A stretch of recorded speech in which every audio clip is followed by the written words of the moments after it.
basketball.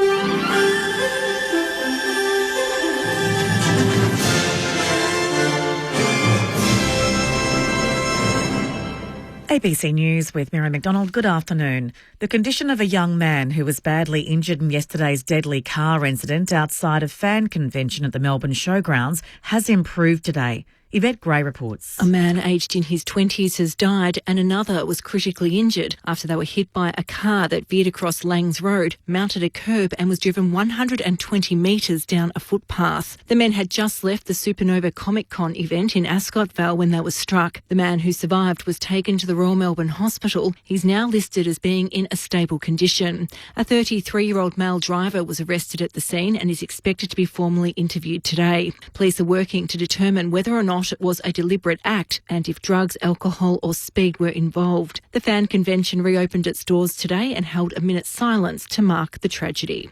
Premier Jacinta Allen has expressed her sympathy to the victim's family. This was a tragic incident that should never have happened, and my hearts go out to the family and loved ones of the individual who has been tragically killed, and I understand there are others who are injured. Iranian forces have opened fire on an oil tanker in the Strait of Hormuz as the vital waterway is once again closed. Ali Crew reports. Iran's Revolutionary Guard is warning vessels not to attempt to transit the waterway. Tehran says the move is in response to America's blockade of Iranian ports and violations of their ceasefire deal. Shortly after the announcement, Iranian gunboats opened fire on an Indian supertanker, sparking condemnation from New Delhi. The escalation has reportedly seen US President Donald Trump convene a White House Situation Room meeting, with American media outlet Axios reporting a senior US official as saying the fighting could resume within days.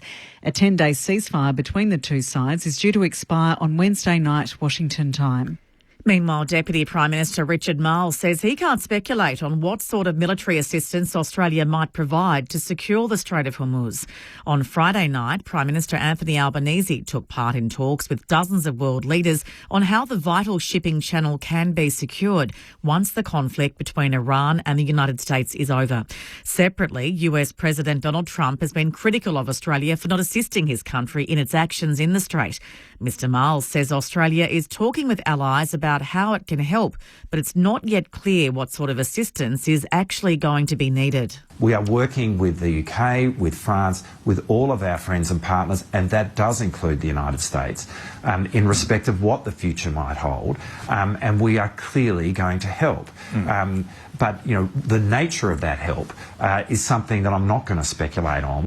Public transport commuters are set to enjoy another month of free travel in Victoria. The state government has announced it will extend the free travel into May, and from June until the end of the year, the price of fares will be halved.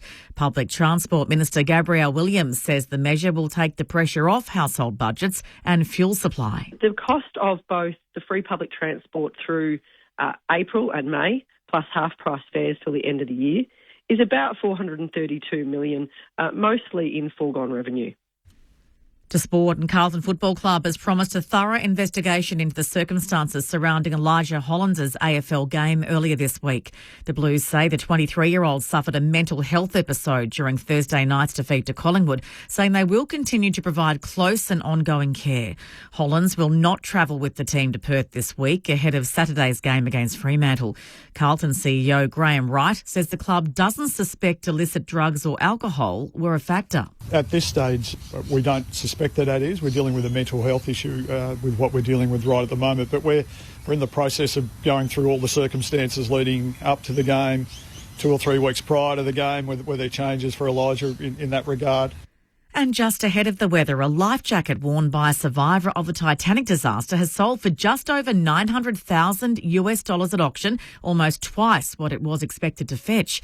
The safety vest was worn by first-class passenger Laura Mabel Francatelli. It was one of 15 items from the ship that was sold off at a special auction in the UK. To the weather now. For the state, partly cloudy with isolated showers developing from the west, mostly clearing by the evening. The chance of a thunderstorm in the early afternoon, about the far southwest of the state.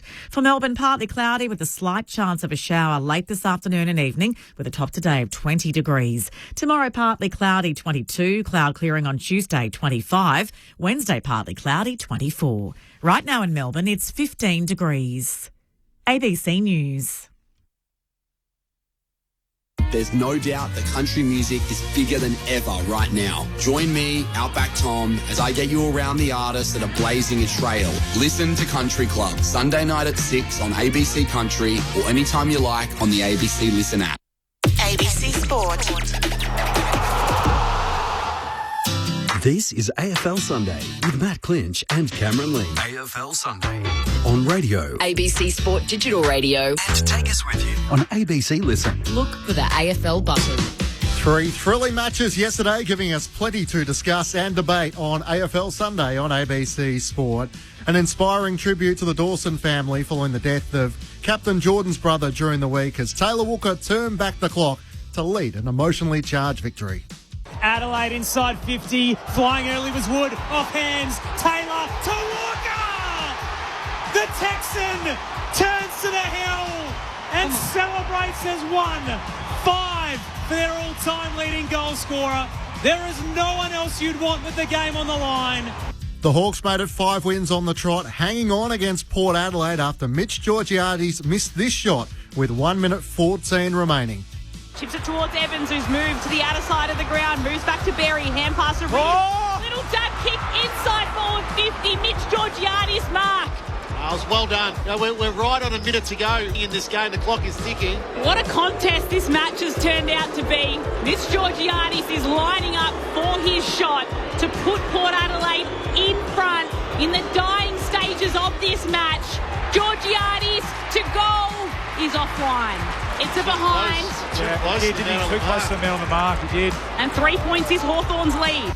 The Suns snapped a 2-game losing streak, grinding out a 9-point victory over a spirited winless Bombers as Christian Petrarca was back to his best.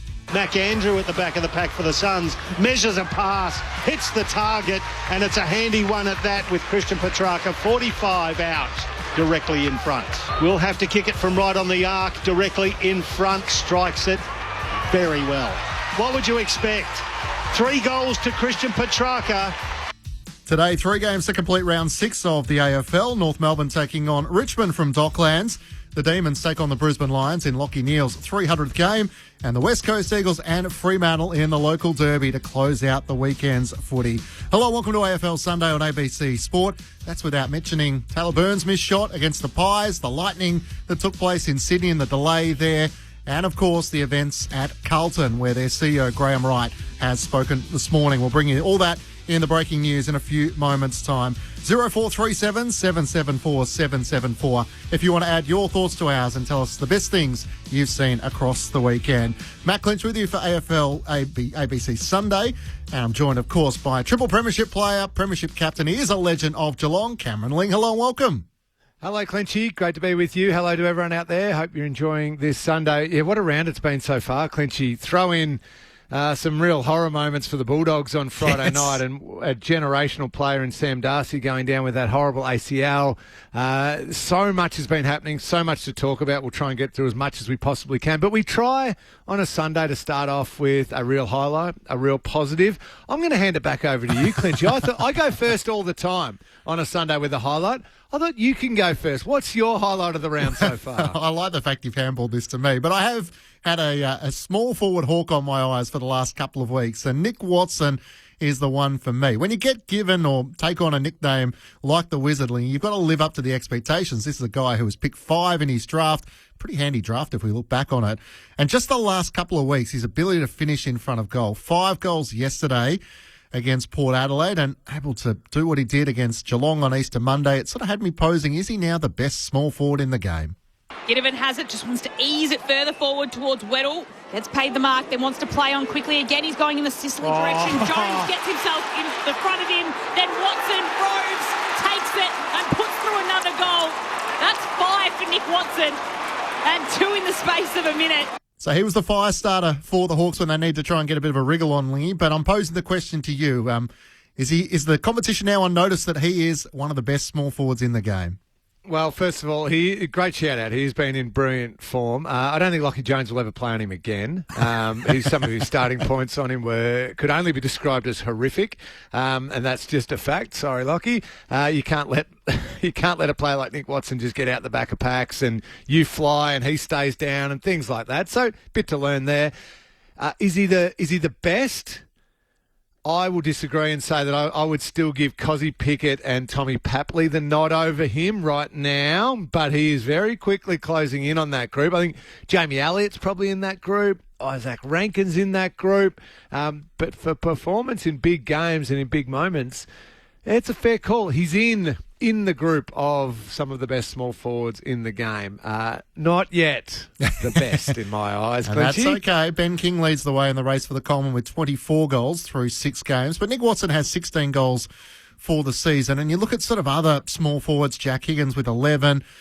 You mentioned Jamie Elliott was probably the player who got that All-Australian nod last year as the leading goal kicker amongst the small forwards. And it just sets the stage for Cozzy Pickett this afternoon. I mean, if he comes out and has 30 and probably kicks 3, well, maybe he is the best small forward in the game. And I would love, Stephen King just to wonder, on the right day against the right matchup, maybe we just give him the forward 50 for a half and see how many he kicks.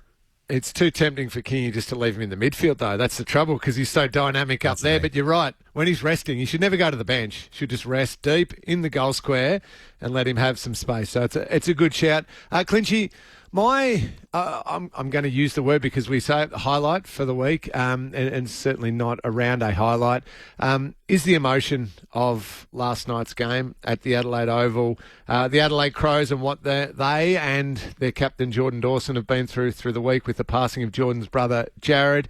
I just thought the way the Crows players handled that emotion, handled the moment, and you could tell how much Jordan, their captain, meant to the players with the way they were able to overcome what had been a really, really tough week, be so strong and united together as a group and find a way.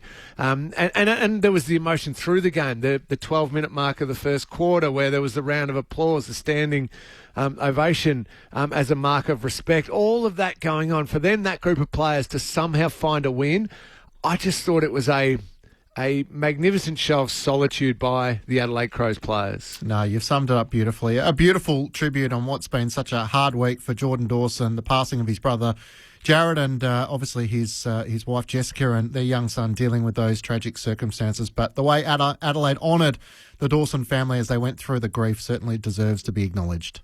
So the 12-minute mark of this first term, and you can hear the applause and support for the Dawson family. Felt right around the ground, the sad passing of Jordan Dawson's brother Jared. Our thoughts are with them and the Adelaide Football Club. It's been a pretty challenging week for our footy club again, and for Dawson and his family. So it's pretty special to be able to come out here and get the 4 points and win by a point. One of those special moments we saw in the third quarter when you kicked the goal below where Jordan Dawson was sitting and you just pointed to him. Was that to him? Yeah, he was. I knew he was up there, but I just lucky enough saw my best mate sitting in the crowd. He come down and I was able to see him stand up. So, yeah, as I said, it's been a real challenging week for our footy club. And I think when things like this happen in life, Kath, the best places to be is footy clubs. We've got amazing people. We've got an amazing amount of care and support. And we're going to wrap our arms around Dawson Millie and Tony Marion and Chloe, his sister, for a long time, and it would be nice to get the skipper back when he's ready. So yeah, this is for all the Dawson family. It's not an easy one for me to talk to be honest, but it's the 12-minute mark, I think it was. I didn't actually know that was good. I thought it was beautiful. Just the respect that is here. Footy clubs are a great place to be when you have moments like these and you go through tough times, and we're all there for the Dawson family and all the extended family. It has been a really, really tough week. It was great to have Jordan and Millie in the rooms pre-game tonight. That was really tough for them, but it was good to have them around the group. It was, and for the guys to get up too, we did mention it. Dawson, he just wanted to see us play the way we play, and we put it out there for most of the game, so we should be proud of ourselves, and hopefully he is. Adelaide Crows coach Matthew Nicks. Before that, Taylor Walker and the minute's applause at the Adelaide Oval in tribute to Jordan Dawson for his late brother who passed away during the week. AFL Sunday on ABC Sport. Matt Clinch and Cameron Ling with you. The breaking news this morning, Ling, has been around Elijah Hollands and the treatment of the Carlton Football Club in dealing with this issue. Their CEO, Graham Wright, has fronted the media this morning discussing the fact that the situation has been unprecedented and complex. It comes as media reports around Collingwood players who have informed Caroline Wilson about some of their concern around the state of Elijah Hollands throughout the game. Here is the Carlton CEO speaking a few hours ago. First and foremost, our primary focus remains on caring for Elijah and making sure he continues to receive the medical and wellbeing support he needs. Elijah's mental challenges have been well documented. Our staff have been working alongside Elijah on this journey with him over a long period of time now, both on and off the field, providing every resource possible to ensure his welfare is paramount. Thursday night presented unprecedented and complex circumstances. We're taking this very seriously and acknowledging this has raised valid questions that we are determined to understand. Since the game, we have been working through a thorough process surrounding the circumstances both leading into and throughout the match and remain in close consultation with the AFL and the AFLPA. We are determined to ensure a considered process, not just an understanding of what happened, but to ensure the key learnings come from this, not just for us, but the broader football community and industry. While Elijah's welfare is front of mind, he will not travel to Perth this week with the team for the weekend's game, and we will work closely with Elijah on what's the next steps forward for him. How's Elijah been doing since Thursday night? Yeah, he's okay. I had some contact with him yesterday, and he's getting great support, but he's with his dad and family, and obviously getting support through our medical staff and the medical staff through the AFL. We realise he's still going through the process, but at this stage, can you rule out illicit drugs or alcohol as something that may have been in the mix for the game? I've heard the conjecture around that yesterday. At this stage, we don't suspect that is. We're dealing with a mental health issue with what we're dealing with right at the moment, but we're in the process of going through all the circumstances leading up to the game, 2 or 3 weeks prior to the game, were there changes for Elijah in that regard. And then we're working through, obviously, what happened during the game, post-game, and that sort of started Thursday night into early Friday morning. Was anyone at the club aware in-game that Elijah was struggling on Thursday night?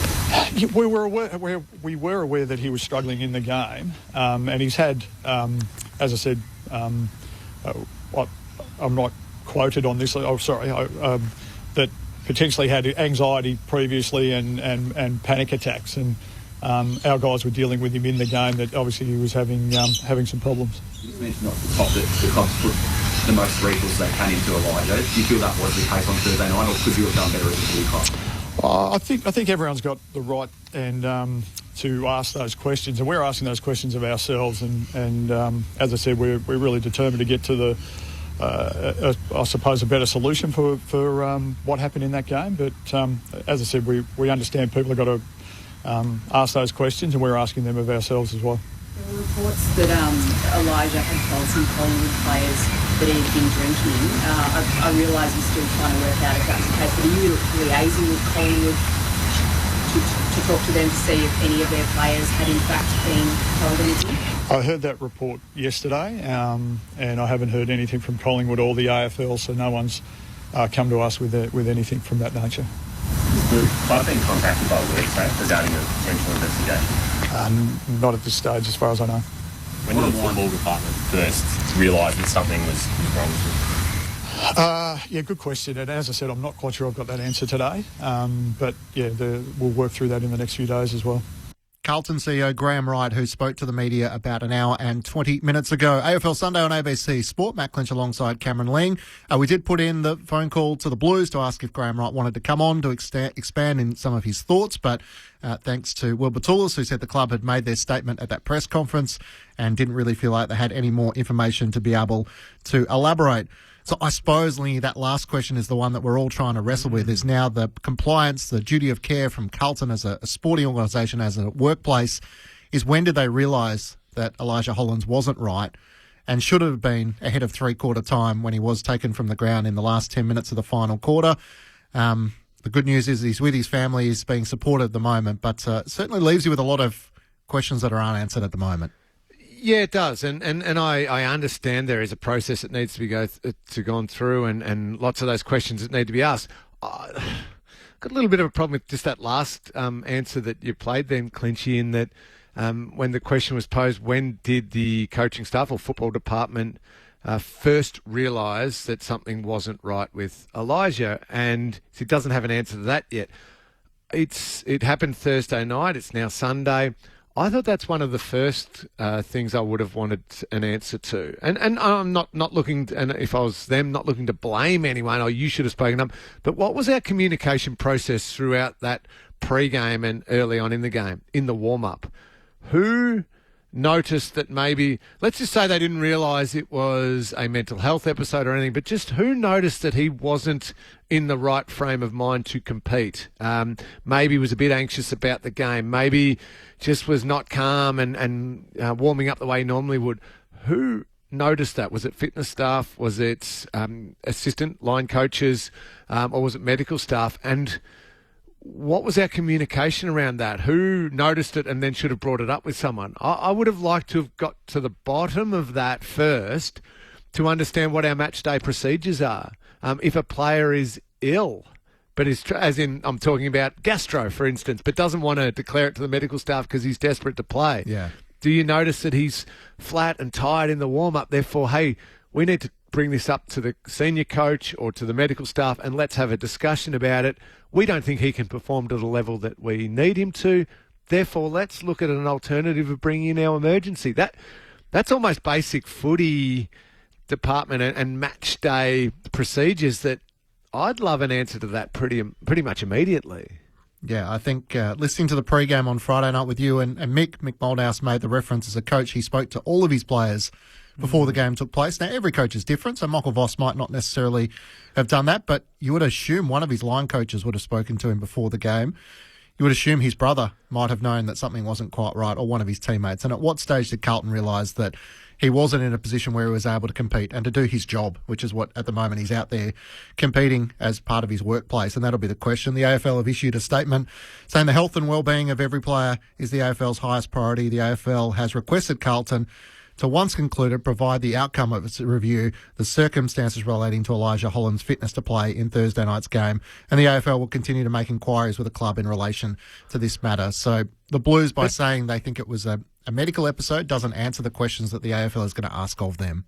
No, and the AFL needs to be the go-between between Carlton and Collingwood, because it's not always an open, fluid conversation between clubs.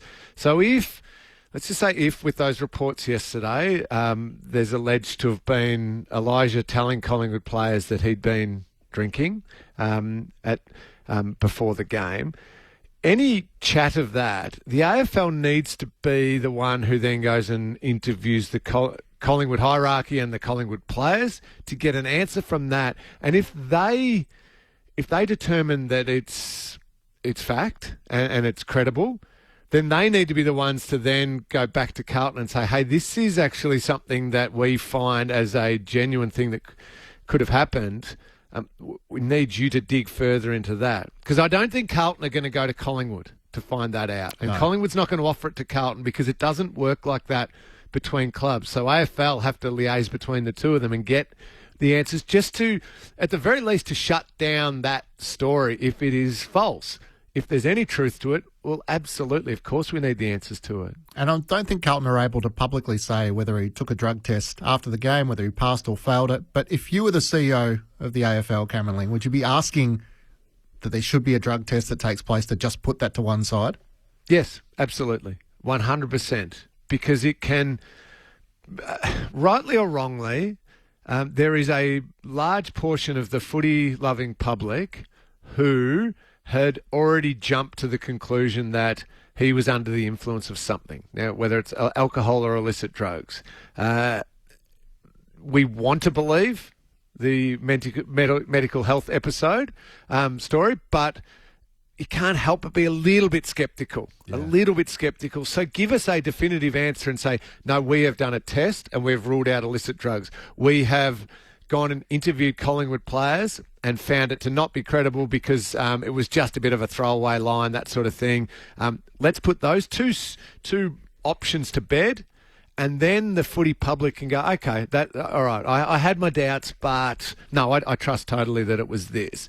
That, I think, would clean it up a little bit more for me. Yep, I'm with you. Cameron Ling on AFL Sunday on ABC Sport. Add your thoughts to ours on the SMS 0437 774 774. Susan says, is the Hollands matter potentially a work-safe notification? Yeah, well, that's the question we want, and we fully acknowledge that people going through mental health episodes in the past, often we from the outside can't see what they're going through, so there's an education element that needs to take place there. There's a welfare side of things in terms of Elijah Holland and his well-being and making sure he is supported, but this is going to be the case study as to how to try and handle these instances better in the future going forward. And Carlton is a side that on-field is in crisis, and off-field they've certainly got a whole heap of issues they're trying to work through with a new CEO, a new president, and now the questions about the handling of this matter.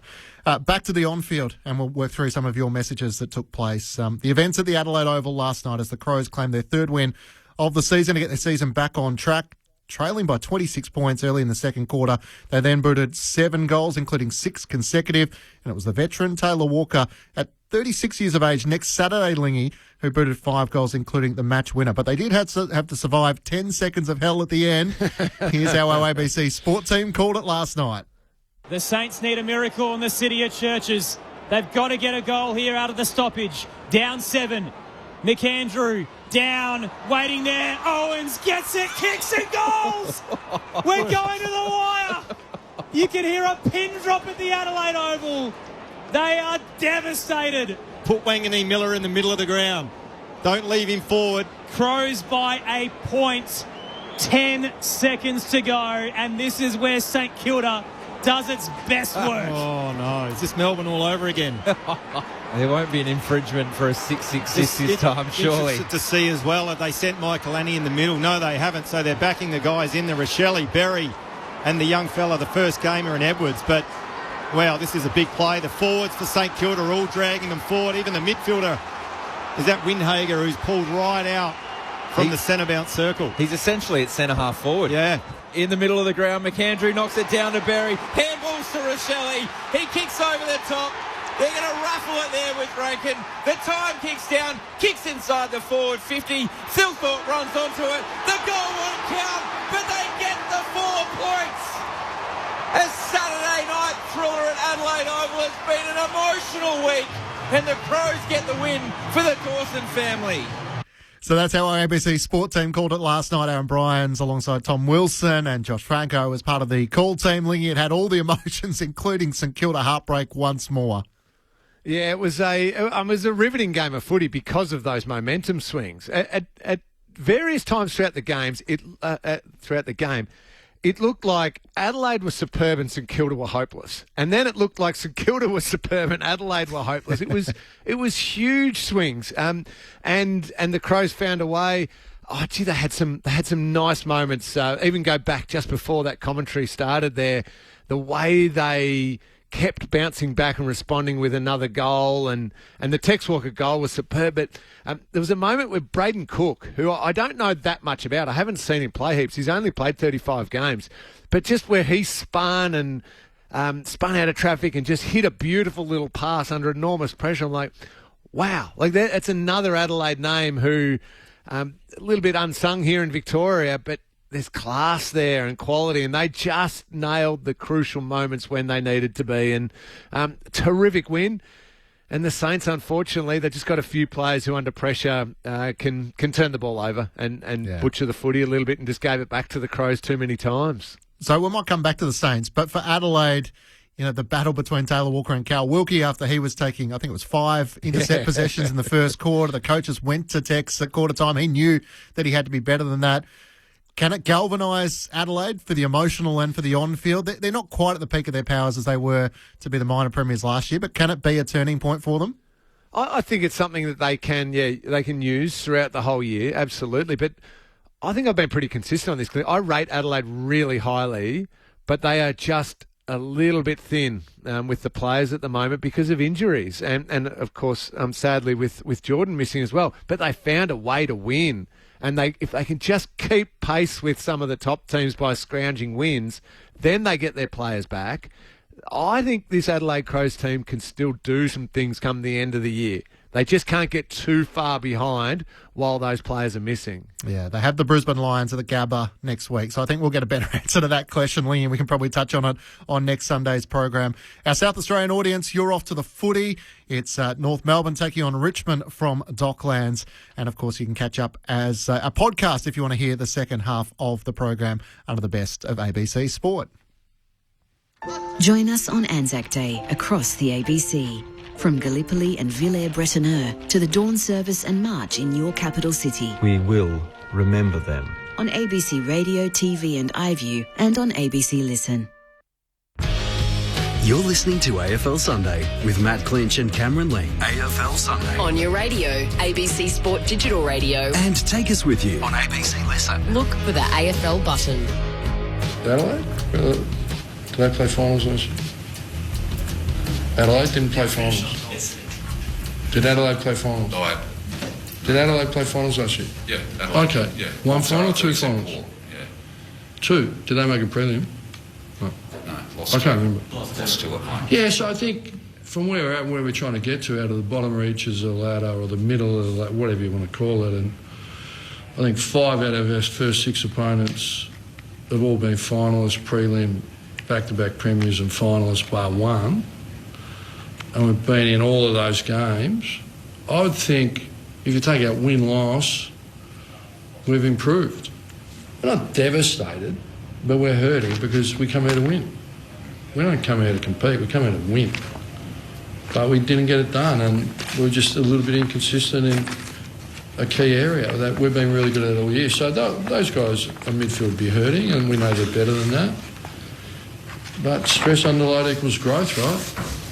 AFL Sunday on ABC Sport. Matt Clinch and Cameron Ling with you. Inside the mind of Ross Lyon as he tries to answer the question as to whether his side has improved from last season after a big spending spree in the off-season. Their 4th loss from 6 games, a 1-point heartbreaker at the hands of Adelaide last night. What do you make of that, Ling? I sort of see it as the amusement in which it is, but I think the questions are going to come. They have the West Coast Eagles at Docklands next week and then the Blues. So it's a big fortnight to try and bank some of that form, and it might be without Tom De Koning, who struggled in that last quarter, who was one of their big inclusions.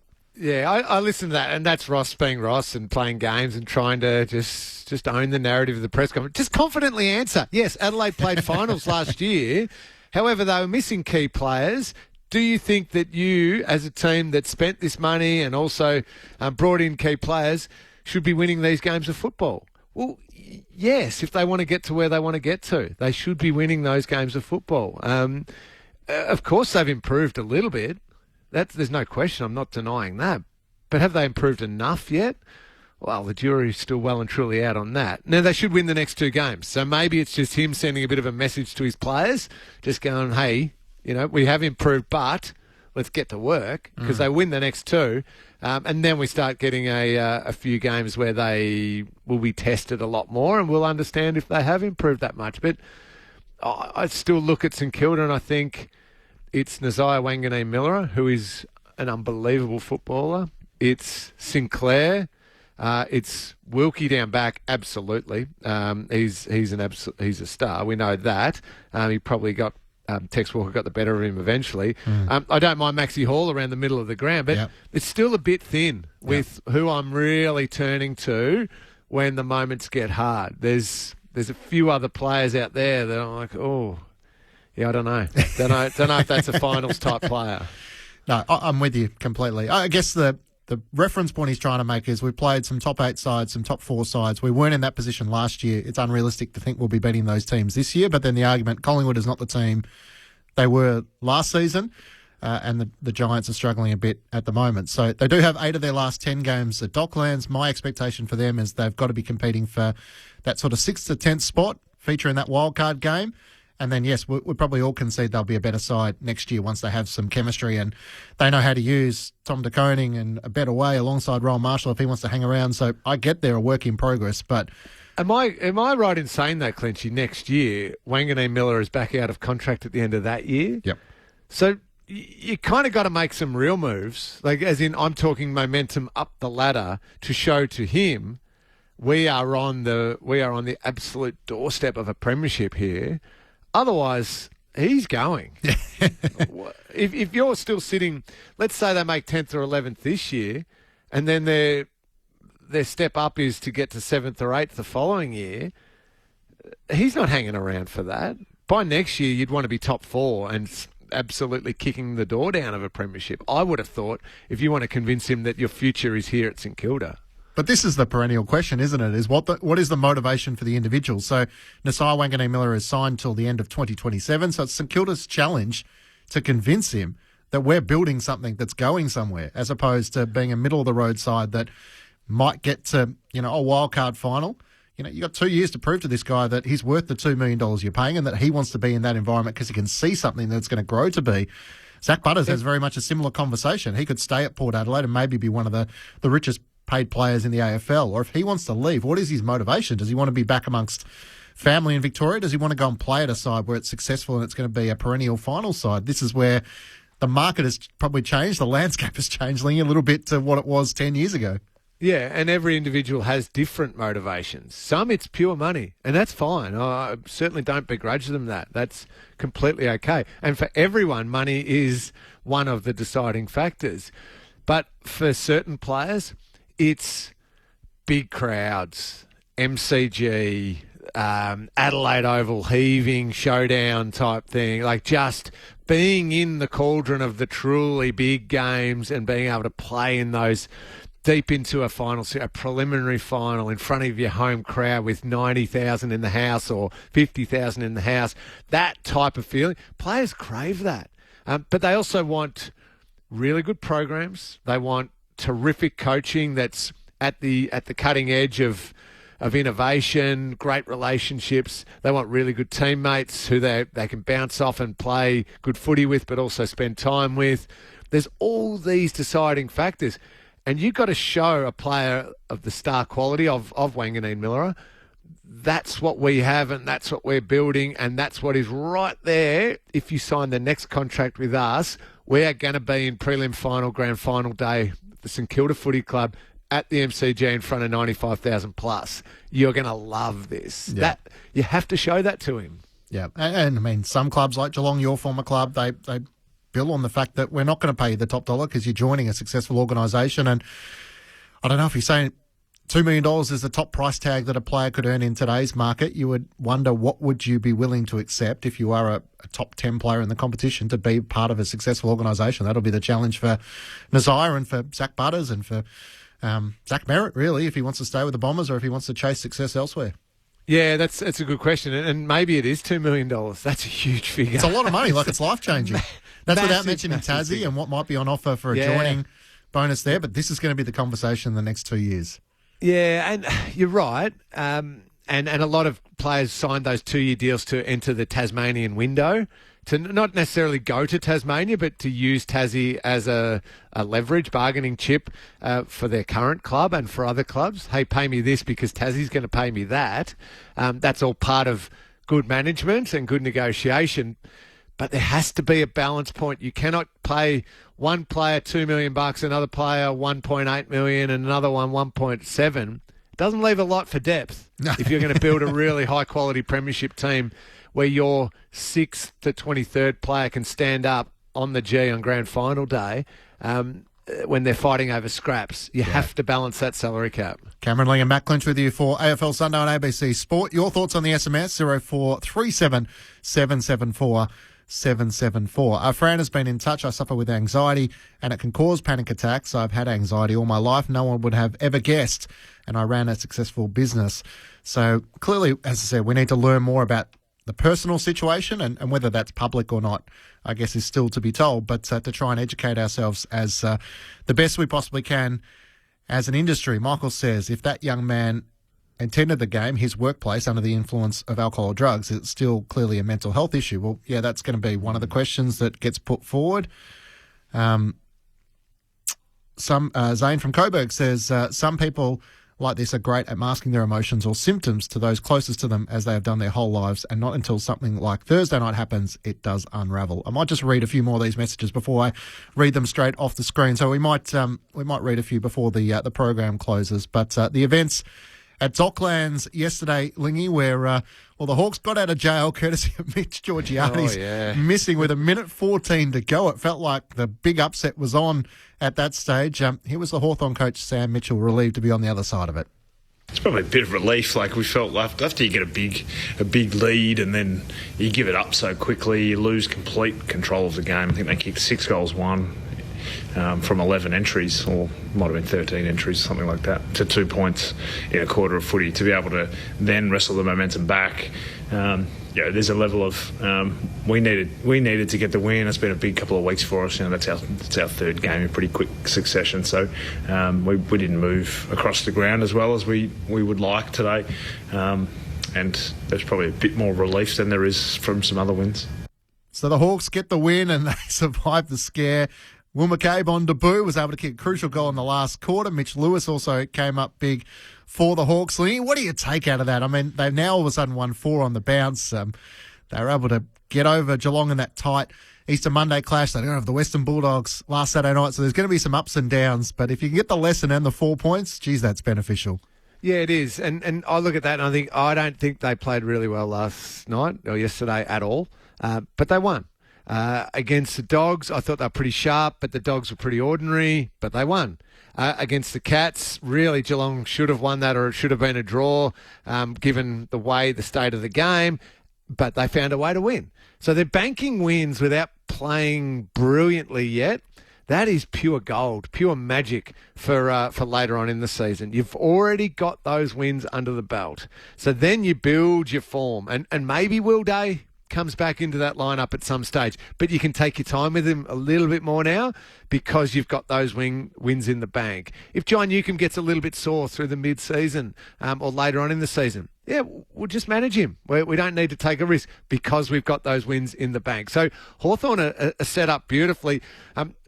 Port Adelaide, their opposition, Clinchy. Talk about a team that is way too top-heavy, and that's not a knock on the top-heavy players because they're superb. I thought Butters was amazing. I thought Horne-Francis was outstanding. I rate Georgiades so incredibly highly. But, gee, they drop away. And without Connor Rosie there as that extra star player, they look really, really average at times. But then you see that when the quality that they do have at the top end can start rolling a little bit, they're still dangerous. And Josh Carr's building up some of those young players. But, there's a big drop between their best players and the rest of that Port Adelaide group. But again, I come back to the main point of what I started with. Hawthorn found a way to win. And that's the big thing. Winning not at your best is the sign that when you do hit your best, you're a very good team. Yeah. They have the Gold Coast Suns down in Tassie next Saturday, then Collingwood at the MCG. The Dockers in Perth is the one that I've circled, and I'm looking forward to that. That's a Thursday night affair. Great test to take it on the road, and maybe that was an eye that Jack Gunston had the smallest of niggles, that it wasn't worth risking him yesterday. You mentioned Zach Butters. Well, the week that had been for him, the controversial tribunal event that took place with the umpire Nick Foote, what was said, what was not said. Well, Josh Carr was full of praise for his acting skipper. As a football club, we're super proud of him. It's obviously been a huge week for him, and then to come out and play the footy that he did. He loves his football, so that's him being out on the field allows him to move on and do his best work. I can't answer how much he consumed himself with what happened. It would have been really hard for him not to, I guess, be thinking about what had happened and where it's going to go. But in the end, every time he rocked up to the footy club, he was there to work and there to train, and I think that allowed him to move on and not think about it. So obviously still a bit to play out with that, but in the end, as I said, he's a footballer, loves his footy, so him being at the club, the first thing is it allows him to move on, and then playing a game of footy allowed him to look forward. Josh Carr, full of praise for his acting skipper, Zach Butters, who led the way in the midfield, kicked a good goal. Brilliant. And I guess the tribunal will sit tomorrow night, Monday night, to try and work out what to do next in that scenario. Port Adelaide have challenged the AFL's verdict in terms of the $1,500 being upheld. I think it costs about $10,000 to appeal these things, Lee. I mean, you could argue whether it's worth the money, but for Port Adelaide, he's out of contract. Therefore, they're trying to support their man as best they can. So we'll all go through the process tomorrow. What would be an appropriate resolution in your eyes? I have no idea, Clinchy. I have seriously no idea. The appropriate resolution would have been for some mediation to have taken place immediately following the game, the next day, whatever it needed to be, and both player and umpire ending up hopefully with a comfortable outcome that didn't get played out like this. Because once it went to the tribunal, it was one person was going to be called a liar. Yeah. If it had been Zach Butters, no, you're not guilty, no case to answer, Nick Foot's a liar. Zach Butters gets found guilty and fined, Zach Butters, you're a liar. It was never going to end up in a good place. So I just think there needed to be a different avenue. Everything around the tribunal process made it even murkier and worse. The Zoom call in the car, the timeline, it had to be finished by a certain time. So that's why I'd be okay if the AFL said tomorrow, you know what, given the circumstances that have taken place, and this is exceptional circumstances, we're going to dismiss this, but we're going to take some lessons from it. So maybe that's the only way we can all shake hands and move forward. Because otherwise, if Nick Foot has to umpire Port Adelaide, is this going to be a lingering issue as it was with Ken Hinkley and Hawthorn and the $20,000 he was fined for doing the gesture to Jack Ginnivan? I think there's got to be a better way. And while there has been calls to blow up the tribunal and start again, Matthew Richardson, the CEO of Port Adelaide, saying that it's become too legalistic in terms of what we're trying to get out for our game. I don't think this is the conversation to be having after round 6 of the season. No, I'm with you. But I don't think the AFL will do that, Clinchy, because that would basically say the tribunal made an absolute mess of this, and it was a poorly run tribunal hearing. And because of the Zoom stuff, the this, the that, the other, we're basically going to just go, oh, okay, no, it's fine, we'll let you off. They won't do that. They won't let that be the way the way the outcome ends up being. So, no, it's a mess. I don't know what it'll be. I have no idea. I think we can all agree on that. Yeah. To Zach Butters' credit, he was amazing. 35 touches and a goal. And you're right, Port Adelaide spending the 10 grand on appealing it, that could be 10 grand well spent if he does turn around and re-sign with them later on in the year. Yeah. So we got your back, Zach. This is a good place to stay. Keep playing here. AFL Sunday on ABC Sport. Matt Clinch and Cameron Ling with you. Our first stop is Docklands, where North Melbourne are taking on Richmond. It's a triple header today to close out round 6 of the AFL. The one thing I am sure of, Lingy, is that coaches don't want to talk about any of these gut punches. Sam Mitchell was asked the question about the James Sicily and Dylan Moore occurrences that took place yesterday. Got anything to worry about when it comes to Dylan Moore and James Sicily ahead of the trip to Launceston? I haven't seen it, and I hope not. So I would have thought a gut punch probably gets a week. That's where we started. It's going to be a question of whether we're still there. Are you asking for consistency, are you, Clinchy, in the tribunal system? If we want to be consistent, it would be an easy way to do so. You're asking for a lot, Clinchy. You're asking for a lot. Consistency's a big, big call. Would you be comfortable that if a gut punch gave you a week, regardless of how much force, just to get it out of the game? Yeah, okay. So I think given what the statement was before the season, it was really, really clear from Greg Swan, his team, everything, gut punches are going to get you a week. I think every player then has to say to themselves, okay, just stop it. I know it's a week. There's it might be a fine because it's this force. It could be a week if it's that force. If it's just a week, it's a week. Then that's on the players and they should stop it. Now, they've started with, so far this season, giving them a week. So if they go bang, bang, a week to each of those players and anyone else who's done it this round, then anybody who is stupid enough, any player who is just so stupid enough to do it again, bad luck to them. I think the AFL will have, and Greg Swan will have made it really clear. If you gut punch, regardless of if it tickles them or it hurts them, you're going to get a week. Well, that's on you from now. So I think that can be a fair outcome if that's the way they go. But they're going to have to ping him every single time. You can't have one get away with it when another one's been pinged for a week for it. So we should learn that about 3 o'clock this afternoon from Michael Christian as to whether James Sicily and Dylan Moore both have a case to answer for their gut punch. Both happened to the same players. So I'm not sure what Logan Evans has done, but he copped a couple yesterday. AFL Sunday on ABC Sport. Matt Clinch and Cameron Ling with you. Some of your thoughts on the SMS, 0437 774 774. From a Collingwood supporter's perspective, if it is true that Collingwood players were aware of Holland's condition, I would expect they would have alerted Carlton staff or informed the umpire. Winning should never come at any cost. James from Q. Regardless of the cause of Elijah Holland's performance, he shouldn't be the subject of an investigation being played out in the public arena, as is happening at the moment. This compromises the scope for the most effective investigation.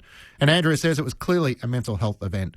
I don't think we as a public need that level of detail. It's irrelevant. We need confirmation and confidence that Carlton as a football club and the AFL are supporting him and also ensuring appropriate process in play to protect their players in the future. So there's a snapshot of some of your thoughts coming through on the SMS 0437 774 774 after Carlton CEO Graham Wright fronted the media this morning. He said they are still undertaking their investigation into the events of Thursday night with Elijah Hollands, but he is with his family at the moment. He is being supported. But in terms of when Carlton realised that he wasn't right to be on the field, he couldn't give an answer to that question.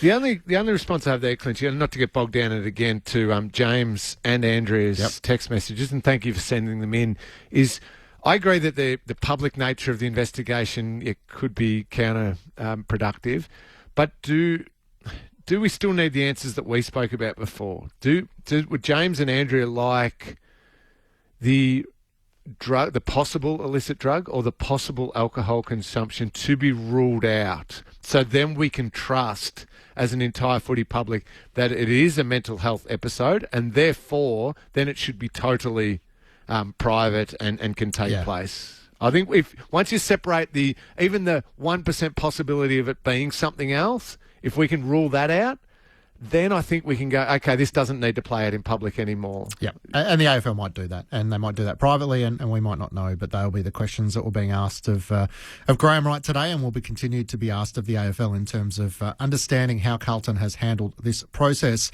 The Gold Coast Suns were able to get through. In the end, it was a 9-point win over the Bombers. I've got to correct myself. I did say the Bombers hadn't tasted success. Of course, they beat Melbourne last week, so a correction on my behalf to all the Bombers supporters who have texted in.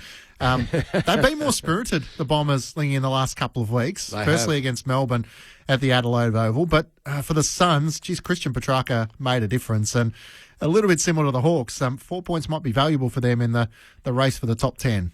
Yeah, they just had to find a way to win this one, didn't they? Because they haven't been totally firing the Suns. Petrarca makes a huge difference. It was what would you call it, 4 minutes or 5 minutes at the end of the third term that just blew it open for Gold Coast. Essendon was sitting pretty well, and then the Suns just went bang, bang, bang. I don't know if Damien Hardwick would be happy, though, to concede 110 points to an opposition, and no offence, sorry, Bombers supporters, but to an opposition of the calibre of Essendon. You concede 110 points to them. Maybe there's a few things to tidy up, but certainly you're seeing a lot more endeavour, effort, understanding from Bombers players the way that Brad Scott wants them to play. And you're right, Suns get a win, a valuable win. 34 shots at goal shows how dangerous they can be with their attacking part of the game, the Suns. You summed it up without me even saying. Damien Hardwick thought it was a win for everyone.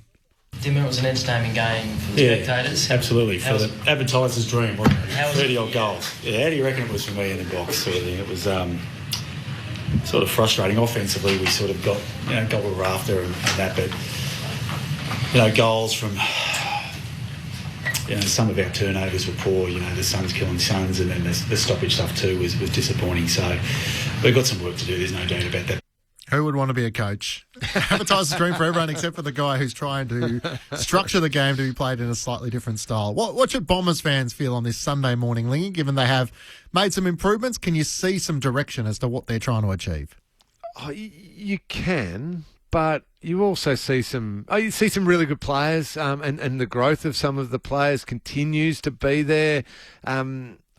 Certainly, I love the effort of a Jai Caldwell. I don't think he's quite hit his absolute best yet. You can see Archie Roberts off half back and that ball use. You go, yeah, that's great. But then you'd just be so frustrated with some of the mistakes and think, hang on, how come we are still so far behind in some of our skill errors and our turnovers and our basics of the game? That would still irritate Essendon supporters so much. And Gold Coast Suns are a really good team and a really highly skilled and talented team, so they are going to make you pay. They are going to have 34 shots at goal.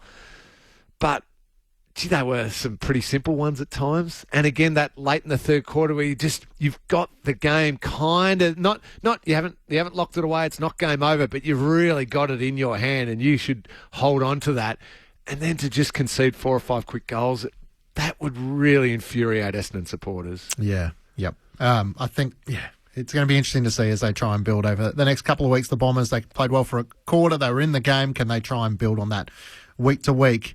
The other part is you don't want to run into Toot Miller, as the umpire discovered. He sort of came off worse for wear, and I'm looking forward to seeing Noah Anderson, Matt Rowell, and Clayton Oliver. And Christian Petrarca, I should say, in the same midfield for the first time, and that's when we'll get a true indication as to how strong the Suns are, and we might get a chance to see that against the Hawks in Tassie. I feel like, Lingy, we're always running short of time, so Damien Hardwick mentioned that holding the ball has become chook lotto, but probably just keen to get your thoughts on the Bulldogs now that we know, unfortunately, Sam Dusty has a confirmed ACL injury, so he'll miss the rest of the AFL season. What does that mean for the Western Bulldogs? Yeah, I hate that. It's just so awful. I hate seeing anyone get injured, but like special talents, truly special talents like Sam Darcy is, to see that injury. I just want to see great players, talented players blossom and have wonderful careers. I love watching them play. So I of course, being a Geelong supporter, was happy with what happened with the Cats. I was surprised that Jeremy Cameron 10 goals wasn't your highlight of the week. I thought we'd be going to the well again.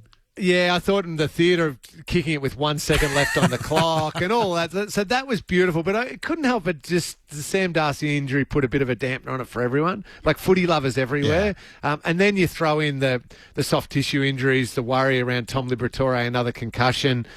Tim English is still out. I'm not sure if he's back this way or if it's still multiple weeks away. Sure. Yeah, the injury to James O'Donnell. So all of a sudden their depth is being tested. And you saw it on Friday night when some of those lesser players, younger players, were exposed to quality Geelong pressure. They just crumbled and absolutely butchered the footy and gave it back to Geelong so many times. A team that was looking like it was going to be a real premiership contender in the opening rounds, with these injuries now, they're about to go through a patch of hell. And they got to somehow scrounge wins to just keep in touch to maybe get a few players back. But I don't know, without Sam Darcy up there, and if these other players are not around for a while, it's going to be really hard. You might have to get creative, Bevo, whether it's playing Jordan Croft more as a deep forward, whether it's using Will Lewis. Who's going to be their main ruck if Tim English doesn't return next week? And do they have the defensive stocks, whether it's Buslinger or Gardner, to come in and try and support Rory Lobb, who unfortunately was injured as well. So challenges left, right and centre, despite the Bulldogs starting so promisingly. Each Sunday we like to close our program with Cameron Ling and his last word. Geelong Premiership player Doug Wade to present the Premiership Cup to Cameron Ling and the Geelong Football Club. Blackie, toughest opponent. Cameron Ling. Ben Cousins, toughest opponent. Cameron Ling. Dane Swan, toughest opponent. Probably Cameron Ling. The hardest defender you've ever played on Bucks. Cameron Ling. Thank you for that, boys. Appreciate it very much. This one, Clinchy, please forgive me. I'm putting on my captain's hat here. Yes. And I'm putting on my slightly ruthless captain's hat as I look towards the Western Derby, as they call it over there. West Coast Eagles taking on Fremantle later on today. Fremantle travelling along beautifully, playing some really good football, and they're getting that growth that they've been asking for so many years. West Coast showing glimpses of the talent that they've been able to recruit through the draft, but a couple of heavier losses in the last couple of weeks, just testing them a little bit. As they head into this game, I want to see from Fremantle a truly ruthless performance. And I'm saying that because this West Coast team now is probably a big group of the team that the Dockers are going to play against in some big games over the next decade. So all those picks, Harley Reid and Dersma and all of them, they're going to be around, part of this West Coast team, for a decade. So inflict a massive psychological blow on that young group and each of those young individuals while you can. Beat up on them. I'm not talking about dirty stuff. I'm saying around the contest. Don't let them hang around and feel decent about the game and beat them by 30 points. I am saying destroy them, both physically and mentally, from the first minute of this game, and win by 100 points and have this young West Coast group hating playing the Dockers and not feeling good and just turning up any time they play a derby thinking, oh, these guys are so good, we'll never, ever beat them. If you can make some psychological gains on this group early, it can hurt them for a long period of time and make your job easier over the years to come. Do it now, Dockers. Destroy them. Cameron Ling with his last word. I never know where he's going to go. There's 3 games he can work with. Fremantle won 8 of the last 9. The Eagles won back in Derby number 58. This is edition number 62 this afternoon, but they've only had one in recent history that's been over 100 points. So Cameron Lee Clinchy, wants to see it tonight. 49 points, 38 points, 35 points for ours. No, make it a triple-figure win. Destroy them. Cameron Ling with his last word. Thank you, Lingy. Look forward. In fact, I'm going to miss next Sunday, so Benny Cameron's jumping in. The VFL TV is the Anzac Day, so just get him through if you can. I'll try my best. Thank you, Clinchy. Have a great day. Thank you, Lingy. So Richmond taking on North Melbourne from Docklands. We'll be with you from the MCG as Brisbane take on Melbourne. Lachie Neale's 300th game. But to our commentary team, Lauren Borden, Joel Peterson, Cal Sinclair, Nathan Burke and Gemma Bastiardi. There's no doubt that country music is bigger than ever right now. Join me, Outback Tom, as I get you around the artists that are blazing a trail. Listen to Country Club, Sunday night at 6 on ABC Country or anytime you like on the ABC Listen app. ABC Sport. We begin this broadcast by acknowledging the traditional custodians of the land on which this match will be played today and pay our respects to their elders past, present and emerging. We extend that respect to Aboriginal and Torres Strait Islander peoples listening.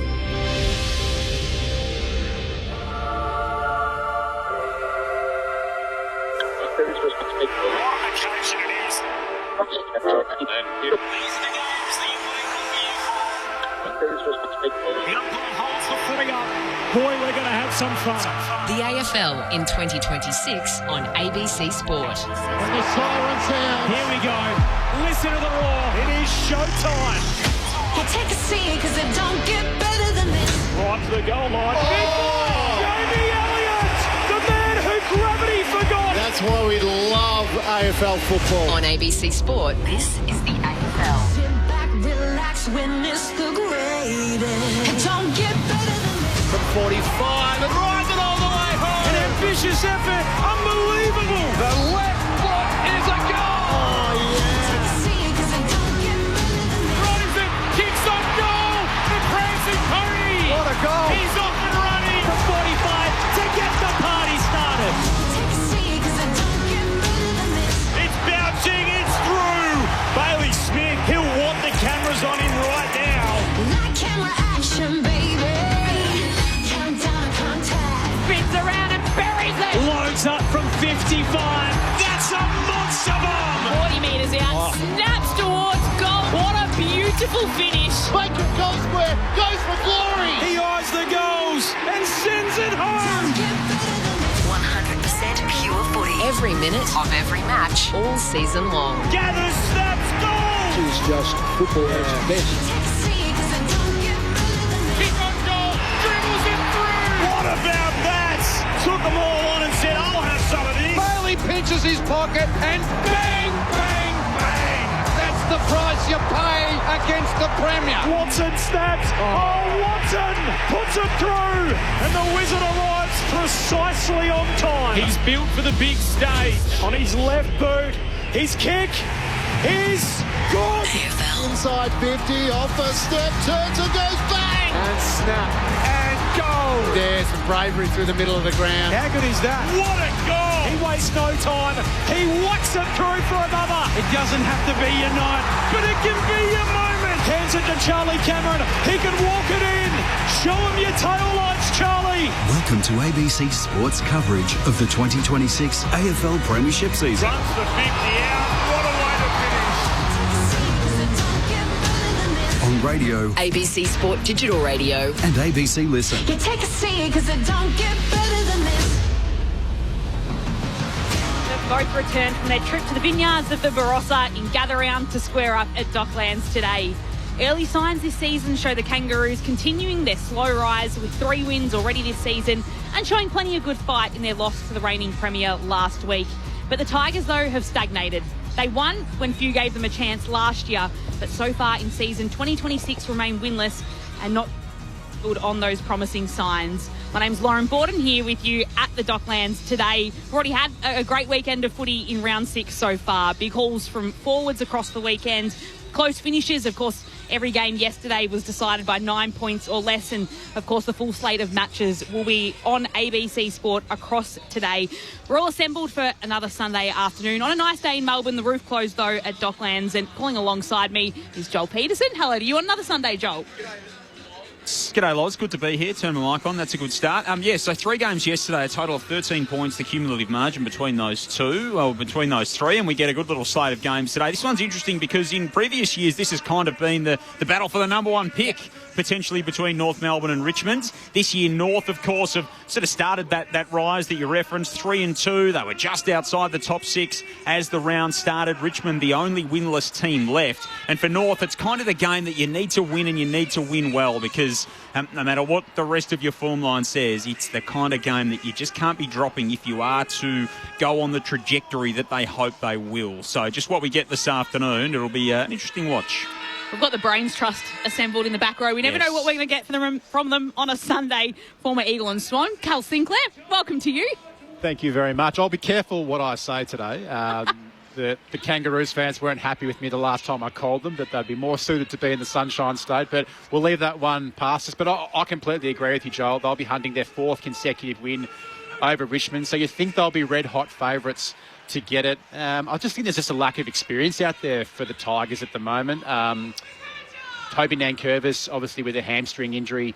Tom Lynch has missed a fair bit of football now, so the Kangaroos, it's their game to win. With where they're going, they can't lose it. If they lose it, it just kind of feeds back into the narrative that they're back to their old ways. So the more bankable wins that these guys can have, it's going to put them in good stead. But it's great to see the North Melbourne Football Club flying at the moment. They sure are. Still based in Melbourne, despite what you said a few weeks ago, Carl. Sitting next to Carl in the back row, 323 games for St Kilda. Nathan Burke, hello to you. Hello, Loz and everybody. The good sucking up there. Cal, that was terrible. What are we going to get here today? You mentioned the young Tigers. They are a very, very young team. Average games for Kangaroos is 73. Average games for Tigers is 60. Average age is 23, but they just seem a lot more inexperienced than even the Kangaroos. And my worry for the Tigers is them kicking a big enough score. At the moment, they're only averaging 60 points per game. And look at the Kangas, they're averaging 90 points per game. So it's going to have to be a mighty defensive and offensive effort if they're going to get over the Kangas, who are 3-2 at this time of the year and well in contention for that sort of wild card area spot on the ladder. And if they're going to get there, they've got to beat teams below them on the ladder. Hey, just a quick one as well. I want to shout out Patrick Retchko. I hope I pronounced that last name correctly. Patrick Retchko on his first game today. I saw pre-game and got his number 33 presented by Camden McIntosh. So we'll keep an eye on him to see how he tracks today, but good luck to the young man. Yeah, spent a year at Geelong on their right team, taken the rookie draft last year. He's a good VFL prospect for them last year, so no doubt Gemma on the boundary can tell us a little bit more about him this afternoon, but a lifelong Tigers fan. So it's the culmination of a dream for the young man today. The family business on Bridge Road, one of the main streets in Richmond as well, so I think they're diehard Richmond supporters. But just probably on the young players, the Tigers, I feel like something we saw last year was a lot of promise from them and those young players, and then you look at the changes they've made this week, and in particular Tom Brown and Luke Traynor, who both got dropped after playing most of the season last year, if not every game, which probably is an indication of how they're faring in the opening weeks. Yeah, well, they've gone down by an average of 57 points over the last 4 games. So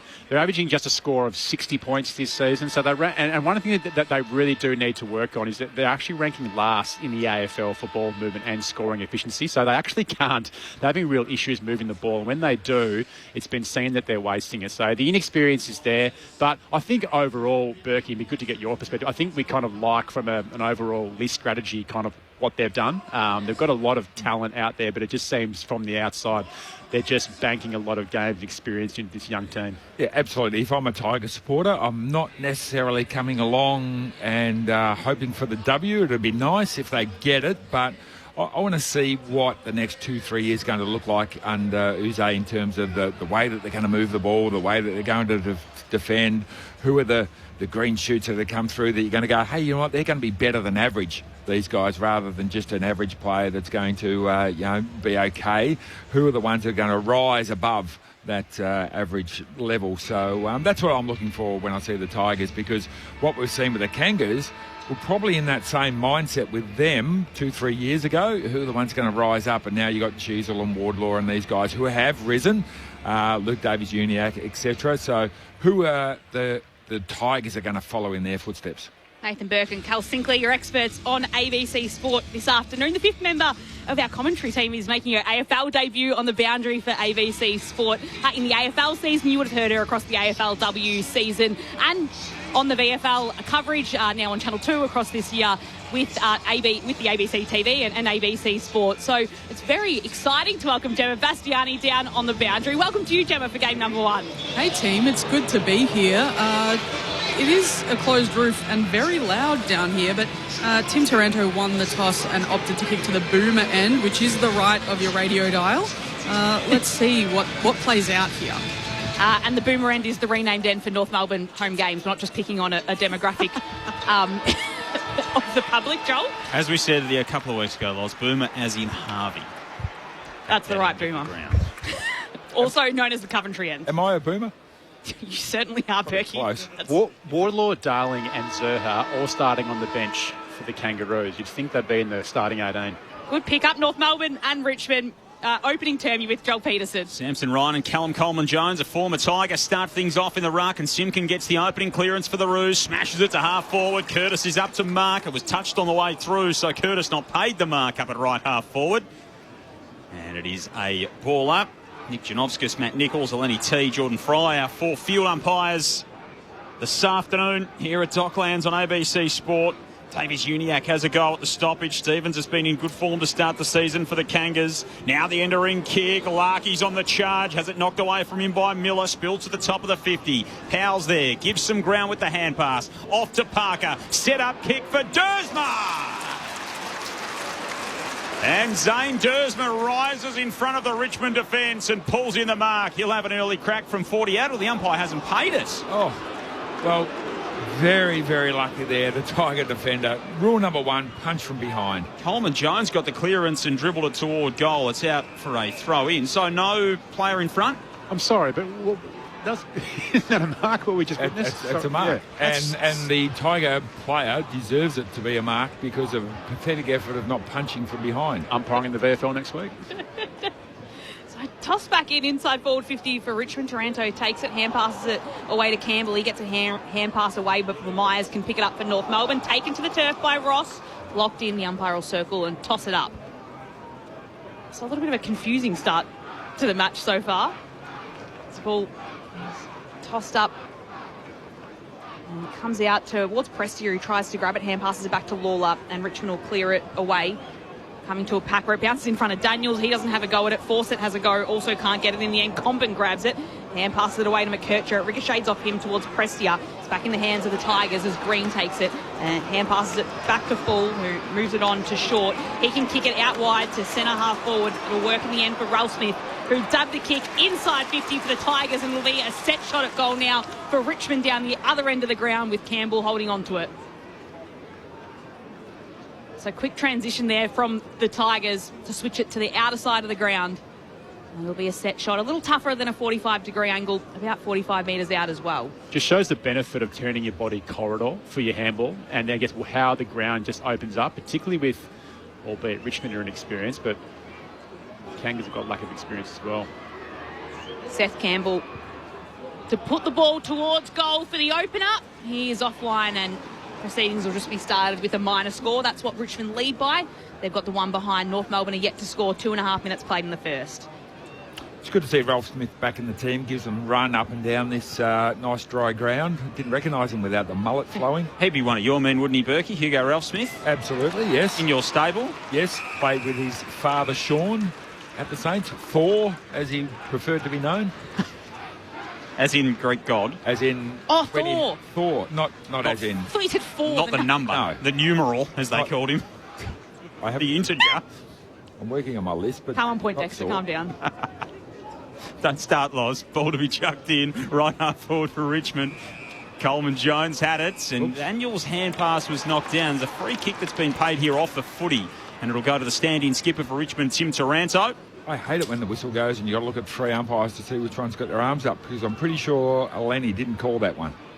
Here's Taranto. He knocks it to full forward. Roos have a couple of flyers, Sheasel among them. Daniel, sharp hand pass, and they'll work it out of danger. Spargo's kick outside the defensive 50. He's going to come back in. He kicked it straight to Taranto, who's marked again at right half forward. It came from Myers. Taranto's went short, only about 12 metres to Prestia. He got the handball away on the up to Rechko. Has a shot. Prestia kicks across the face. Umpire wants to have a look whether it was a behind or a mark on the behind line.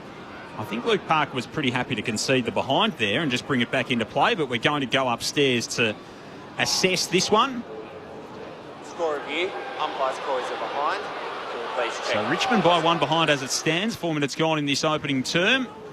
And that looks like it's pretty clearly crossed the back of the goal line. So review complete. We'll go to 2 behind lead for Richmond through 4.5 minutes. I'm still getting used to Luke Parker taking kickouts. Yes. For me, you'd know him as this inside, just tough midfielder that generally hits forward.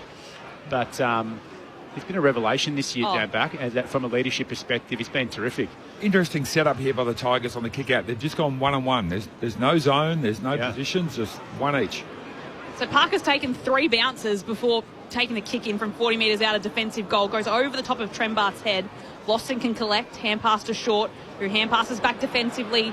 And it's taken by Bolter, who hand passes it back inside forward 50. Davies Uniacke with a tackle. Ball spills out. Dersmer on the end of it. Can take it, kick it towards goal and put it through. Quickly on the turnover. North Melbourne have the first of the match. And there's a player down as well for the Tigers. Yeah, injured Tiger. I liked what North Melbourne did there. They went into a handball game, and they went into a long handball game, Richmond, going back towards the North Melbourne goals, but it just felt like all 18 players were on a real strong press. They sensed the ability to force a turnover. Then we've got a shoulder injury from the Tiger. Looks like a dislocated shoulder. Banks that's coming off here. Yeah, and he's got his right arm using his jumper as a sling. He's being walked off by the doctor. Now all the Richmond players surrounded him and called the doctors to come on straight away. So he was pulled down the tackle. Nothing underwater in the tackle, just unfortunately landed right on that shoulder and popped it out. Here's North Melbourne now with the lead after that goal. 1 straight 6 playing the Tigers, who have the 2 behinds. Zane Dersmer will be glad he kicked it. He took the advantage. They would have had the set shot. Sam Banks being brought slowly off the ground. So he's really important for them last year, deputising for Jaden Short with that kind of designated kicker role. And they're actually not going to bother taking him through the interchange here. Jem, let's go down to you. Yeah, not going through the interchange, that rules him out for the rest of the game. He's in a significant amount of pain, had to stop halfway off the ground because it was hurting so much. And yeah, he doesn't look in a good way, but they're not taking him straight down to the rooms just yet.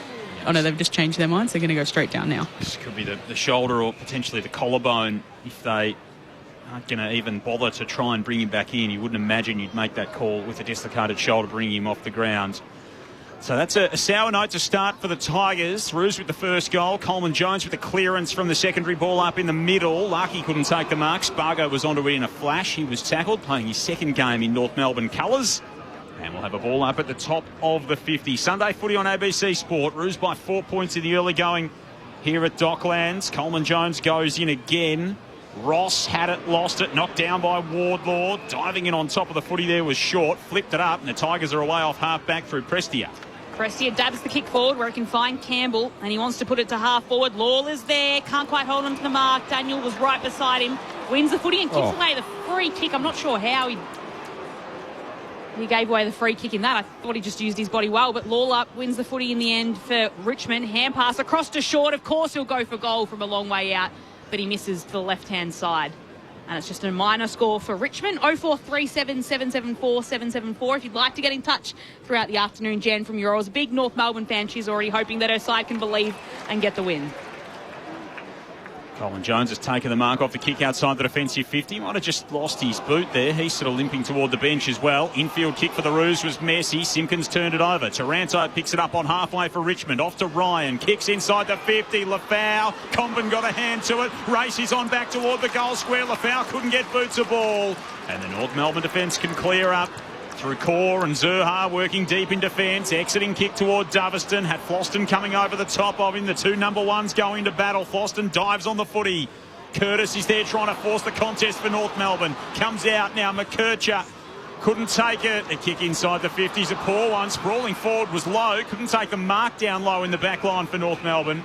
And it goes out for a stoppage. Left forward pocket. Tigers into attack. Trailing by 3 points. 9 gone opening term. Decent crowds come in for the match. Berkey, did you say a few were coming in as you were walking to the ground? Quite decent line out the front, wanting to buy tickets. So both sides of the top deck are open, so good crowd. So Coventry and the ball will be tossed in. Fall just palms it down in the path of Campbell. He's happy to carry that over the boundary line with Zerha next to him for a boundary. Throwing down to Gemma Bastiani on the boundary. Yeah, Joel mentioned Callum Coleman Jones seemed to lose a bit. He actually just came straight from the field. He's getting his right ankle looked out. He doesn't look too distressed. I think it's just maybe a retaping situation. He'll come back on, but he seems okay. Thanks, Gemma. North Melbourne ahead by 3 points in the early stages of this contest. Again, Fall just palms it down. It's picked up though by Simpkin. He's wrapped up in a tackle and held on to by McAuliffe. And it'll be a free kick on the way of the Tigers. Wouldn't be much tape left. Looking at Callum Coleman, both knees, both shin guards, both ankles. Yeah, good decision there by the umpire. Had the opportunity to handball it off, banged into Caleb Daniel and didn't release it, so holding the footy. So these sort of ones need to go through. They've already had a set shot, a long bomb from outside 50. They're giving themselves opportunities. They need to capitalise. Here comes Kane McAuliffe for his set shot. Game number 17 for Richmond, and he's put it out wide. So he still stays without a goal in the AFL. And it's another behind for Richmond. They've got 4 so far in this first quarter. They're trailing North Melbourne 1 straight 6. North ahead by 2. It's not good enough to miss by that far when you're kicking from 35 metres out. Kicked 7 behinds in his career thus far as Kane McAuliffe, as the Roos bring it out of defence, and that's a nice, neat, low kick from Powell to find Spargo, just defensive side of the wing. He looked around, surveyed the options, tried to get around Ross, and then eventually kicked down the line to Simpkin. Made it work nicely. Simpkin marks just in front of halfway. McDonald whacks a left foot kick inside the 50. Trimbarth with a rise. Curtis over the back, pulls it out of the sky. And Paul Curtis with the opportunity from 40 metres out has got us directly in front.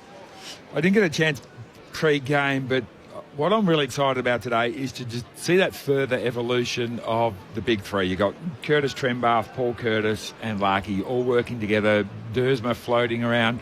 It's the makings of a really exciting forward line. Kicked 38-15 last year, Paul Curtis. 7 goals, 8 so far this year. 1 goal, 3 last week. And his first shot of the day here is true.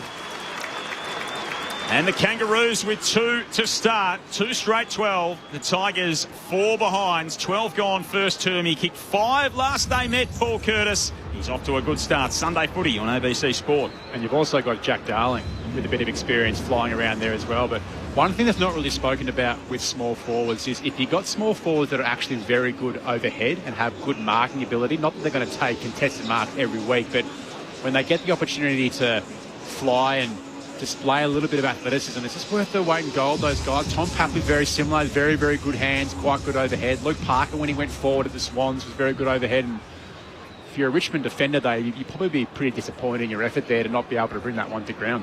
So you've got Paul Curtis, who picks up a Gray as an opponent. So Bolter and Miller are going to the main 2. Well, happy days for Paul Curtis. So back from the restart, it's McAuliffe who takes it, hand passes it to Grill, directly inside forward 50 for Richmond. The mark's taken by Campbell, and he'll be paid it too. So that is North Melbourne opponent. I think it was Caleb Daniel out in front, who potentially wanted a free for that. Good umpiring there. I think Caleb Daniel just gave that a little bit of extra theatre than what was required. Yeah, if you had just stood up, the umpire probably would have thought, you know what, maybe there was a push there. Yeah. But because you accentuated, well, you'd lose any benefit of the doubt. With Seth Campbell then from directly in front of goal for the Tigers. They've already got 4 behinds clocked so far in this first quarter. Can he get them the major? He does. He puts Richmond on the board in a big way.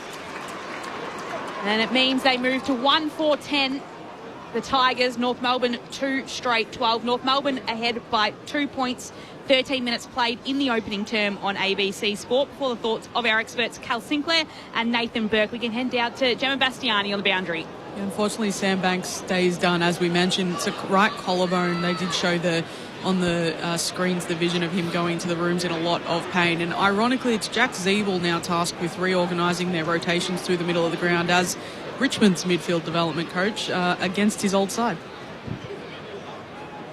I think you'd be pretty frustrated if you were the North Melbourne defence then. That last goal from Richmond literally came right at the front of that centre bounce. Can't make it that easy for them. Campbell, Gray and Trembath into the ruck now. So the two backups in there for Richmond and North Melbourne respectively. Davis Uniacke will get the clearance after it bobbled around in the middle. Sheasel to Wardlaw by hand to McKercher. Now they can start to chain the footy forward here, the Kangaroos. McKercher comes out wide to Stevens. Underneath our ABC Sport commentary position, Stevens measures the kick to half forward. Bolter smashes it away from Darling and over the boundary line. It'll be tossed in. That's the criticism of Dylan Stevens, and this was the criticism of him at Sydney, is that he always disregards the first option. Jack Darling made a lead. He held off and tried to spot something in the corridor, then made a last-minute decision to go to Jack. Next thing you know, Jack's got someone right up his backside and missed opportunity. So ball to be tossed in. It's Gravy, Darling. It's palmed down, and McAuliffe holds onto it, and then he's held onto. So we'll have another stoppage. Nothing more frustrating before that happens. Half forward for North Melbourne. The ball's tossed down. Taranto gets a hand pass to it. Hand passes it away to Ross, but it's North Melbourne that win the footy back. Hand pass goes inside 50. Ross wins it back for the Tigers. Hand pass to short. Taranto gets involved as well for Richmond. In the end, Sheasel steals it, bounces it like a basketball, and spears the pass to Spargo, who's sitting in the middle of the 50. And now he'll have a shot at goal for North. Well done by Sheasel. Some plays in that position with their back to the boundary line. Right footer might try and curl that one around, but spotted Spargo really well. And that's been the criticism of him, hasn't it? He just is disposed on his efficiency, but to find someone there. Had his first game for North Melbourne last week. Charlie Spargo gets his first goal in his new colours. The Melbourne Premiership player now getting mobbed by his teammates who are coming to celebrate with him as well. And North Melbourne's lead extended by 8 points after the Kangas bounced on another turnover against Richmond. It's North Melbourne 3 straight 18, Richmond 1-4-10. North ahead by 8 points, 16 minutes played in the first term. Goal for goal, ball's moving from one end of the ground pretty quickly at the moment, so it's not a bad standard to actually watch. It's not a lot of backwards and sideways sort of stuff. Both teams trying to get the ball inside 50 as quickly as they possibly can. The Tigers need to, because they don't necessarily have that player who's going to take the big contested grab. So if they can get it down there quickly to Raouli and these guys and Lafau onto the ground, that will serve them well. So I like the style both teams are playing. Thoughts of Nathan Burke with you on ABC Sport. Coleman Jones back out there and into the ruck for North Melbourne. Free kick coming to Harry Sheasel here in the tackle from Ross. So on hands and knees, he hands it up to Daniel, who had just got the pressure on it. It was good work from Ross to effect the kick. But North can collect it through Doverston at half forward. Comes out to Stevens, who again waits, assesses the options, almost waited too long. Eventually found Simkin on the paint of the 50. The former captain's got it at left half forward. Larkey's in the square. Blocking the run for Darling. Now Larkey comes up at the football. It gets over the back. Richmond do kill this one. The fist on that from Ralph Smith sees it through for a rushed minor score. That's North Melbourne's first blemish on the scorebook this afternoon. They lead by 9 points. 17.5 gone in this one. Tom from Benella's got in touch. Hi team, I can't afford to get to the footy, but can you comment on the body language of the Tigers? Do they look switched on? Berkey, Cal? Happy with how they're looking in the opening few minutes? No issues so far. Both teams been relatively clean, actually, whereas probably the last few times we've watched Kangaroos and against oppositions the likes of Essendon, it's been a bit challenging, but both teams pretty well. Dominating in the Goulburn Valley today, Loz. Benalla and Euroa. All the way up the Hume. We've got some fans in the Goulburn Valley. Oh, no. Beautiful part of the world that it is. So Richmond's kick-in has ended up being a turnover at centre wing with Zerha intercepting the footy, kicking out to Daniel. Little chip kick to Wardlaw, and he spears the pass off to Sheasel. Of course, equalled the disposal record the last time these two teams played down in Tasmania. And Sheasel will pop the kick right to the hot spot. It's punched away by Broad rather. He puts it away, then he has to go chasing after his own ball and taps it this time. He's able to put it in the path of Ralph Smith, who can move the footy along the outer side of the ground with Grill, shares it with Rioli, then Grill gets it back. He's got Blamires close behind him, who can intercept the footy, tap it away, and along with Parker, they're able to get it out of the boundary line and force a throw-in on the city side of the ground. It's North Melbourne leading by 9 points, 18 minutes played in the first term. I'm liking Sheasel's start. He seems to be getting his ball a lot more forward of centre, which has been the criticism of it. He's got his footy back at the centre circle, but he's had a good start to the game. 6 touches already. Yep. 3 inside 50s, 3 clearances as well for Harry Sheasel so far in the game. Here's Rechko, the first gamer for Richmond. Tigers get the clearance from the stoppage. Rechko's got it at centre half back. 24, 24, 22 in the VFL so far this season for the Tigers. Earns his call-up after an impressive performance last week. Short to Prestia. Prestia kicks inside the 50 for Richmond. And Zurha filling the hole defensively again. So impressive work rate. Steely Green's jumped on the mark there, and the umpire says that's okay. Zurha chips it infield to Sheasel. North by 9 points. 19.5 gone opening term. Joel Peterson, Lauren Borden calling it for you. Nathan Burke, Cal Sinclair experts. Gemma Bastiani on the boundary. Dangerous kick out of defence from Parker. Looking for Davies Uniacke at the top of the defensive 50. Big high contact there from McKercher. And it'll be a free kick here to Ross. It was for sort of a high fend-off type action. As now scooting past comes Ralph Smith. Takes the handball receive. He lined them up and smashed it into the right-hand post, and that ball has ricocheted 30 metres straight back into play. So he caught it flush. 1-5 the Tigers, 3-1 the Roos into time on in the opening term. I tell you what, if the Tigers could convert, this would be a great first quarter for them. It would be their best for the year, but just their inaccuracy is killing them. And Zurha with the kick in for North Melbourne, out to Larkey at left half back, and in a contest he punches it away and it goes out of bounds for a throw-in. To your point, Cal, they haven't won a first quarter so far this season, and North are 4-1 to start games in this campaign. I'm really liking the one-on-one on the kick in. It just gives North Melbourne a look they probably haven't seen and probably didn't prepare for. So ball comes in. It's Dovison that takes it. Hand passes it across to Spargo. Hand pass to McKercher. He just gets the hand pass away as he's being tackled. Back to Spargo. Hand pass to Lowe. Hand pass to McKercher, and they're out of defensive 50 as McKercher puts it on the boot and is able to kick it down to Powell, centre wing, outer side of the ground. South Australian carves it into the middle of the ground. It's a poor kick, and he goes to his state compatriot in Kane McAuliffe. And the Tigers can bounce it off half back here. Tyler Sonsi for Richmond. Pokes it over the top to Samson Ryan, back into the team this week after his pretty mindless suspension against Port Adelaide. Made the handball to Ross. He was lucky there. Umpire didn't call play on. Ryan drops it inside the 50. There's a free in the marking contest in the pocket. It'll go to North Melbourne. And Charlie Comben, who had the arm around there from Liam Fawcett. I don't mind that from Samson Ryan. I thought he was looking at. Colin Jones hooks this one all the way out of bounds on the full. There's some vomit on Berkey's shirt. What I just said. Big fellas, Cal. You've got to know your limits. And who gets the free kick in all of this? Standing closest to the boundary line, Samson Ryan. So he'll load up on the kick right to McKelty Lafau, who made a contest out of it, brought it to ground. Prestia picks it up, hand pass it away, but Davies Uniacke picked it out with one hand and takes it for North Melbourne. Hand pass to Spargo, who tried to get it to Parker. McKercher picks it up and shares it with Coleman Jones before taking it back again close to the boundary line, dock side of the ground. He kicks down the wing. It'll be one bounce out of bounds and a lasso free kick for the Tigers. So just trying to gain some distance there. There was no one around as he popped it in space, and it'll be a free kick to Broad. North Melbourne ahead by 8 points. 19 plays 11. Tigers up 10-9 in the inside 50s. An even territory battle in this opening term. Kangas 3-2. The Tigers winless so far in this campaign. Kick up toward Ryan. Couldn't hang on to it. North Melbourne on the turnover. Coleman Jones to Parker to Curtis. They're on the break here, the Kangaroos. Curtis can measure the kick to the edge of the 50. Larkey charges up at it. Clutches it to his chest. Looks to the pocket. Sees Darling. Goes in that direction. Can't get the mark. The Richmond defence scrambled back there. And then it's rushed across for a minor score by Ralph Smith. That North Melbourne lead back to 9. 23 gone in the first term. Would have loved a North Melbourne player to... Oops. Broad kick, his kick out. He tried to spear it past McAuliffe, couldn't take it on the full, so now it's all a bit messy as Richmond try and get it out of defence. Powell steals it back for North Melbourne. Hand pass to Blamires, who kicks from 45 metres out, a pretty tough angle.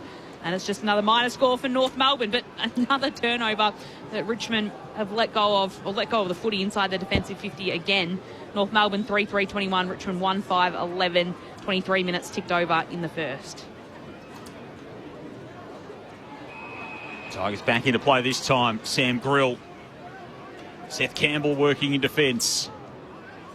So some inaccuracy costing the Tigers. We've seen it, especially with the Giants in the Sydney Derby on Friday night. Beautiful pick-up from Green. Got the handball away to Lawler. And then Big Fawcett just couldn't go down and collect it below his knees at half-forward for Richmond. Allowed Daniel in. Combines with Davies Uniacke to drive it off half-back for North Melbourne. Powell in the centre of the ground for the Roos. Darling presents up just forward of the wing. Lawler should have done better there. That was an easy handball over the top, and the Tigers were off and running inside 50. Darling out wide to Blamires. Played every game since debuting in the opening round of the season for the Roos. Back to Daniel. Now to Zurha. 75 metres out. Drives it deep. Curtis again. Well, he split the two bigs down there, Paul Curtis. And he takes the mark in the right forward pocket. No more than 20 out. I reckon Cam Larkey, very smart there. Very well disguised shepherd there just to allow Curtis to... Saw him have the front position. Saw he had no man on him. And just another overhead mark taken by the little fella. One already for Curtis. Make it an opening term brace. Paul Curtis kicks North Melbourne's fourth of the quarter. And they open that margin up to a game-high 16 points. 4-3-27 to Richmond, 1-5-11, 25 gone opening term. Sunday footy on ABC Sport. Your experts are Nathan Burke and Cal Sinclair. Well, it's good. It's a good sign of maturity there and leadership from Larkey. Just to know that, you know, he had someone in front of him. You know, as a key forward, you just think, oh, I'm going to gobble this up and try and have make a contest. But just the reaction time to call Curtis back into that one. And once again, if you're a Richmond defender, you'd be very disappointed. The worry was that Larkey held out Miller, who was not Curtis's opponent. So in this frame here, Curtis doesn't have an opponent at all. So where was he? So back in the middle, Simpkin goes chasing after the Coleman Jones tap out. In the end, Coleman Jones does the tackling on Ryan and might have got him a little high. So it'll be a free kick to Richmond in the centre of Docklands, and he wants to fire out the hand pass as quick as he can. Gets it away for the kick coming inside 50 from Ross, and it's a direct turnover. Comben standing there, intercepts the footy for North Melbourne, takes the mark, chips it out to Parker in the left back pocket, and flares it out wide to half back, and it drops short at Larky's ankles. Comes off his boots, and that'll be a lasso free kick, and it'll be going to North Melbourne and Ralph Smith, who can take it at right half forward for Richmond, his side trailing by 16 points. So the son of Thor kicks to it full forward. Parker goes up, gets his right fist to it.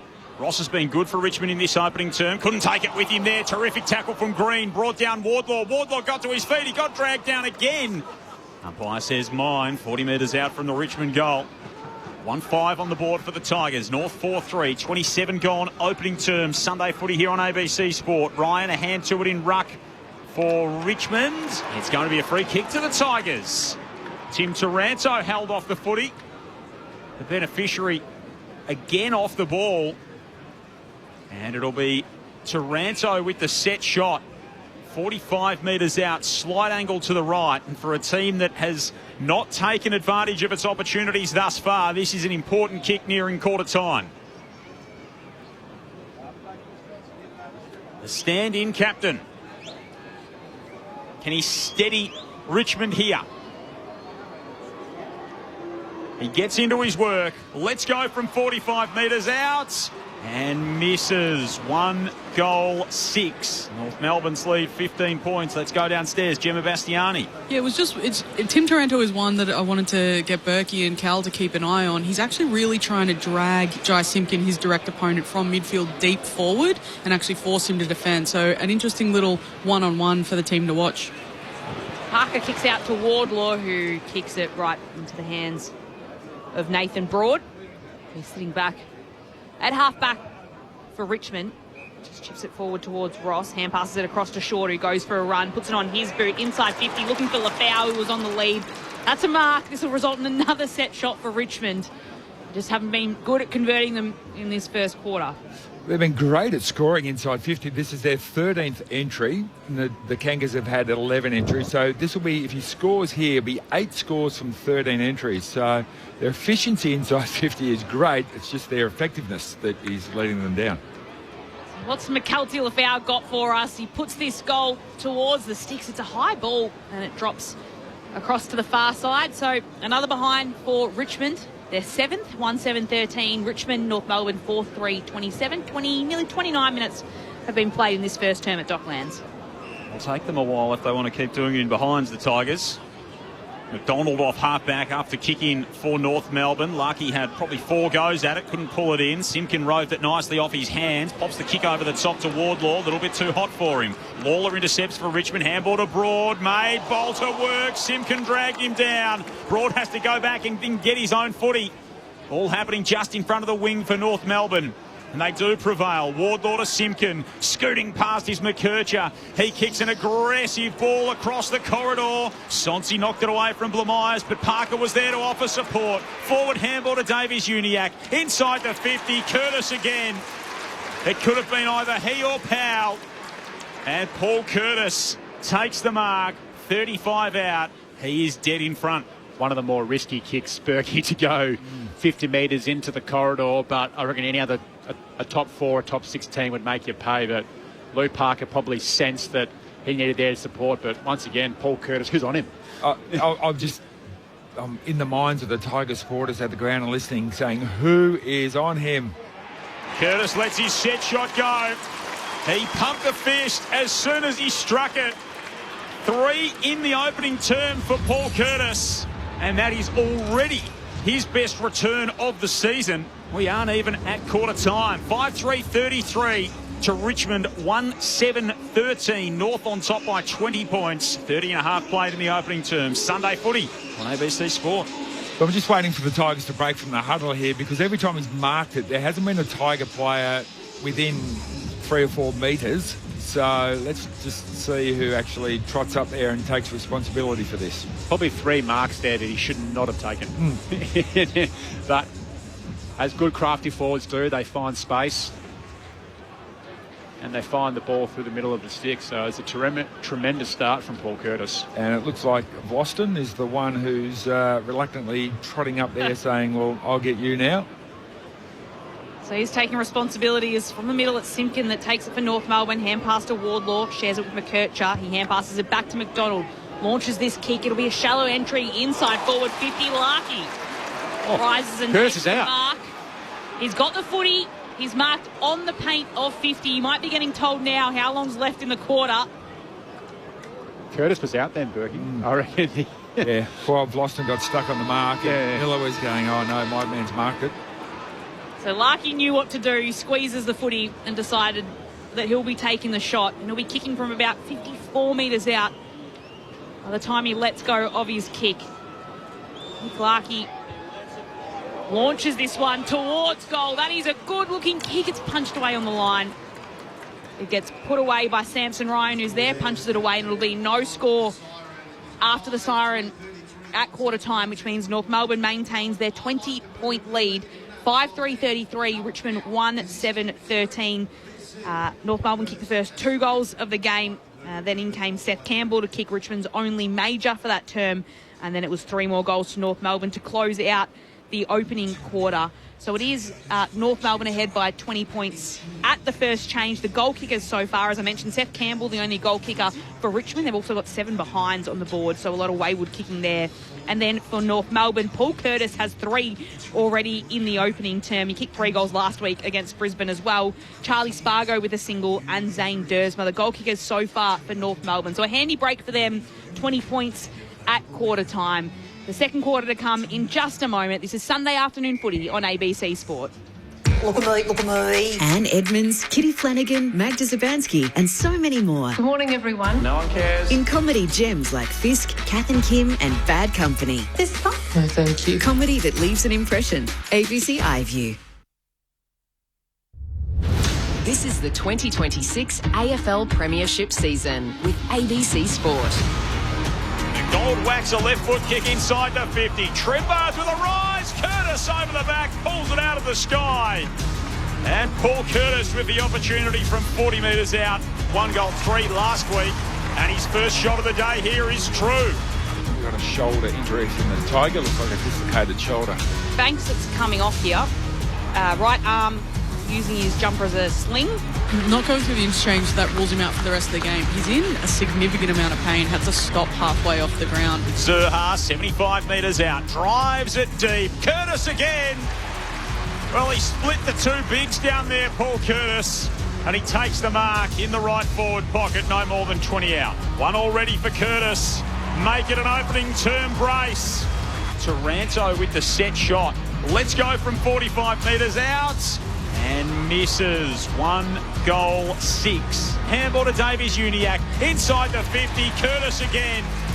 Curtis lets his set shot go. He pumped the fist as soon as he struck it. 3 in the opening term for Paul Curtis. The AFL on ABC Sport. On radio. ABC Sport Digital Radio. And ABC Listen. So it is North Melbourne ahead by 20 points at quarter time. They've won the past 3 against Richmond coming into this match. Of course, Richmond haven't won a game so far this season, while North Melbourne are sitting at 3-2. Under the roof at Docklands, a beautiful day in Melbourne, though. Outside, when we get little glimpses through the gates of what's going on outside, Lauren Borden and Joel Peterson calling the action. Gemma Bastiani down on the boundary. Cal Sinclair and Nathan Burke, our experts on ABC Sport today.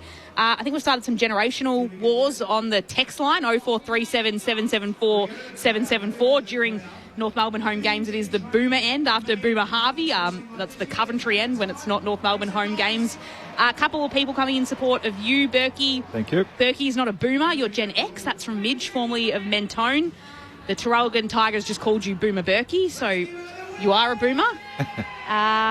John from West Footscray, I don't like players punching the ball out of bounds. It should be a free kick to any team. It's deliberate. Could probably see that happening at some point. If the Rucks do that it becomes a free kick. With the lasso rule, I can see the rule just pushing and becoming that. Who knows? That's the answer to that question. Loz, who knows what they're going to come up with? Fran from Melbourne, thank you for the call. How many Dersmas are there? I believe I worked it out and then another turns up. It's very good, Fran. There's 4. So we've got Zane playing today, Willems at West Coast, Xavier's at Essendon, and Yasmin's at the Carlton AFLW. So I don't know how many. That's obviously 4 siblings. They were the Danahers. I'm not sure. Has there been another? What I will say is that the family petrol prices must just be through the roof going from game to game. Yep, down from Foster in Gippsland. So it's a long way to travel for the Dersma family, and now they're spread out across the country. So thanks for sending your text in, 0437 774 774. It is North Melbourne ahead by 20 points, 5-3-33. Richmond 1-7-13. What did you like about North Melbourne in that opening term, that they've got to a 20-point lead, but Richmond could have been a lot closer had they kicked straight up? They could 13 inside 50s each. The difference is North Melbourne are going at 38% goal efficiency inside 50, and the Tigers are going at 7. And when you go at 7, you're just making things really, really hard for yourself. And it's really been the Paul Curtis show up at one end. He's been the difference between the two teams at the moment. Around the ground, the Kangas have had 24 extra possessions, but everything else is pretty even. Stoppages are even, inside 50s are even. It's just the ability to capitalise. And so for me, if I'm going down to the Tigers, I'm grabbing that back 6 and going, hey, I know we want to attack off the back line and some modern footy and all that sort of stuff, but if a bloke is hot you've got to recognise that. You've got to say, right, I'm going to shut you down for the rest of this quarter, and you're not going to get a sniff. So to me, that's a bit of a difference. One interesting thing is because of the riches up there in that North Melbourne forward line, Cam Zurhaar, every one of his possessions have been up around the middle. So they're giving him licence to be that link player up through the middle of the ground, use him coming out of the back line, which is a handy thing because he's quick and he can mark and he leads really well. So a good option there because they've just got a little bit of an embarrassment of riches at the moment that certainly the Tigers don't have at the other end. Well, the story of the scoreline doesn't really tell the story of, I guess, how both teams are playing.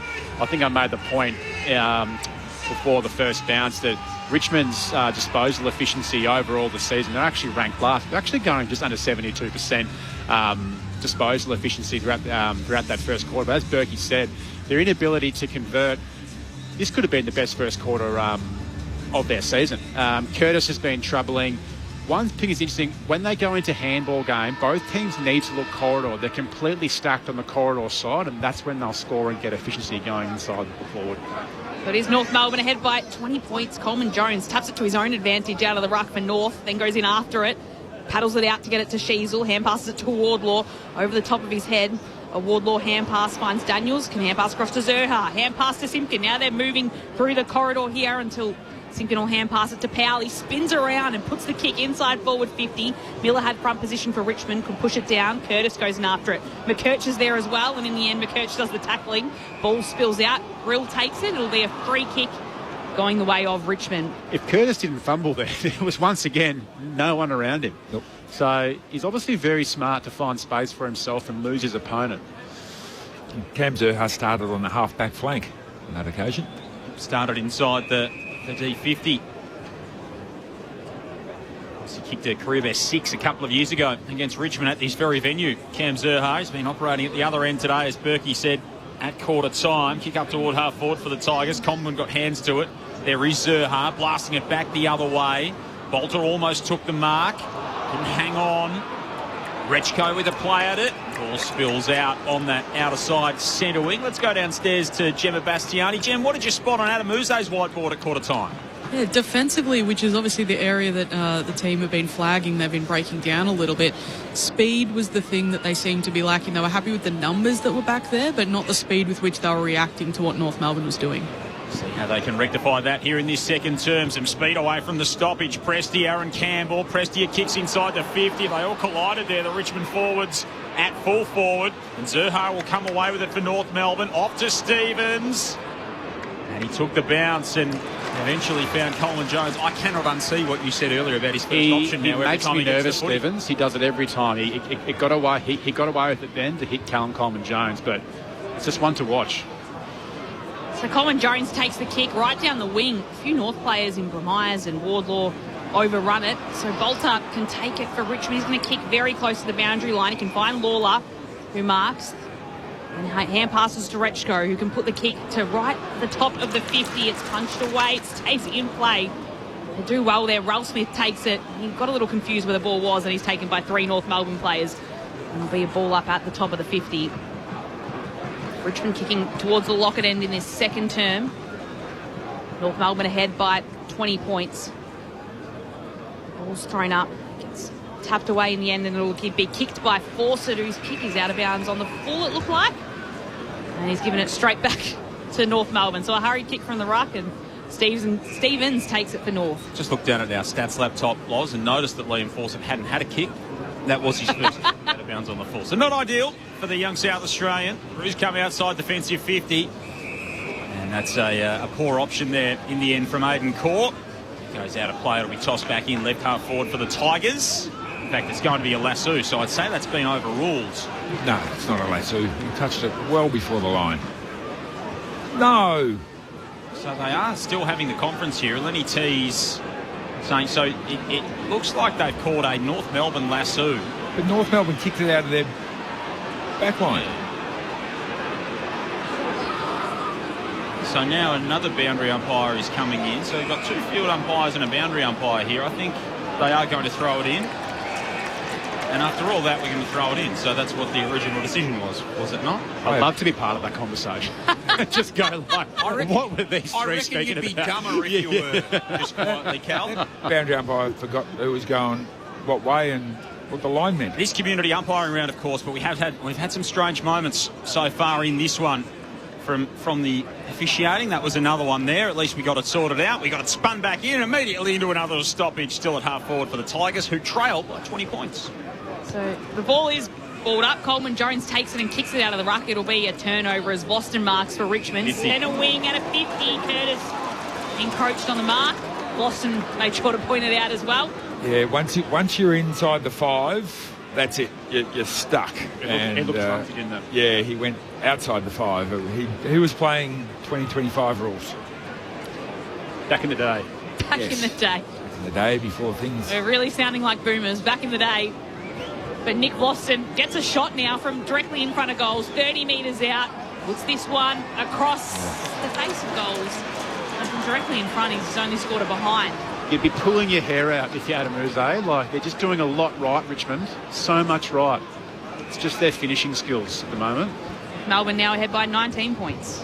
Some of their senior players as well, the likes of Taranto and Floston, among those making the mistakes. They lock it in their front half here, though, Richmond, and get another ball in at right half forward.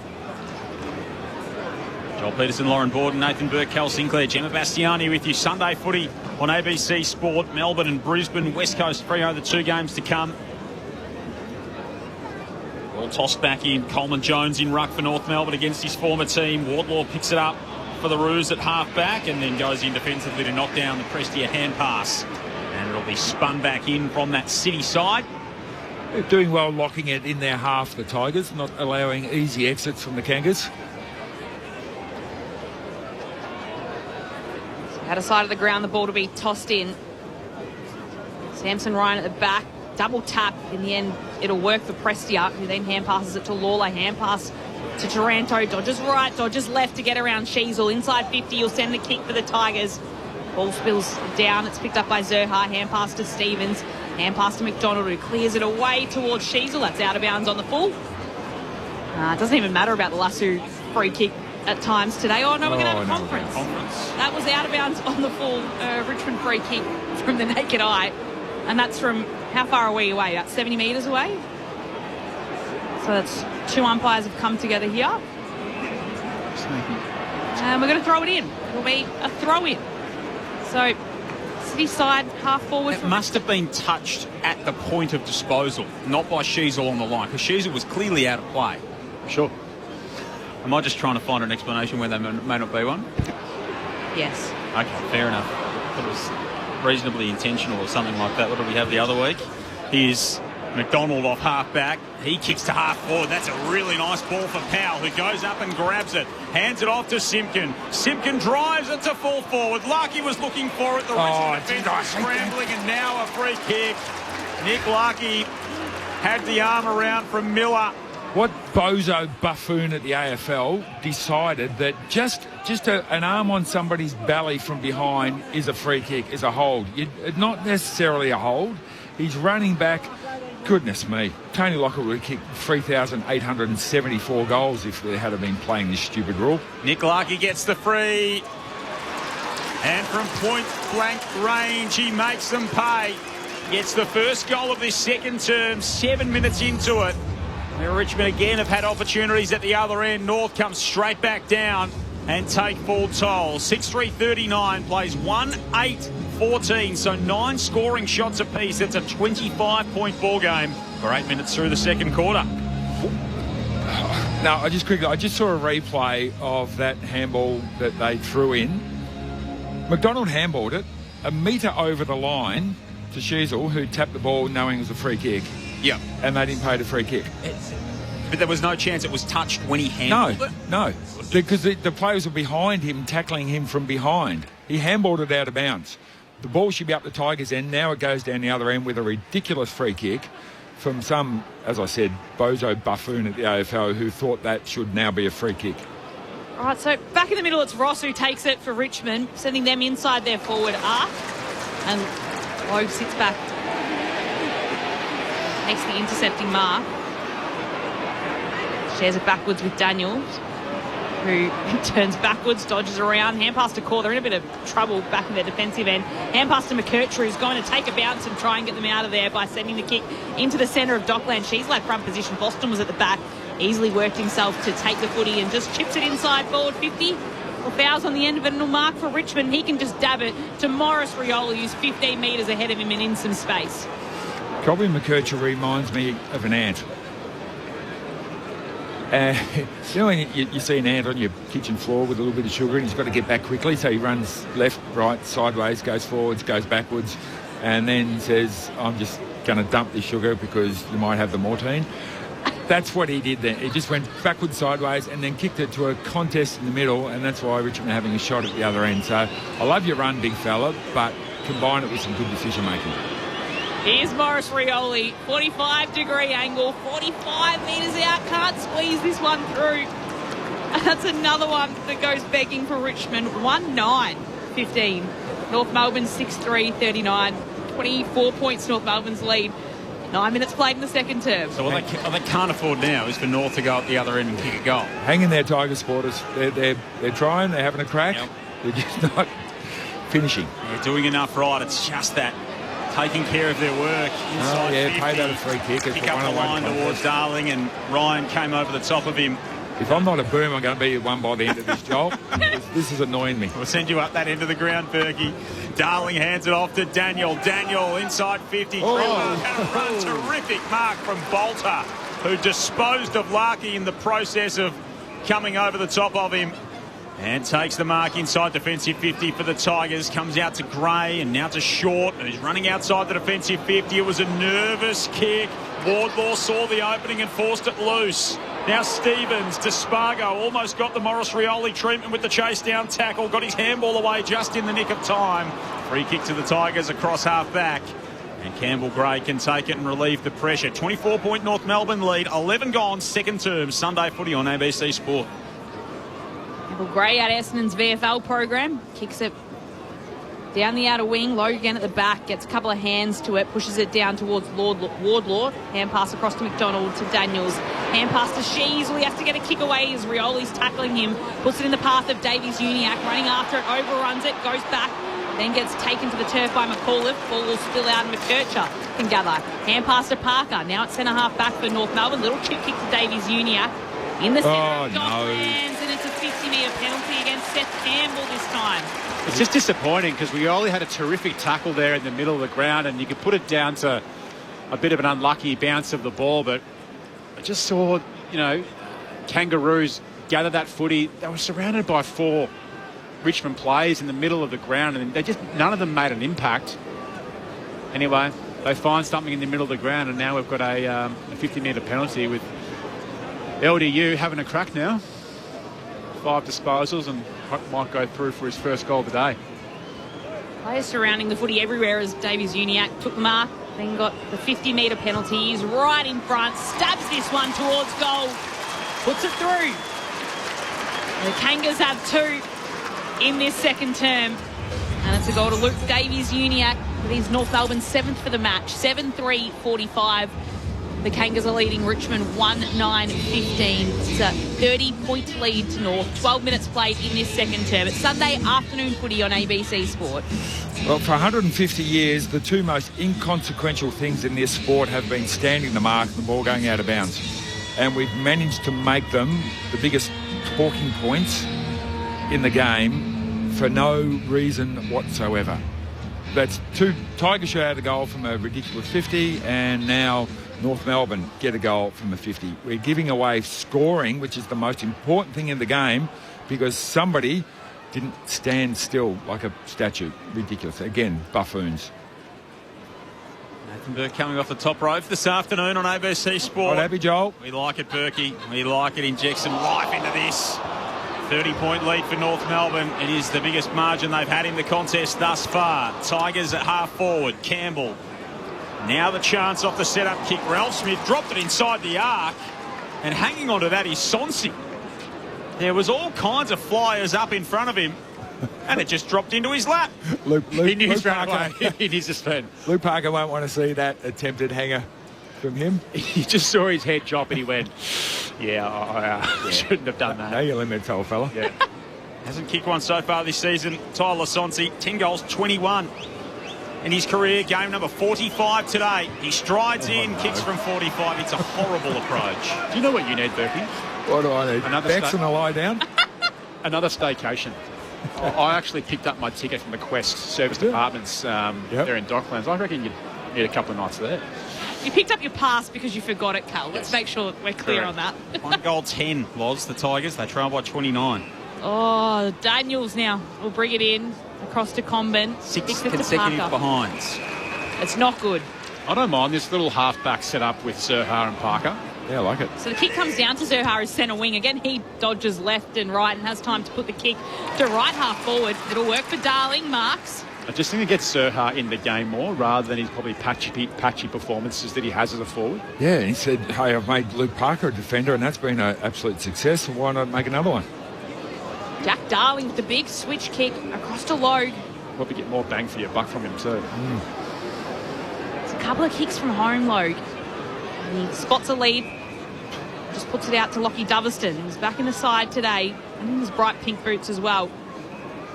Takes his time on his kick. Full getting some height on it and popping it into the left forward pocket. Broad will punch it away. Larkey went to ground. No free kick in all of that. It'll be a throw in the hot spot. It's just not a good kick though. Like, you're about 60, 70 metres out. If you've got Mitch Larkey there, you need to kick to his advantage. Give him an opportunity to actually run and take jump. But if you're going to put it on his head and allow him to get squeezed under the footy, it's just frustrating as a forward. To Cal Sinclair on ABC Sport. Jack Darling at the stoppage. Rips it free. Handball toward Larkey was taken away from him and a ball up. So 5 times already today, Richmond have kicked the behind. The very next score has been a North Melbourne goal. Kangaroos are inside forward 50 after the Tigers kicked the behind up their end. Darling trying to go Daniel Wells style and sort of bicycle it over his head out of the ruck. Broad clears it out of there and Zerha marks right on the forward 50 being deployed in defence today, and Cam Zerha is good for the leg if he wants to go here. He pokes it inside 50 and finds Stevens. And Dill Stevens will have a set shot of about 45 metres, slight angle to the right. He's having a day out, Zerha. He is. Yep. Looking really clean and comfortable off half back.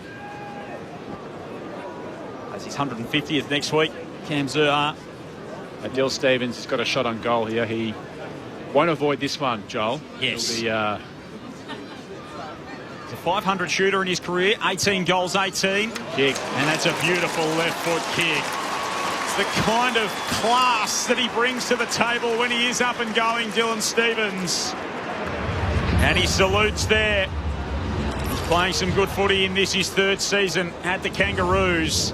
And for the 6th time today, Richmond miss at one end, North Melbourne go up the other end and kick a goal. That margin out to 35 points, 8-3-51 to 1-10-16. 17 minutes played, second term. Still inside 50s tracking evenly, still 20 each, so 7 each for the quarter. So the Tigers are getting their opportunities, but you just get the sense that the danger from the marking forwards in North Melbourne's forward 50 are far different quality from the marking forwards at the Tigers' end. Clearance counts very similar as well, 12-13 in favour of Richmond. Game high, 35-point lead for the Kangas, looking for their 4th win of the season.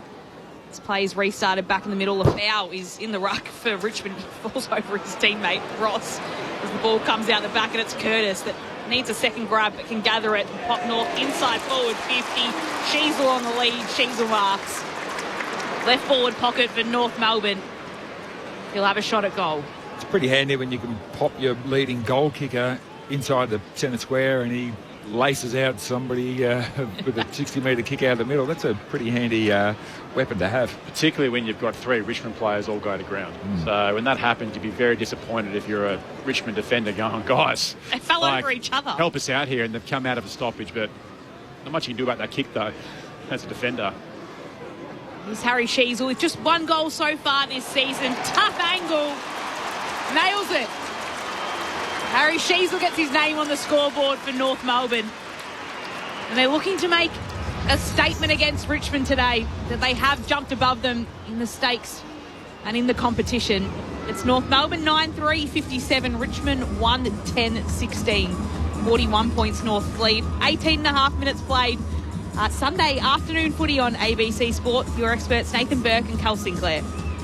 It's also good to see Jai Simpkin back in the middle. He's sort of keeping a close eye on Taranto. All the North Melbourne games we've seen so far this year, I doubt whether he's taken many centre bounces at all. He's been pretty much stuck out there on the wings. So Taranto's had 10, Simpkins had 9, so pretty even at this point. But if you're keeping Taranto down to sort of those sort of numbers, I think you're doing your job extremely well. Hey, Jim, Morris Rioli spending a bit of time on the bench. Yeah, he emerged from the rooms with a physio with a pretty dejected look on his face. He is sitting on the bench with no clear strapping or anything obvious, so I'm just chasing up what exactly that is. Thank you. It's Ryan from the clearance, kicks inside the 50. Here is the main defender in Luke Parker. What a transformation in his game at this stage of his career it's been. He intercepts, sends it outside. Sonsi's kick inside the arc couldn't be marked. Another chance goes begging for Richmond. Screen couldn't take it. And now the Roos will bounce off half-back. Powell's handball through the middle. Davies-Uniacke paddles it out in front of himself. He was almost first there as well. Charging it down was Ralph Smith. Davies-Uniacke did get there at right half forward for North Melbourne. Off to Spargo, lowers the eyes inside the 50. Beautiful delivery to Darling. And Jack Darling has a 45-metre kick. It's almost identical to the one Dill Stevens nailed a couple of minutes ago. They had a lot of players, Richmond, sucked forward of the footy. When there was an opportunity to turn that over, completely outnumbered on the rebound from North Melbourne. But tell you what, good smarts there from, not sure who kicked that inside 50. Spargo. Just to show a bit of patience and find Jack Darling, who hasn't found a lot of it today. So Jack Darling ambles in and strikes it beautifully. And the Kangaroos are really up and running with 8 goals in a row in this game to get it out to a 47-point break. 10-3-63 to Richmond, 1-10-16. 21 minutes played, second term. Sunday footy on ABC Sport. Your experts are Nathan Burke and Cal Sinclair. The tale of two inside 50s. Richmond go down one end. It was actually Seth Ryan who kicked a big long bomb out of the middle. Luke Parker marked it, but he almost ran into 2 North Melbourne players. So there was 3 North Melbourne players that read Sampson's 50-metre kick inside 50, and then they got the footy back, and there was a drop chest mark. Quickly down the other end, out in front of Darling, comes out, easy mark, easy goal. And there's the difference between the two teams.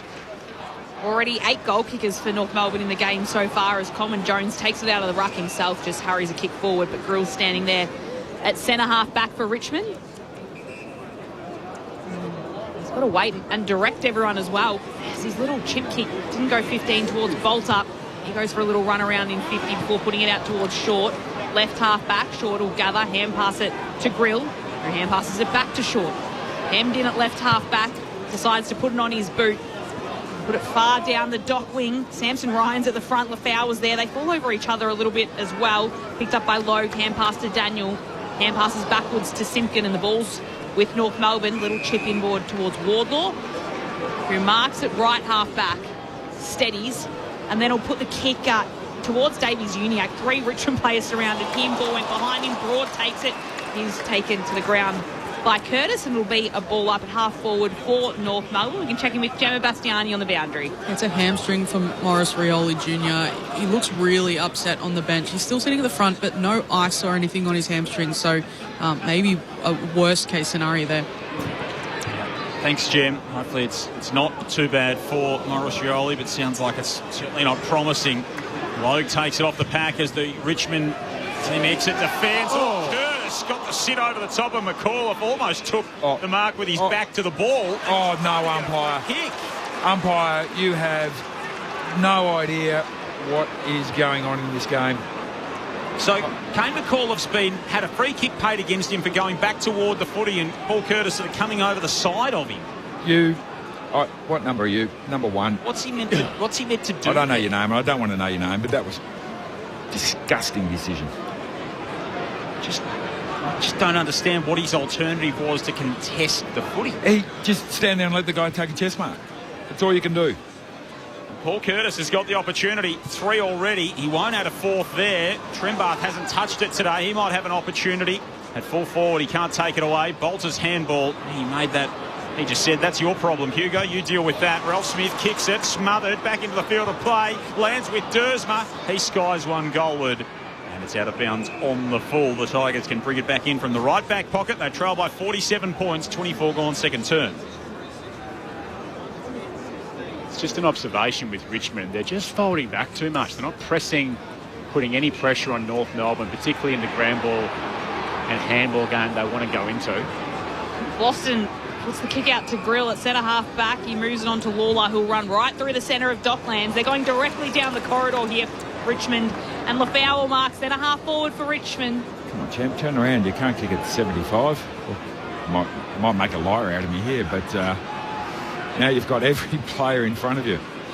Well, you've champed him, so he might really have a go here. Yeah, you champed him. He might deserve it. I hope he makes me look stupid. Yeah, well, he might deserve it, yeah. Here we go. McKelty Lafau, 57 metres out towards goal. It's offline. It's probably 3 metres short. It gets tapped through for a -4. That's an astute champing, Berkey. It's probably a bit of a coach killer, Berkey. Like, you would want to actually put that to the top of the square, create a contest, put a bit of pressure on. You'd want to do 3 other things than what he did. Turnover off the kick in.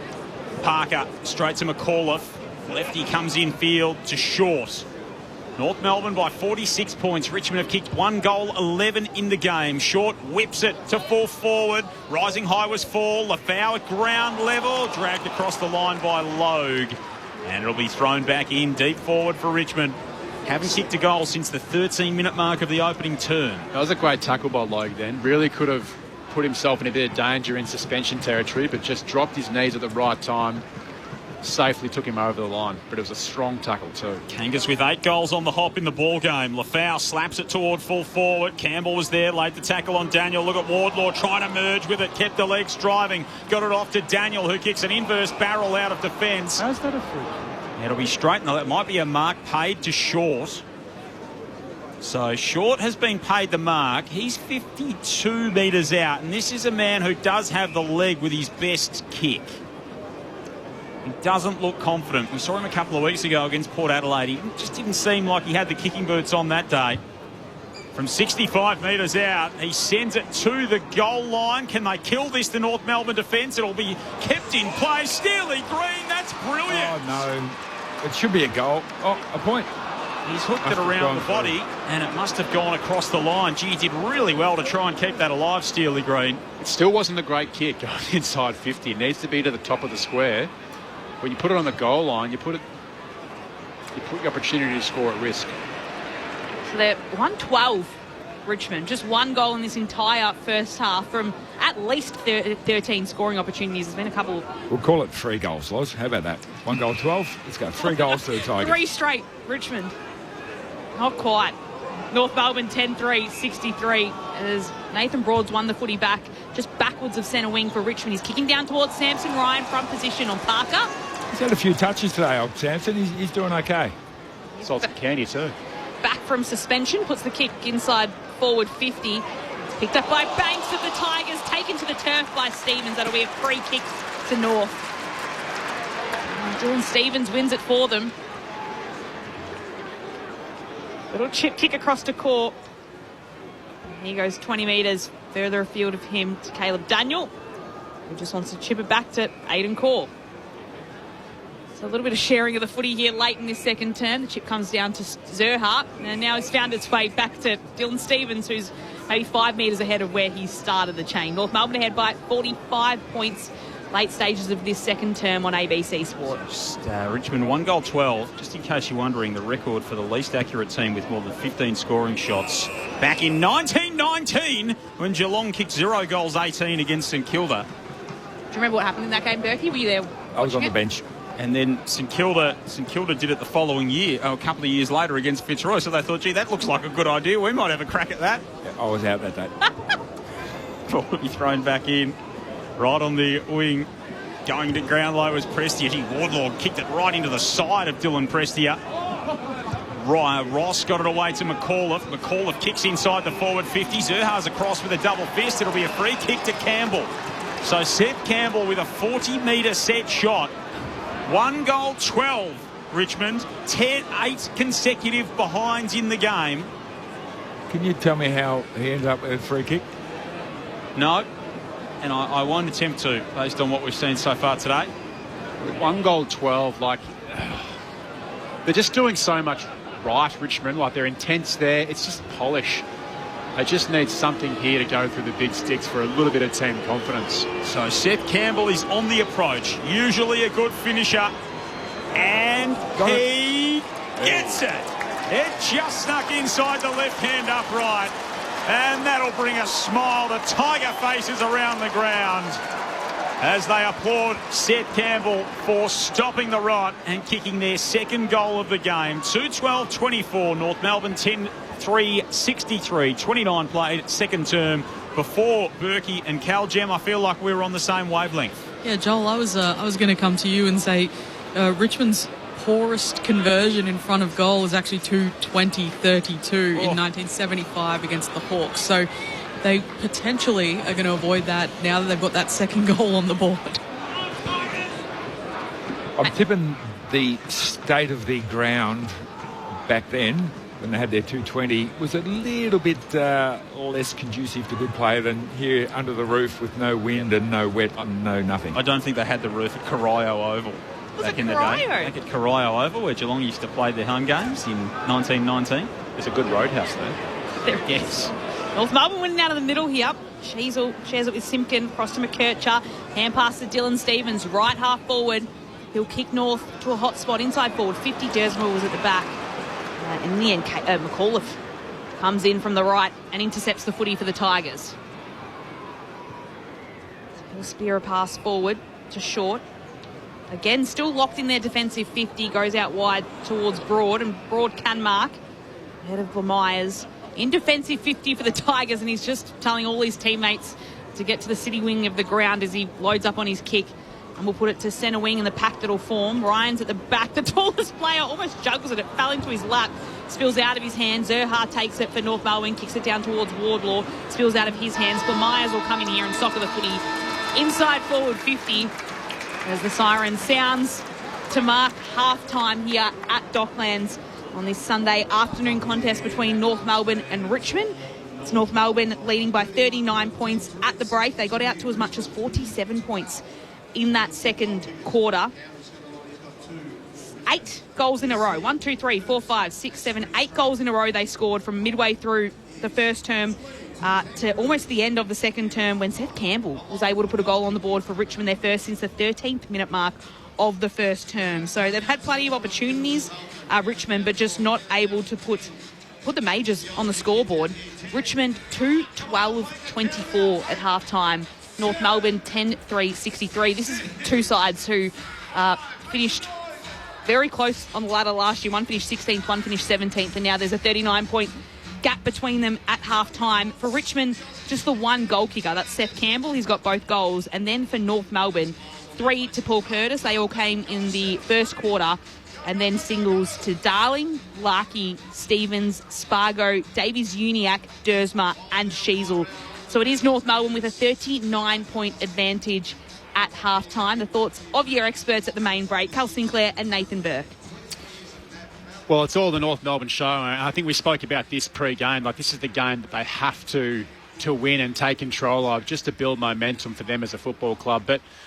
And they've certainly done that, but I think the story of that first half is they're just far more polished than Richmond. I wouldn't say the intent or the effort or necessarily they're not clumsy with the ball, Richmond, but they are when they particularly get a shot on goal. But they're still going at around 70% efficiency or just above, but just that inability to convert is really hurting them. Probably 2 observations from that quarter. They are just folding back. So when the ball hits the ground, for whatever reason, there's just no intent to get in the face and get real frontal pressure upon North Melbourne. North Melbourne have a real strong ability to reboot from turnover. They're just getting a lot of momentum. And I think Richmond have been caught out with their discipline. I think they gave away 2 50-metre penalties that quarter. Luke Davis, Uniacke, LDU managed to put one through the sticks after a pretty poor 50-metre penalty. Berkey's obviously given his opinion about the umpiring, which has been a little bit probably, here or there this quarter without going through a real thorough analysis. But if you're North Melbourne supporter, you'd be pretty happy with the players that are actually finding the footy. So if you're North Melbourne, Caleb Daniels got 16. Cameron Zurhaar, we're really liking him off half-back with 15 disposals. He'll prolong his career by 15 years going to a half-back flank. Harry Sheasel's got 14 touches, 5 clearances and a goal. He's been really good. He's finding a lot more of footy on forward half of centre. He's had a lot of criticism over the last couple of years about finding the footy in the back half, but it seems like he's really putting a lot of power and using his legs to get the ball forward of centre. Luke Parker is on the trajectory, showing his consistency as a half-backer with 14 touches, 12 kicks, 2 handballs, 3 marks, 396 metres gained. So a pretty good first half there from Luke. And Jai Simpkin, Berkey made the points. Great to see him around the footy. So all their players that you want to have the ball in their hand do have the ball in their hand. But it's just the goal kickers. Paul Curtis with 3, Dill Stevens 1, Spargo, Sheasel, Larkey, Dersma, LDU and Jack Darling all hitting the scoreboard. And Seth Campbell with 2 goals. So, yeah. Well, the Tigers actually had more inside 50s, 27 to 25. Yeah. But again, they're still going at 7%. They didn't manage to actually increase that. And the Kangas are going at 40%. So they increased theirs. But not only are they not scoring, they're not actually putting pressure when the ball hits the ground. And you mentioned those 3 of the top 4 ball getters on the ground, Caleb Daniel, Zurhaar and Luke Parker, 16, 15 and 14. So they're basically just wandering around once the ball hits the ground and getting the ball into a position that can get the ball inside 50 for North Melbourne in better spots than what the ball's going inside 50 with North Melbourne, because they set it off that half-back line really, really well. Marks inside 50, interesting, are 8-6 in favour of North. So they're marking the ball inside 50, but all of their marks are either on the boundary or 48 metres plus out. And they marked a couple even further out than that. So it was a bit of a deja vu, to be totally honest, from that first quarter to the second quarter. Not a lot changed. So hopefully the Tigers inside there at the moment, they're talking primarily about how do we, one, get that ball inside 50 in a more attacking fashion, in attacking spots, and how do we actually keep it in there once the ball hits the ground. They've got small players, they've got some tall players who can take a mark. Do they just roll the dice and go, hey, Noah Bolter, go forward, try and take a couple of contested marks for us. We've got Miller down there, we've got Gray, and put Vlosten down there. He can play a little bit taller, he can play on a Curtis. It's not like North Melbourne have the land of the Giants up forward, so try something. Do something different, see if you can take a mark, see if you can put a bit more physicality into that forward line, because at the moment it's probably about the softest forward line that I've seen play AFL football for a long, long time. You're not holding back today, Berkey, at all. Liam Fawcett and Jonty Fall have got 2 kicks, two possessions between them. Fall hasn't had a kick and Fawcett has 1 kick that went out of bounds on the full. Yeah, get into the game, boys, or get down the other end, or get off. They're your 3 options. Hopefully they take the first one and get themselves into the game. Look, they are young players, and they're going to have ups and downs. They're not going to be consistent. That's what young players aren't unless you're a superstar. So the thing is, hopefully they learn from what they did in that first half and come out and try something different in the second half. I think if you're Adam Mouzay and you're going to half time, you go, okay, like, what's your message to this young group? And I think you go, okay, guys, we've had, how many scoring shots have we had? I don't have the exact stat in front of me. So 14. It's not, we don't have an inability to actually give ourselves an opportunity. But I tell you what, guys, if it's going to continue like this, well, let's get back to the training track and literally work on our polish and our ability to sort of execute. So that's, that happens, skill execution, and maybe you can kind of work through that a little bit and improve. But what they can't, I guess, accept is the fact that they have no sort of pressure on the ball, particularly when North Melbourne go into handball games. So there's been many, many times. I think Rioli's was the best example. He did a terrific tackle on LDU in the middle of the ground. A good team would swarm on that and absolutely punish you the other way. But, there's a little bit of unluck with bounce of the ball at the time. But there were 4 Richmond players surrounded one North Melbourne player, and it was like they were all sort of waiting to see who's actually going to go after the ball. In actual fact, North Melbourne just literally walked out of that contested situation and just ended up having a shot on goal. So it's just that pressure around the ball. They just need to not hesitate and go, don't wait for someone else to do it. Do it yourself and actually make an impact for this team. But like I said, the scoreline, it's not an absolute shellacking. It's just more the fact, I think, for me, it's polish for Richmond. They just lack a little bit of polish and execution, and a few teachable elements are actually there, and they can actually, if I'm Adam Uza, I'm saying, all right, let's not let this blow out. Let's just try win the quarter, or let's try and win the first 10 minutes and not panic and go, oh, we're going to walk into a 10, 15 goal loss here. Don't give them that message. Go, guys, we want to come in at three-quarter time with a couple of key points and go from there. Loz, 9 set shots for both of these teams so far. Richmond 2-7, North Melbourne 9 straight. That's the story in one sentence, isn't it? It's a big part of a 39-point deficit.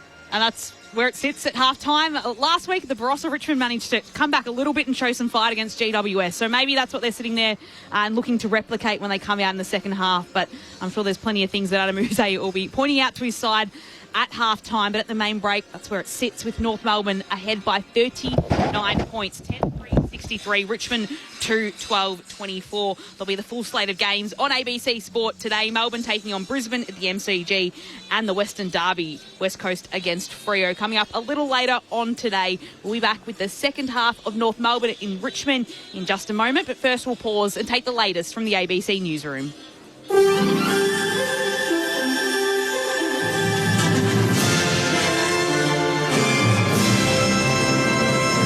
ABC News, hello, I'm Satyam Weinstein. Former SAS soldier Ben Roberts-Smith has denied any wrongdoing after speaking out for the first time since his arrest nearly a fortnight ago. The Victoria Cross recipient has been charged with 5 counts of the war crime of murder alleged to have occurred in Afghanistan between 2009 and 2012. Mr. Roberts-Smith has been released on bail after being arrested at Sydney Airport. He says the situation has been tough on his family. I would ask that the media please allow my family their privacy at this time, particularly my children, who have already unfortunately suffered through a deliberate, sensational arrest that was made last week, an unnecessary spectacle. Maritime tracking data shows a number of vessels heading for the Strait of Hormuz have turned around after Iran announced its renewed closure. Iran's Revolutionary Guard says the strait will return to strict military control, warning any vessel moving from its anchorage in the Gulf or approaching the strait would be deemed to be cooperating with the enemy. Tehran says the renewed closure is in response to the US blockade of Iranian ports and breaches of their ceasefire deal. This is a recording of communications between Iranian authorities and a vessel attempting to transit the waterway.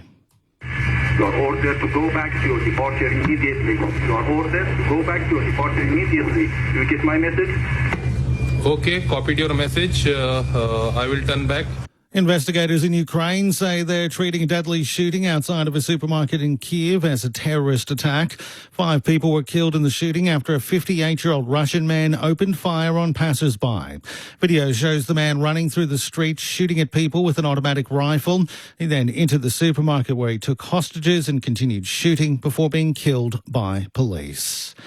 The clean-up is underway in New Zealand's capital, Wellington, after a powerful storm caused flash flooding. Officials say the severe weather has caused widespread flood damage across the city. The storm saw a state of emergency declared for some areas, and at least 18 people had to be evacuated. Forecasters are warning of more rain and thunderstorms to come for the North Island, including Wellington. It comes a week after the island was battered by a cyclone which forced residents to seek shelter on higher ground. As Tasmania State Labor Conference continues in Hobart today, delegates have backed pill testing and the decriminalisation of cannabis. State political reporter Josh Duggan has more. Pill testing is operational in Queensland, the ACT and Victoria, but the Tasmanian government does not support it. On the second day of Labor's first state conference since 2019, a motion has been passed calling for the party to back pill testing, saying it would reduce harm and keep Tasmanians safe. The motion, put forward by Young Labor, also endorses the decriminalisation of cannabis in Tasmania and a pathway to legalisation. A similar motion calling for the legalisation and regulation of cannabis was referred to an internal committee. Labor MPs are not bound to the positions taken by conference. Commuters in Victoria are set to enjoy another month of free travel on public transport. The Victorian government has announced it will extend free travel into May, and from June until the end of the year, the price of fares will be halved. The state's public transport minister, Gabrielle Williams, says the measures will take the pressure off household budgets. The cost of both the free public transport through April and May, plus half-price fares till the end of the year, is about $432 million, mostly in foregone revenue. A life jacket worn by a first-class passenger on the Titanic is sold at auction for more than $900,000. The BBC's Ed Brown with more. Laura Mabel Francatelli wore the cork-filled life jacket as she escaped the sinking ship on lifeboat number 1, an escape vessel mired in controversy as its 12 occupants didn't return to pick up more survivors, despite having room for dozens more. The fact that we know all this is what makes the item so valuable. It's one of the few remaining original life jackets where the person who wore it is identifiable. It was bought by the US-based Titanic Museum attraction, and its final price far exceeded its initial estimated value of just over $470,000. And a warning has been issued for big swells along much of the New South Wales coastline today. The Bureau of Meteorology says conditions from the coast at Byron down to the south coast of the state are expected to be hazardous for rock fishing, boating and swimming. It's urging rock fishers to avoid coastal rock platforms and seek a safe location sheltered from the surf. You're now up to date with the very latest from ABC News. Are there any winners in the cost of living crisis? What's causing the algal bloom? Questions. They've never been more important. So the one thing we'll never question is our duty to keep asking. ABC News. Keep asking. This is the 2026 AFL Premiership season with ABC Sport. Simpkin drives it to full forward. Larkey was looking for it. The rest of the defence was scrambling, and now a free kick. Nick Larkey had the arm around from Miller, and from point-blank range, he makes them pay. Morris Rioli, 45-degree angle, 45 metres out, can't squeeze this one through. That's another one that goes begging for Richmond. 1-9. Harry Sheasel with just one goal so far this season. Tough angle. Nails it. Harry Sheasel gets his name on the scoreboard for North Melbourne. And they're looking to make a statement against Richmond today. Jack Darling ambles in and strikes it beautifully. And the Kangaroos are really up and running with 8 goals in a row in this game. Campbell is on the approach, usually a good finisher. And he gets it. It just snuck inside the left-hand upright. And that'll bring a smile to Tiger faces around the ground. The AFL on ABC Sport. On radio. ABC Sport Digital Radio. And ABC Listen. There you have it, the sounds of the second quarter there, which almost entirely belonged to North Melbourne, kicking 5-1 against Richmond, and that goal from Richmond coming very late in the term to pull back the margin to 39 points. They've got to a game-high 47 points in that second term. It's North Melbourne at 10-3-63, leading Richmond 2-12-24 in this round 6 clash under the roof at Docklands. 39 points North Melbourne's advantage. They've just run back out onto the turf at Docklands, with Richmond still in the rooms for a little while longer. Lauren Borden and Joel Peterson calling the action. Nathan Burke and Cal Sinclair, your ABC Sport experts. Gemma Bastiani down on the boundary for us this afternoon. A little bit of news coming out today. Essendon have confirmed a low-grade calf sprain for Jordan Ridley. So, again, not good news for Jordan Ridley, who has had that many injuries and soft tissue injuries across the last couple of years, and then a bit of a blow for Essendon there after they lost by 9 points to Gold Coast yesterday. All of the matches today will also be on ABC Sport. So Melbourne and Brisbane coming up in about 45 minutes or so is the first bounce at the MCG. West Coast and Freo at 5:10 Eastern time. Late change in that Melbourne-Brisbane game as well. No Darcy Fort, so Zane Zakostelski comes in as the late change for the Lions. Good news, good pronunciation as well, Joel. I just had to think about it there for a little bit, Loz, but managed to slide that one out, so that was okay. Did pretty well in the end. I think Cal wants to speak, but he can't find the button. I think he's trying to say Zakostelski. Well, I had a joke. Anyway, I was going to say that 10 times fast. But anyway, moving on. I'm glad. Sorry, I'm glad we got that in. I've had a clumsy half time. Can we turn his mic off at What's the back happened there? at half time? You haven't dropped your drink all over yourself or something, have you? No. Copeland style? No. I spilled the coffee over the pram this morning in Armidale. Yeah, that's actually. not So luckily I was holding my daughter in my arms. So either way, we digress and we move forward. On the text line, 0437 774 774. A few agreeing. Someone said, I hate to say I agree with you, but it's hard to watch the AFL at the moment with its emphasis on technical rules rather than letting play go on. So that's what you were saying, Berkey. I spent yesterday watching local VAFA footy. Less stoppages, more play on, exciting, and that's become my go-to now. So another text was coming through about the conferences that are happening now with this Lasso free kick. We're chewing up time in that regards. When everyone wanted to take time off the clock, we're chewing it up in another way, which is a little bit frustrating for fans. Interesting on that point, the VAFA don't play the stand rule, and you find it more free-flowing without a stand rule. Does the SANFL play the stand rule? Obviously, they've got the Lasso. They do have the SANFL. Yeah, and most local football clubs play a version of the stand rule.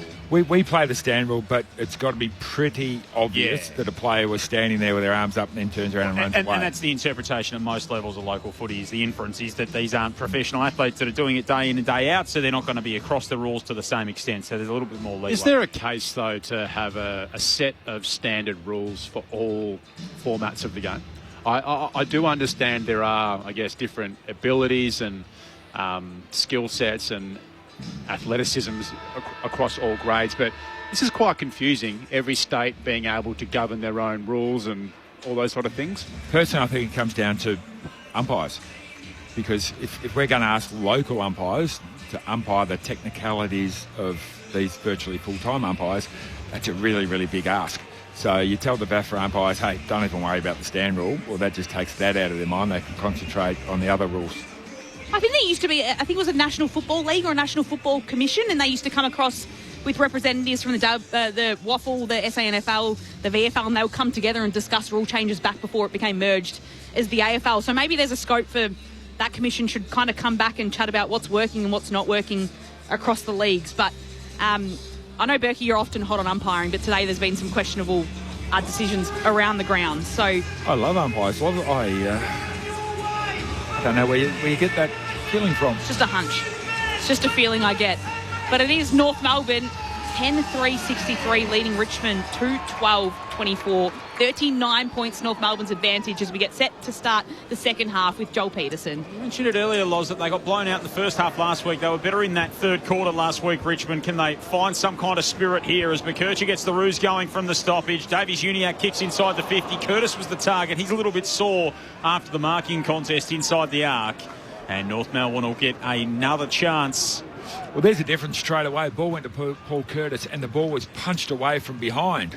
Excellent defending, Tigers. Ralph Smith puts his head over it, picks the footy up. He got dragged down to the tackle by Simpkin. Another ball up across half forward. North King to the north end. Here in this third quarter, Lawler with the clearance this time. He whacks it as far as he can for Richmond up toward half forward. Logue got a hand to it, to Core. An awkward hand pass for Parker. Worked it out beautifully, did the veteran. Just floated the kick across to Comben, who pulls it in at right half back for North. Gets the hand pass out to Daniel, kicks down the city wing, finds Sheasel, who marks just backwards of centre wing for North. Caleb Daniel is loving life. He could run up in the third row and they will handball the ball to him. Sheasel works it with a 1-2, gets the hand pass back, and it's his 16th disposal of the game. It's a turnover, though. Samson Ryan takes it. Tall giraffe for Richmond. He kicks it into the defensive 50. It was a long kick.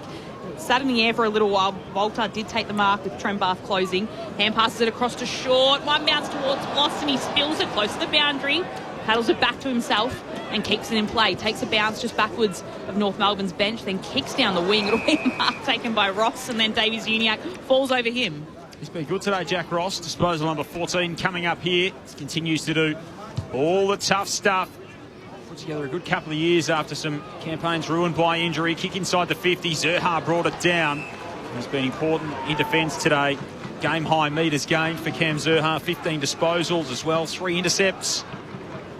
You've got to give credit to Noah Bolter as well. He's picked up Trembath, who's been really dangerous of late, averaging pretty much 3 goals a game, hasn't hardly touched the footy. He literally hasn't touched the footy, Burke. He hasn't seen it today, Cooper Trembath. North chained it outside the defensive 50 from the stoppage. Look at Colby McKercher with 3 bounces through the middle. He floats the handball out wide. Blamires has time to steady on the kick, posts it inside the 50, and Sheasel runs down the ground and marks. 47 metres out for the Kangas. Was mentioned he'd only kicked 1 goal coming into today. It was that all-important goal late in the piece on Good Friday. Zerha's coming past. He thought about feeding the handball to him.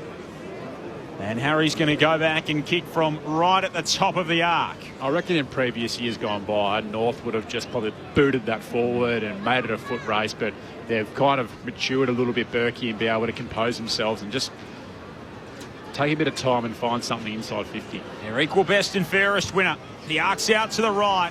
Thumps his right foot through it. It'll go right to the hindline. Flying in at the back was Curtis. Couldn't pull it in. Richmond will spiral it out of there. It'll come back in though. Blamires couldn't take the mark. He can butter up at right half forward. He sends it deep once more. Trembath! Got it! There he is. Didn't have a kick in the first half. And a couple of minutes into the third, Cooper Trembath latches onto it at full forward. He's got a 15-metre set shot. Timed his run and jump there very well, didn't he, Berkey? He probably benefited from some clumsiness for the Richmond defenders, but nice composure. Gave Noah Bolter a rap.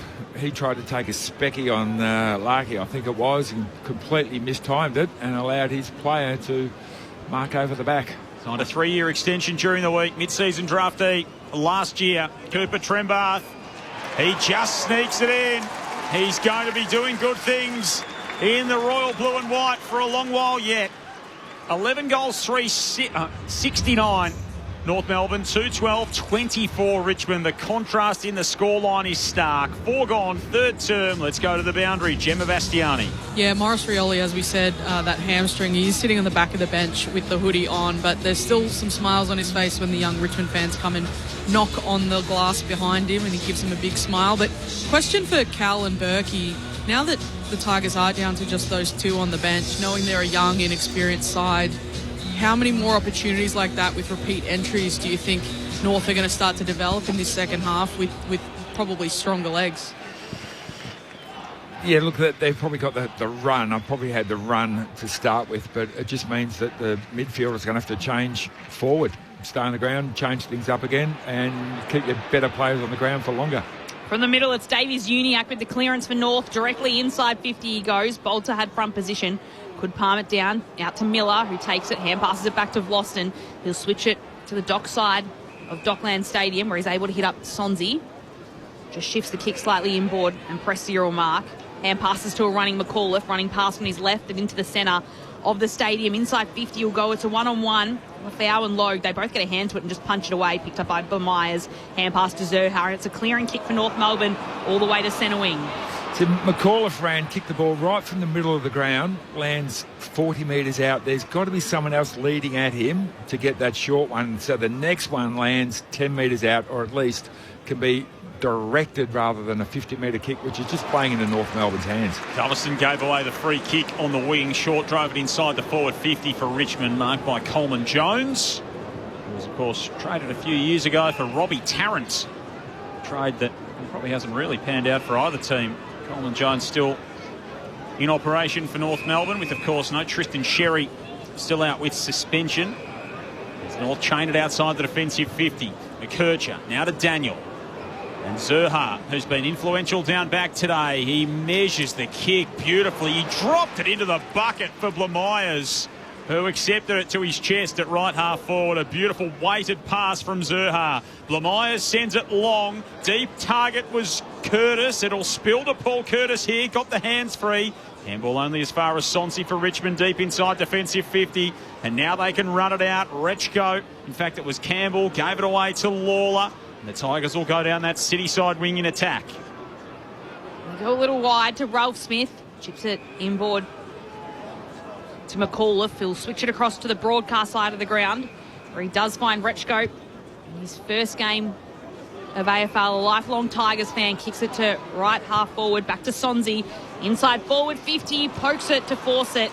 Goes up to try and take the mark, can't take it. It'll be out of bounds and a boundary throwing inside forward 50 for the Tigers. Gemma Bastiani. We just said that there's only 3 left on the bench for Richmond. They've actually only got 2 at the moment. Tim Taranto is being looked at down in the rooms right now. I'll chase that for you. Yeah, okay. Thanks, Jem. Good pick up.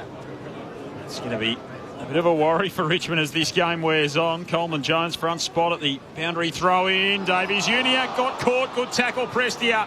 LDU just got the handball away from outside the defensive 50. Daniel outside, kicks to Curtis, bounces off his chest, goes out of play. It'll be tossed back in. Jem downstairs. Tim Taranto ruled out for the remainder of the game with concussion, so down to 2 on the bench for the remainder, and some shades of Bulldogs on Friday night. A really weird one there with Tyler Sonsi, who's pulled up sore from the AstroTurf as well. So it's just real heart and mouth stuff for Richmond supporters at the moment. Coleman Jones takes it solo out of the ruck again. He hooks his kick into the middle of the ground. Short floats in. He's had it more times than any Tiger on the ground with 17.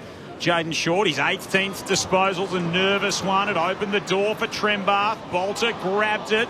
Handball away through the centre of the ground. Dersman's been hardly sighted in the game so far. Goes into defence mode there. McAuliffe got tripped up. Free kick to the Tiger just forward of the centre circles. Jaden Short got the ball 10 metres forward of centre and never looked forward once. All he wanted to do was go sideways. Sam Banks with a collarbone injury, Morris Rioli with a hammy, and now Tim Taranto, as Gemma said, with concussion. 3 players out of the game for Richmond. As the long kick comes from McAuliffe to a pack. It lands on a few players' heads, and Davies Uniac picks it up, puts it out to half back, looking for Sheasel, juggles the mark. And Harry Sheasel has it at centre half back, chips it out to McKercher. And North want to go on a run here. Through the centre square, McKercher takes 2 bounces, hand pass to Davies Uniac, then gets it back from him.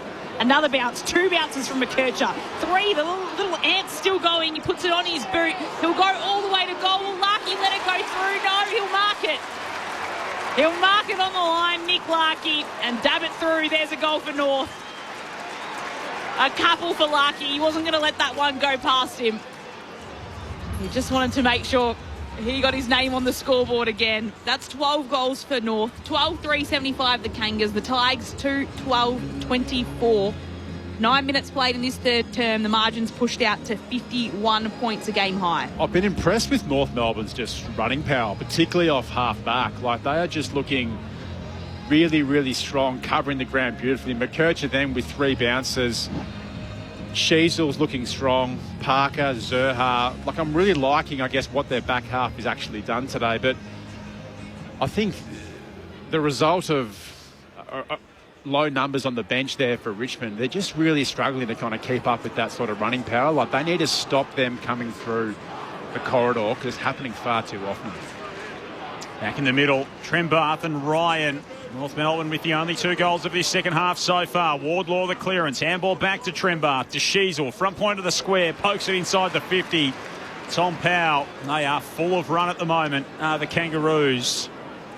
And Powell can go back from outside the 50. Wardlaw wanted it. Made a presentation short. That was ignored. Tom Powell played every game for the Roos so far this season. 2 goals, 4. He had 12 disposals last week and a bit of a homecoming to South Australia in the Barossa. He's going to skip in and let go from right on the 50 here. Sinks the slipper into it and misses to the near side. Minor score, 12-4, plays 2-12. It's a 52-point lead to the Kangas. 11 minutes gone in the third term. Both goals in the term so far going the way of North Melbourne. As Miller brings it back in for the Tigers, goes right down the centre of the ground. This could be the way it'll work for them as Bolter takes the mark and just skids the kick forward. Inside forward 50, so Corr can easily pick it up. Hand pass to McDonald. Shrugs a tackler. Hand pass to Davies Uniac, moving backwards into defensive 50. Shares it with Corr. And then Davies Uniac gets it back. Dabs it across to Blamires, right half back. Little chip kick to McDonald. Myers keeps running to receive the hand pass, chips it down to Wardlaw, who marks just forward of centre wing for North. Ahead by 52 points in this third quarter. They've led since the very beginning of the game. Puts the kick to half forward. Larkey's at the back, lurking, takes it, hand passes it across to Doverston, can't quite gather it cleanly, flicks it back towards the field of play, but he's gone out of bounds, and it will be a throw-in inside forward 50 for North, ahead by 52 points, kicking towards the locket end in this third term. 12-4, playing 2-12. Got the pink boots on, Cal. Would you have pulled them out of the cupboard at any stage? Probably not. I think my father would probably put me up for adoption at the age of 36. On toss back in. Darling to Wardlaw around the body. A tumbling ball. Larkey made it work. He gets to the pocket. He swivels. He snaps. Larkey can't score in a major sense. It goes across the face. It was some nice fleet of foot. Just couldn't find his bearings to get settled up back toward goal. 12-5, 77 to 2-12-24. 12 and a half gone third term. What about you, Berkey? Would you have rolled out in the pink boots? No, certainly not after only playing 5 games. I wore black boots in a game and got laughed at by the boys pre-game. How crazy is that? Were you in the phase where everyone was wearing white? Well, yes, it was, and the guys just laughed their heads off. Puma gave me a pair of red ones, and I only brought them out at training when the boys needed a lift because they all thought they were hilarious. Berkey, you're not a coloured boot type of guy. No. We know it, you know it. You just got to embrace it. You're an Adidas Copa guy. No, Puma King.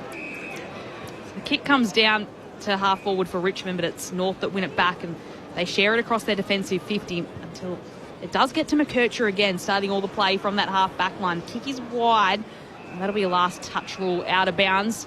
Centre wing, city side of Docklands. And this time Boston just doesn't waste time waiting for a call. He kicks it in towards Lawler, who puts Richmond inside forward 50. No mark can be taken by Fawcett, who rows over Comben, and it's Comben that wins the footy in the end. Hand passes it to Blamires. And pass to McKercher, little flick to McDonald, moves it on to Parker, and he stabs the kick looking for Davies Uniacke. In came Prestia, steals it for the Tigers, hand passes it away under all sorts of pressure. Rechko was there, he got taken to the turf, and it means the ball spills out and allows North Melbourne to gather. It's McDonald who takes it, chips it out to Wardlaw, who marks. Wardlaw, heart and soul of this North Melbourne midfield. A lot of jogging from Richmond. I reckon they're cooked. They've got very low on rotations. They just can't move. Brill and Lawler working their way back toward the defensive 50 there. Trembar steps around Bolter from in front of the interchange. Comes in field to McDonald. North Melbourne by 53 points. Led by 20 at quarter time, 39 at half time. The only 2 goals. They've done all the scoring so far in this third term. The ball just floats its way to Zerha on the wing. He pokes it inside the 50. And here is the hot pink boots of Lockie Daviston, fresh off 6 for their VFL team last week. He's got an opportunity here to kick his first of the day. How do you see it, Berkey? Do you think they're cooked from their legs, or do you think it's a bit of effort? I'm just looking around now, and there's so many players bent over with their hands and their knees. And we're still only at the 14-minute mark of the third. Long way to go this. It could open right up. But if they kept it inside their forward line for longer than 5 seconds, gives the other guys a bit of a rest. So Lockie Daviston's on the approach. He gives it an almighty thump and just sneaks it in for a minor score in the end. So the margin is 9 straight kicks. 78 plays 24. 15 gone third term. Sunday footy on ABC Sport. 2 games to come today. Melbourne, Brisbane at the MCG. And then, of course, Derby number 62, the Eagles and Freo.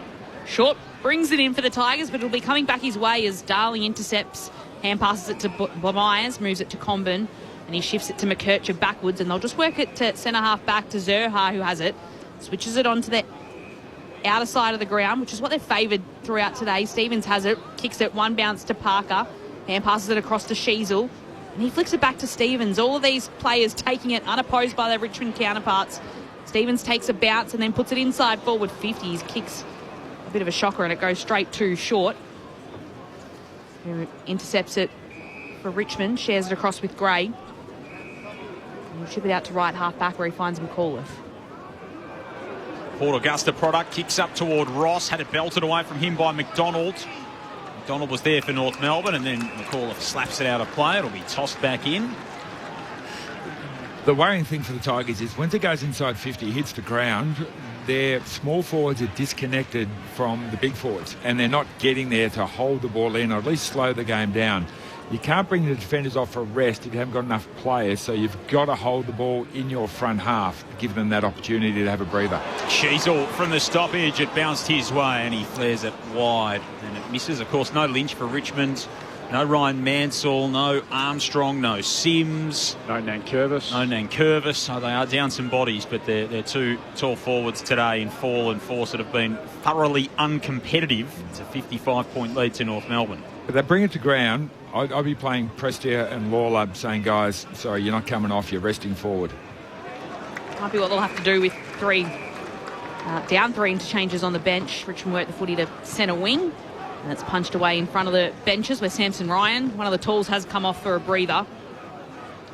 For a ball in right at centre wing. Marks inside 50, 13 to North Melbourne and just 6 for Richmond. So they're not even getting a break at that end of the ground when they can get it down there. As Wardlaw takes it and passes it out to Spargo. He's falling over the line. Might have got a little nudge as well from Ross. See, Fawcett as well. So Lafau is their second ruck. He comes in against Darling at the moment. Fawcett hasn't been in the game. Noah Bolt has now gone forward to give them a bit of marking power. But Fawcett, you can ruck against Darling. You're taller than Lafau. Get him into the game. Fawcett and Fall haven't taken a mark between them. Get him up in the middle. They're not rucking against Ned Reeves or Lloyd Meek or anyone like that. Daniel to Simpkin. His hand pass looking for Parker. Lawler's gone down a little bit sore there after attacking the contest with some real vigour.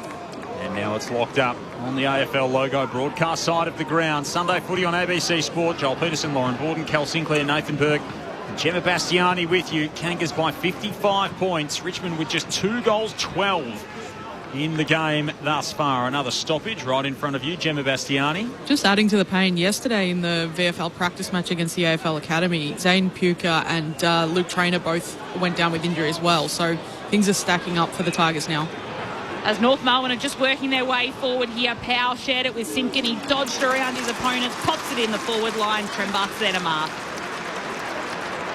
Once again, probably last year, Simpkin would have just booted that inside 50 and sort of just hoped. But just to show a little bit of composure, albeit against an outfit that's probably a little sore and a little tired, a lot of hands on hips, but just to find him inside 50, very clever and very well polished from the Roos. Starting to make it look easy as Cooper Trembath comes in, 48 metres out, sails this one right through the middle for his second, and then he high-fives his teammates as he runs straight to the bench for a breather, which is a luxury a lot of Richmond players won't have in this last half. Now that they're down to just 2 on the bench, Tim Taranto, Morris Rioli and Sam Banks all out of the game for Richmond. Tim Taranto with a concussion, as Jem mentioned, so that means he's out of the side as well for next week's match against Melbourne. And Jacob Hopper managed today, so not in the side, managed for Richmond. It is North Melbourne leading Richmond 13-7-85, Richmond 2-12-24. That's 61 points the margin. We're about to hit time on in the third. The other move I'd look at is Noah Bolter in the ruck. Yep. Get him in there. Chuck his big body around. He gives you second efforts. He's the guys would look at him and go, okay, now we've got a contest here. Far more than Lafau. Well, the issue is Richmond actually need to get their hands on the ball. Like the disposal counts 291 to 178. Another clearance here for North Melbourne. Simpkin inside the 50. Dersma came flying across the top of the pack. Couldn't pull it in. Davies Uniacke might have had a tackle in his back. Umpire said no. Broad can hand it off. And the Tigers will burst outside the defensive 50. Grill gave it away. Just getting the kick away was Johnsy Fall to half forward. He was looking for Bolter. And Comben led him to the ball and took the intercept mark for North Melbourne at left half back. Steers his kick in front of the interchange for Darling. Needs to get rid of it quickly. Oh, he just stood up in the tackle. He brushed Fall aside like he wasn't even there. And then it was a turnover from Simpkins inboard kick. Davies Uniacke knocks down the hand pass from Campbell at half forward for North Melbourne. He's tackled by a couple of Tigers and it's locked up centre half forward for North. Charlie Comben is a A-grade defender. These days, his positioning in front is so attacking. All tossed up, half forward. Ralph Smith comes in, can't gather it for Richmond. The Sheasel will come in, top of the 50, 45 metres out. He tries to put this one through the goal and knows as soon as it leaves his boot that it's missing to the right-hand side. Wider score for North Melbourne. We're 13-8-86, playing 2-12-24 the Tigers. Miller as far as he can from fullback. Samson Ryan, that was bizarre. It floated over his head and he tried to take the mark. He just sort of slapped it lamely up to himself and couldn't hold on to it. Daniel, handball through the centre. McKercher gives 20 metres with his hand pass to Davies Uniacke, who kicks 40 metres backward to find Logue at the back edge of the centre square. Now out wide to Blamires. Supplementary pickup in the pre-season. Pops it home over the top to Zurha. Zurha moves it deep. Kick to the pocket. Larkey in front. Fall got back there to provide some defensive support and slap it out of play. It'll be tossed back in. Right forward pocket deep inside North's 50. They lead 86-24. Richmond in this term. We have played 22 minutes. The Tigers have not scored. Cam Zurha's up to 21. Normally take him 3 games to get 21. Just floating around the back line and doing as he pleases in a way today as the ball is tossed in. Sheasel takes it, hand passes it away. It's kicked towards goal by Coleman Jones. And in the end, it'll be no score. It's brought back by Richmond, who was down and able to stop it last line of defence. They'll bring it down across the broadcast wing as Fall has it. Long kick looking for Bolter. He's in and outnumber. Combin's there to punch it away. It's picked up by Green, who can hand pass it to Bolter. He's tackled to the turf by McDonald. Brings Bolter down. It's a lasso, buddy. And yeah, it should be. No, we're going to come together. We've got to come together and have a conference first before we decide. Lasso free kick. So North Melbourne will take it and Dylan Stevens will get it. Half back for North Melbourne. Little chip to Daniel, who racks up another possession. He chips it out to Core and he'll work outside of defensive 50 where he's able to find Logue. So Griffin Logue stands at right half back for the Roos. Puts it on over the top. Jai Simpkin. 18 times so far today.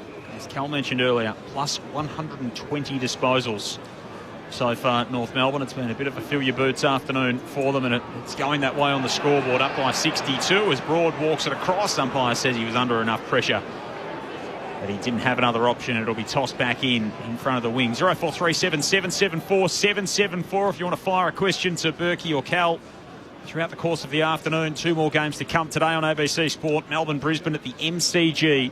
And then the Derby in the West, Freo and West Coast this evening. Curtis is up at the stoppage here. Handball through the middle. Core almost lost it, then eventually did. Campbell picked it up for the Tigers. Handed it off to Grill, who shows them a clean pair of heels at half-back. Loops the handball to Broad. Back to Grill. Caught by his fellow draftee in Doverston. Now back to Broad, who arches the back. He shows them he's still got a bit of toe and chips into the centre of the ground now to Campbell for Richmond. Moves it out wide. Vlosten could have taken it. In the end, he leaves it for McCullough, who gathers and just stabs a pass further forward to Prestia. Half forward for Richmond. They haven't scored in this third term so far. 25 minutes have been played. They're down by 62 points against North Melbourne. Prestia across to Gray. Little chip kick to Broad. And he's marked 55 out. He'll hand pass to Prestia, who's running alongside him. Runs to about 40 out. Pressure was coming on him. He shanks the kick. It'll work anyway. It finds Lawler, who sits there and takes the mark for the Tigers. This is the first score for the quarter? Yep, this would be their first score for the quarter. As long as Laylaw can hit any point. They haven't scored anything since Campbell's goal late in the second. Lawler from almost directly in front. He won't miss this one. And that marks Richmond's third goal for the afternoon. And he's also just the second goal kicker, with Seth Campbell kicking the other 2, one in the first and one in the second. And he's stopped a run of 3 consecutive North Melbourne goals, and Richmond 3-12-30, North Melbourne 13-8-86. 56 points North's advantage. We're just about to tick over 26 minutes in the third term. It's Sunday afternoon footy on ABC Sport. Well, that's their first mark inside 50 for the quarter, and it came from a shank kick that went sideways to a bloke just happened to be standing by himself. They're in a funny space this quarter, Richmond. It's like when they actually get their hands on the ball, the rest of the team just stops and just goes, oh, thank God, like we've actually got some... They actually have to learn now to work harder when actually they've got the ball in their hands. But at the moment, it's coming down to luck. Clearance is 13-1 in this quarter. 15-9 inside 50 is the way of North Melbourne. Disposals 120-65. It's been a thorough domination. Lawler's trying to have something to say about it. The clearance, he barged it forward, couldn't take it any further than the front edge of the arc, and North Melbourne will win it back. Parker to Daniel. Nice work from Davies Uniacke. Read the ricochet at half-back. Feeds it to Simpkin. Now to McKercher. Arches the back. Shows them his pace. Gets to 45 and shows them he's got the finish to match. Colby McKercher steaming inside forward 50. And for a man who was likened to an ant earlier in the game, that was a big play. And he certainly had some bite there. 14-8-92 for the Kangas. Richmond 3-12-30. 27 gone in this third term. Sunday footy on ABC Sport. Well, ants are hard to stop when they go straight ahead. And they go zoom straight. And particularly because he is Tasmanian. If he's a Tasmanian ant, he might be a jack jumper, Berkey, and they've got a bit of fire to them. Have they? I wouldn't know. They've found a player in him, though, haven't they? Like he's definitely got some pace. He's really shown some penetration through the middle of the ground. And players like that are worth their weight in gold when they can finish and actually execute the scoreboard at pace like that. Justin McInerney is a great example. Back in the middle, it's Lawler that takes it out for Richmond. He's taken to the turf, just gets a hand pass away to Ryan. Hand pass to McAuliffe, moves it across to Prestia. Now they're going forward, Richmond. Hand pass to Ross. He might just run inside forward 50, go all the way himself. Quick out of the clearance and a quick goal for Richmond. They answer back to North Melbourne. And they got 2 goals in this quarter. They've doubled their goal output at least in the first half of the match in the last 3 minutes or so. Richmond 4-12-36. North Melbourne 14-8-92. Margin just cut back to 56 points, the advantage of the Kangas. 29 minutes played in this third term. Eventually, well done by Ross. He got the handball over the top and caught it roundabout right on 50. He went for the short pass and then he looked for the handball running past and then he thought, no, hang on, I'll kick a goal. The difference between that and McKercher, which was just, I'm going straight ahead for the goal. So hopefully that gives him confidence to have a shot at goal a little bit more often. North Melbourne lost their sweeper in that last centre stoppage. Well, they haven't lost a clearance, so they probably thought, you know what, we can take a few risks. Lost it again. Now Lawler goes in and rips it clear again at the restart. Presti, a low kick inside the 50 is a shocker. It's touched on the way through and McDonald wants to bounce it back the other way. He kicks to the pair of ones out on the City side wing. Doverston and Floston. Soccer off the ground. Blamires will have another go. Toe pokes it to half forward. Curtis almost picked it up on the bounce. Blamires has kept on running. Really good intensity. Pokes it inside the forward 50. And they can't get on the end of it, the Roos, inside the arc.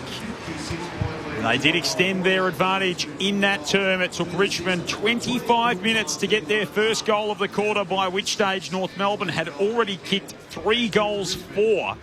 They had a 62-point lead at that point. They traded goals to end the term. And we go to three-quarter time with the Kangaroos up by 56. 14-8-92 to 4-12-36. The winless Richmond staring down the barrel of their 6th defeat of the season so far. North Melbourne eyeing off a 4-2 start to their campaign. 3 goals for Paul Curtis. They all came in the opening term. Both of Cooper Trembarth's came in that second term after he went without a disposal in the first half. 2 goals to Nick Larkey as well. Singles for North Melbourne to Sheasel, to Dersma, Davies Uniacke, McKercher, Spargo, Stevens and Darling. For Richmond, Seth Campbell had both of their opening goals, the goals in that term, to Jack Ross and to Sam Lawler for the Tigers.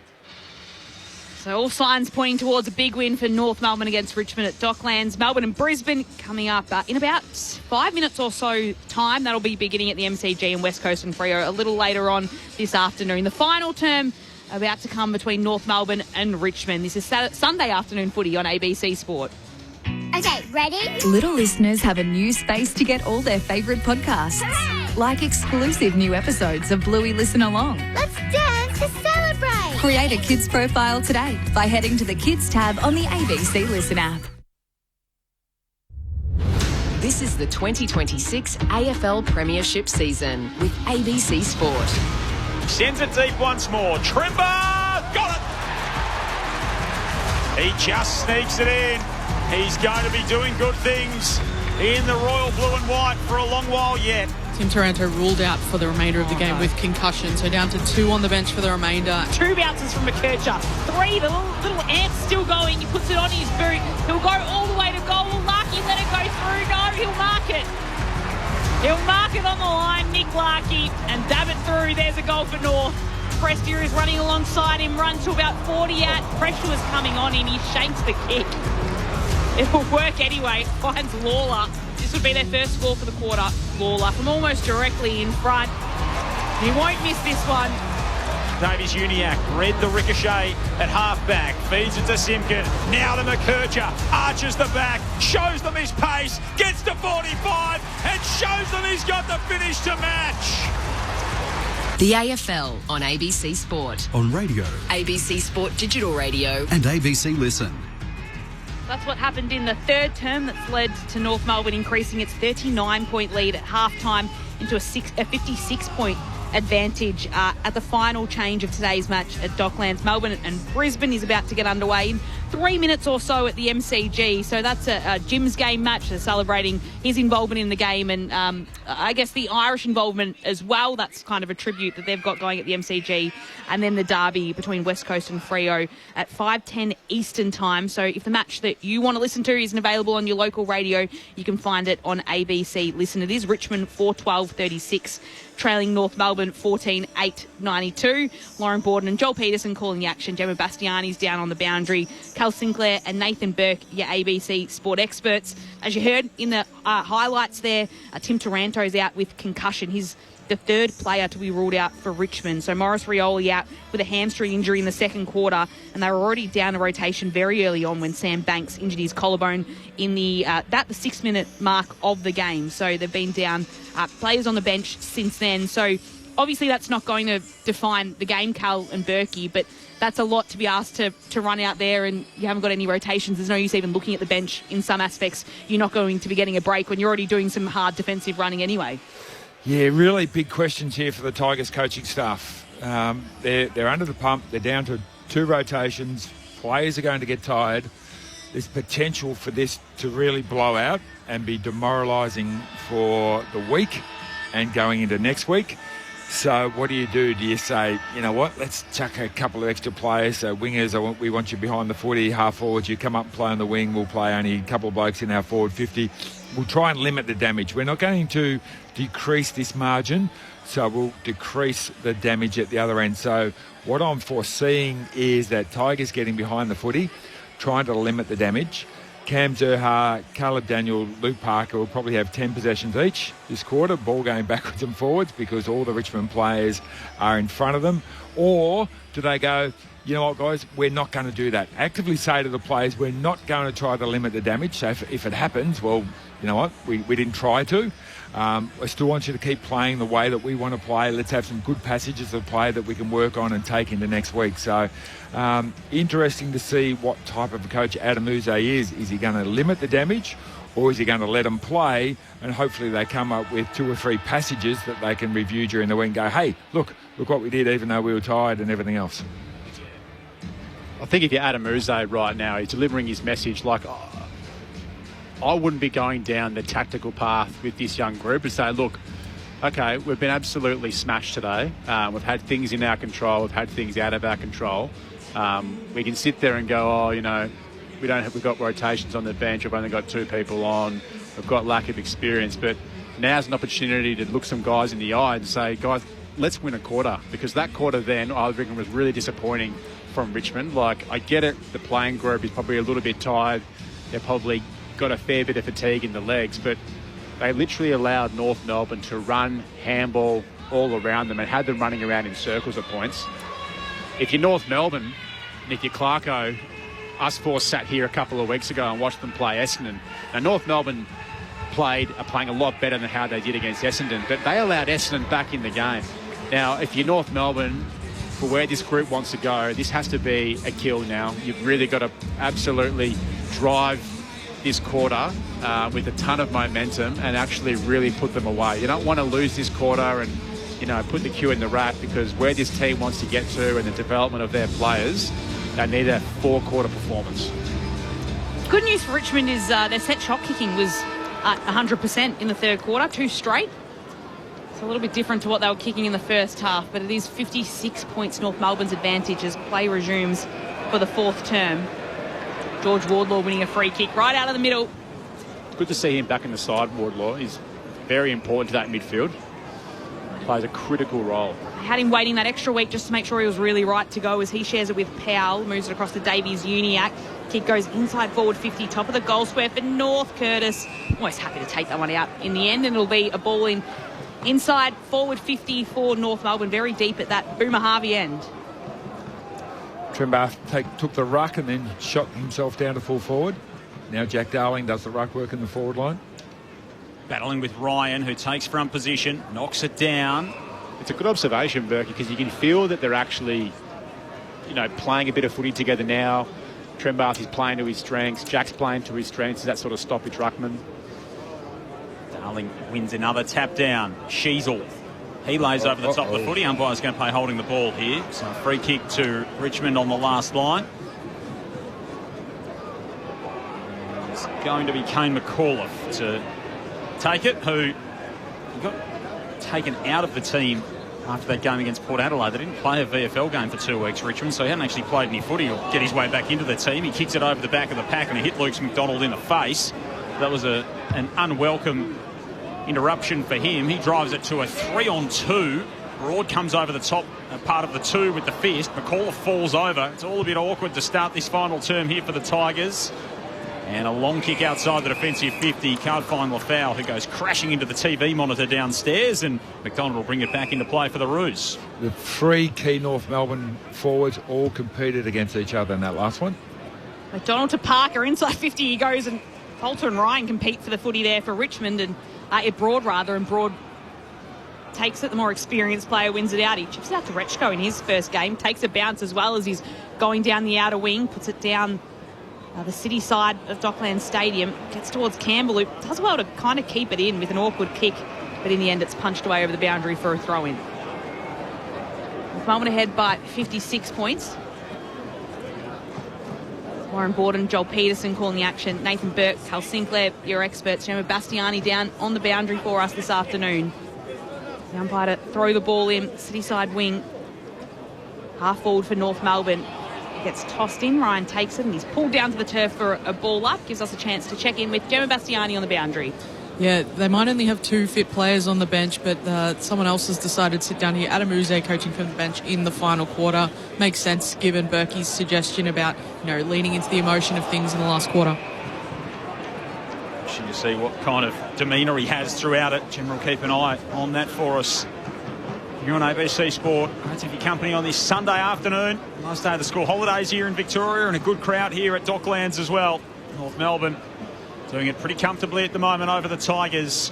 Looking for their best start to a season since 2016, the Kangaroos. The last year in which they made the finals. As they come off half-back, Wardlaw, low kick, up the field now. They can work it through the hands. Spargo, Trembath, Curtis all combine. Stevens has got it at half-forward. Assessed the options, had a look, drives it to full forward. Larkey getting back there, Broad as well, puts his fist through it, and it'll be a ball in left forward pocket for the Kangaroos.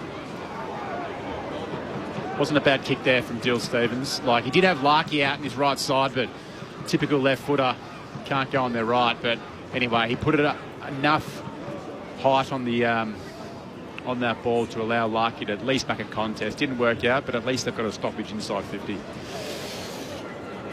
The umpire will swing it back in. Inside North's attacking 50. Darling tries to do the ruck work. It comes out to Vloss, and he's tackled by Curtis. Dispossessed, gets enough of the ball away to Campbell, who can hand pass it to Lawler. And he'll clear the kick out to the wing. Goes towards Core in the end for North Melbourne, who can gather it on the second attempt as he chases after it. Hand pass to Zerha, flick to Parker. Nearly got tackled by Bolter, just gets the kick away, and they'll go defensively again, North, to reset. Back to McDonald. And the switch will come across to the dock side of the ground where Stevens will mark. North ahead by 56. Stevens on over the top. Davies-Uniacke's got all the options in the world. He sends it long. Trembath in the square. Got it again! Cooper Trembath comes over the top and pulls in another terrific mark in the goal square. That's another super flight from this emerging Kangaroo. Well, that's Luke Davies-Uniacke, knowing his players. He had Jack Darling on a really good lead to the pocket, another good lead right down the middle. Trembath was in the goal square. If you put it up high, he's very rarely going to get outmarked. So, outstanding grab. Got his arms up above his head, brought it down to himself, and finishes his work. 3 goals for Cooper Trembath, a trend that he's continued to fulfil more often than not. And North get that lead back out to 62 points, 15-8-98 to 4-12-36. 5.5 gone final term. The thoughts of Berkey and Cal in a moment. Gemma, Sam Grill's just sort of limped his way back out onto the ground. So that 2 on the bench for Richmond. Sam Grill looks like he's hardly ready to get back out there. Yeah, he spent the first few minutes of the final quarter getting looked at. It looked like a bit of a hip potentially, but they've clearly passed him to go back on, so he's back on the ground. But yeah, they are definitely the walking wounded right now. They've got a pretty significant injury list as well, the Tigers. They came into this game with plenty of injuries, so you know, that selection pressure and all that kind of thing, it's only going to become more difficult for Adam Muse. Melbourne, a trip to Perth to play West Coast, and then Adelaide at the MCG, the next 3 games for Richmond. They do win it out of the middle here. Lawler with a clearance inside forward 50. Bolter was put forward for this reason. Top of the goal square, takes the mark, puts through the goal. Straight out of the clearance. That's the second time for Richmond in this match that they've been able to do it quickly, move the ball in and score a goal. For Richmond, it's just the 5th of their afternoon, 6.5 minutes into this final term. 5-12-42, the Tigers playing North Melbourne, 15-8-98. That's 56 points the advantage of North. Good thing there, Cal, the entry was right to the top of the goal square. It was, and I think they've had some habits today where they've blazed away and have tried to actually have a shots from outside 50. But it's good use of body there by Bolter, but probably as a team, Richmond, you see Clarko on the screen for those at home, just not overly happy with that centre clearance. Actually happened a few times to North, coming out the front of that stoppage, losing their sweeper position, that defensive cover. Ball back in the middle. Tigers have kicked 3 of their 5 goals directly out of centre bounce so far today. To illustrate Cal's point, Ross from the centre whips it wide to Rechko. Childhood Tiger supporter playing his first game this afternoon. He puts it on over the top to Lawler, who marks it right half forward. Number 1 pick of a couple of seasons ago. Continuing to grow into things for Richmond. He drills it to the pocket, and Bolter has presented much more of a target up there. Just an experienced body and maybe more an experienced head. He marks 5 in from the boundary, 40 from home. Well, good running by Lawler. He was in at the centre bounce and then got the ball way outside on the boundary, so he's still running full steam. Jack Ross is another one. Bolter kicked the last for 2 in a minute. Tough set shot. And it was missing all the way. Out of bounds on the full. It stays a 56-point game. 8 minutes gone. Final term. Sunday footy on ABC Sport.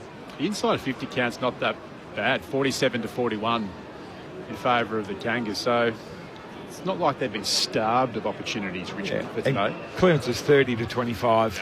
Not a big, huge difference. Daniel to McDonald, and the Roos will work it down the city wing to a contest at centre wing where a free kick's been found. It's the Tigers. North fans not happy with that. But Nick Voston gets the free kick and stabs the pass to Seth Campbell, looking for him at least at half forward. And Sheasel's marked, and that's another 50-metre stand free kick. All right, Cal. So Seth Campbell steps. He's taken 1 step to the right, and he's been pinned 50 metres for it. So Sheasel will come to just forward of the centre circles, puts his kick inside forward 50, and Jaden Short intercepts the ball for Richmond. So no harm done by that, but another one of those 50s paid for a very small infringement on the stand rule. Sonsi at half-back for the Tigers. Chips it on over the top. Comben, Sheasel, and now Daniel. Handball on the bounce into the centre for Zurha. He drives it inside the arc. Dersma competes in the air. Did he give away the free kick there? He did. But he had his eye on the footy. He's trying to mark the ball. He had his eye on the footy. Because Eleni, she was 5 metres away, but the other bloke decided he hadn't blown his whistle for a couple of minutes. Free for high contact, just the 2 disposals for Zane Dersma, coming off 4 last week. So a quiet outing.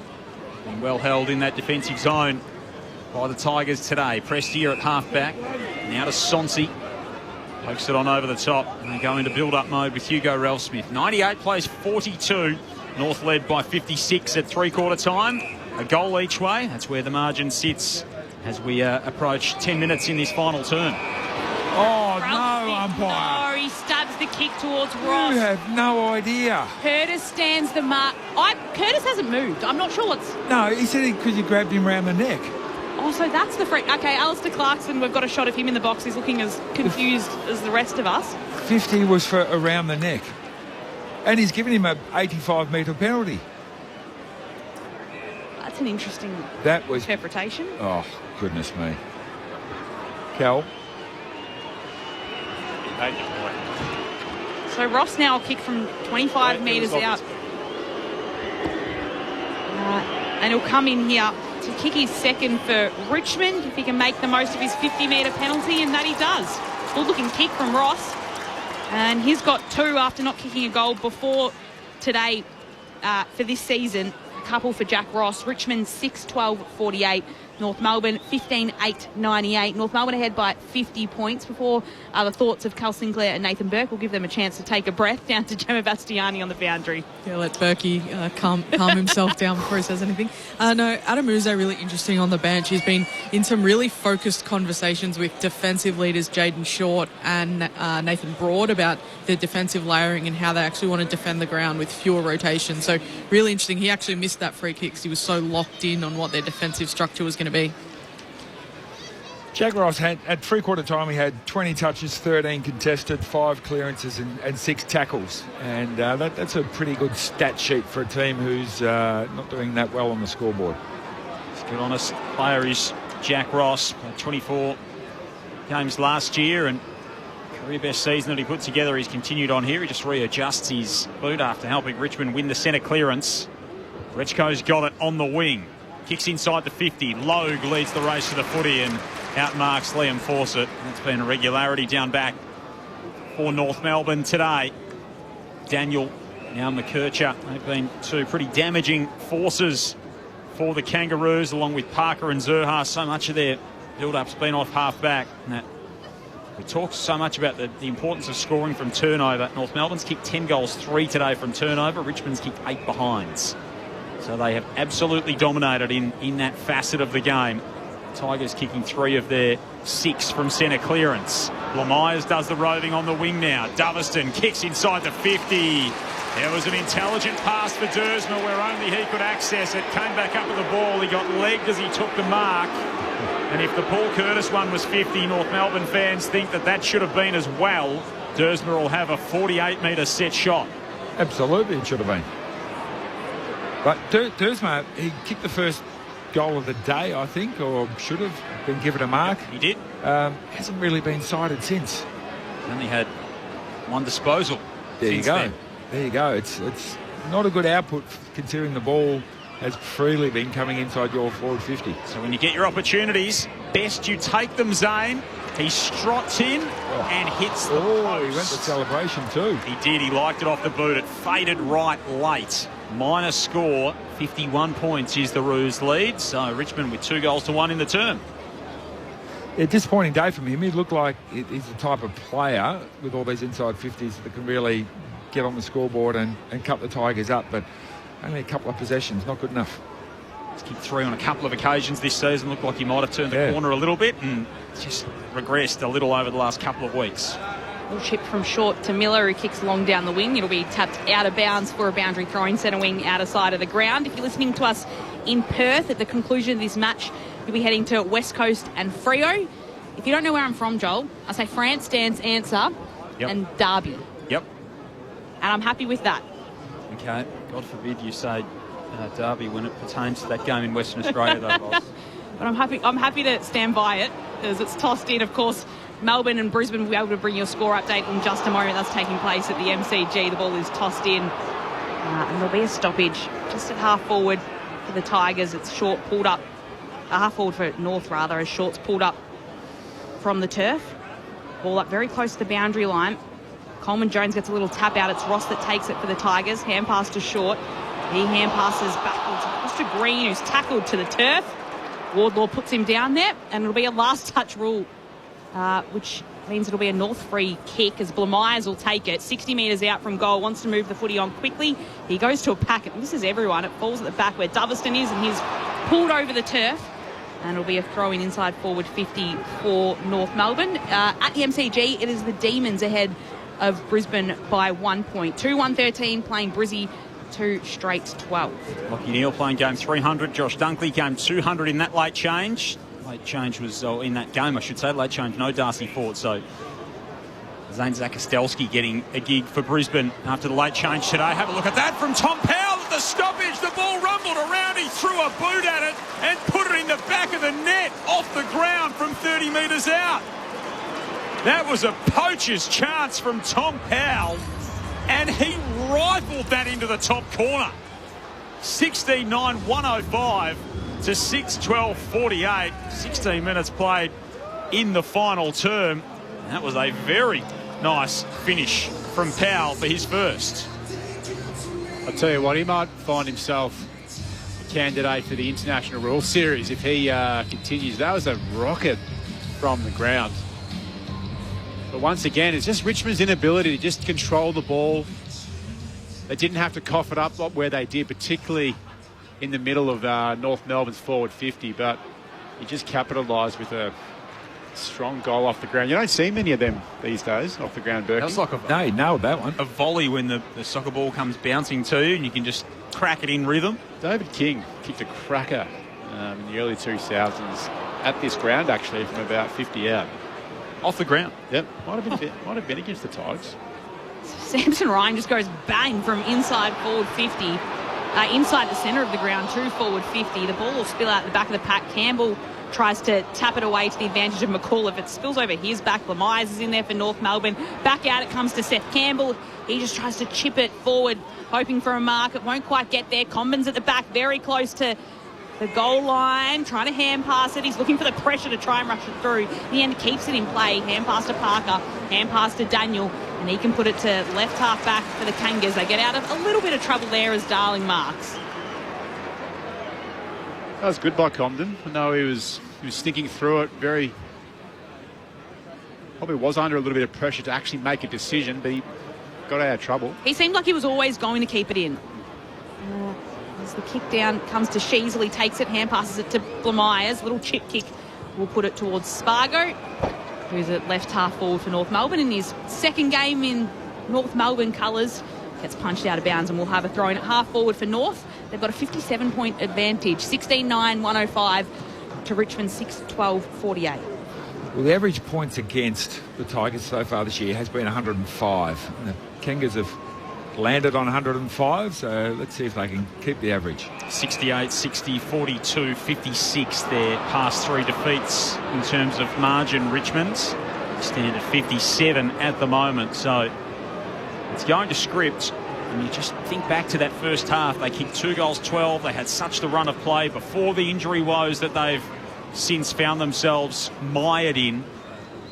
They could have made a little bit more of this game. Richmond just unable to finish their work up front. All ricocheting around on that City wing. McAuliffe pokes his pass over the top. Sheasel got a hand to it. It'll be a free kick and advantage here to the Tigers. Loping away is Grill. Kicks inside the 50. Campbell's been a bright spark up front for them so far. He takes the mark 40 metres from home. Tight angle right of centre. He can go back to try and kick his third. The Kangas supporters are still into this. They're booing the decision on the wing. Didn't think it should have been a free kick, so good on them. So Campbell kicked 3 in both games when they met last year, and poor old Sam Grill just looks like he looks like he's just got off his horse. He's got like he wobbles his way to the bench. Got like he's got the biggest cork in his butt. Just cannot get that right hip through. Here's Campbell from 45 metres out for the Tigers, out of bounds on the full or a behind, only just a behind as he sneaks it in. So no third goal there for Seth Campbell to continue his recent trend against the Kangas. 36,854 the posted attendance, a 56-point break in the game. They might have another chance here though, the Tigers. They do bring it in to half back at North Melbourne, but it's Boston that steals it for the Tigers. His hand pass though, Wardlaw comes in and chimes in to bring it back into the hands of North. Hand passes across to Stevens, brings it down to Darling. Just a little well way to kick, finds Spargo. Right half forward for North. Chips it to McKercher. Still outside of attacking 50. McKercher's got a goal for himself today. Oops. Unsure of where to put it next, and then decides the best option is just to pop it to the top of the goal square. Simpkin was there, couple of hands, brought it down, couldn't take the mark. Stevens pounces on it, and Miller jumps on top of him. So we'll have a stoppage inside forward 50 for the Kangas. They're ahead by 56 points, and we've just ticked into extra time, or red time, of this final quarter. Good thing about that kick was it was 15 metres out. You can get front and centre, you can get a stoppage. Not putting it right on the line. Have them a chance. Exiting kick from Richmond is bashed over the boundary line by Luke McDonald, former skipper. It'll be tossed back in. So North will get to 4-2 on the season. They'll get a nice little boost to their percentage as well. They've got the Giants in Canberra next week before a trip to Geelong, Sydney and the Crows. So it's a testing little stretch, but they needed to be absolute minimum 4-2 given the fixture that they had to start the season. And they've held up their end of the bargain so far in this campaign, have the Kangas, only having 20 wins in 4 seasons prior to this one.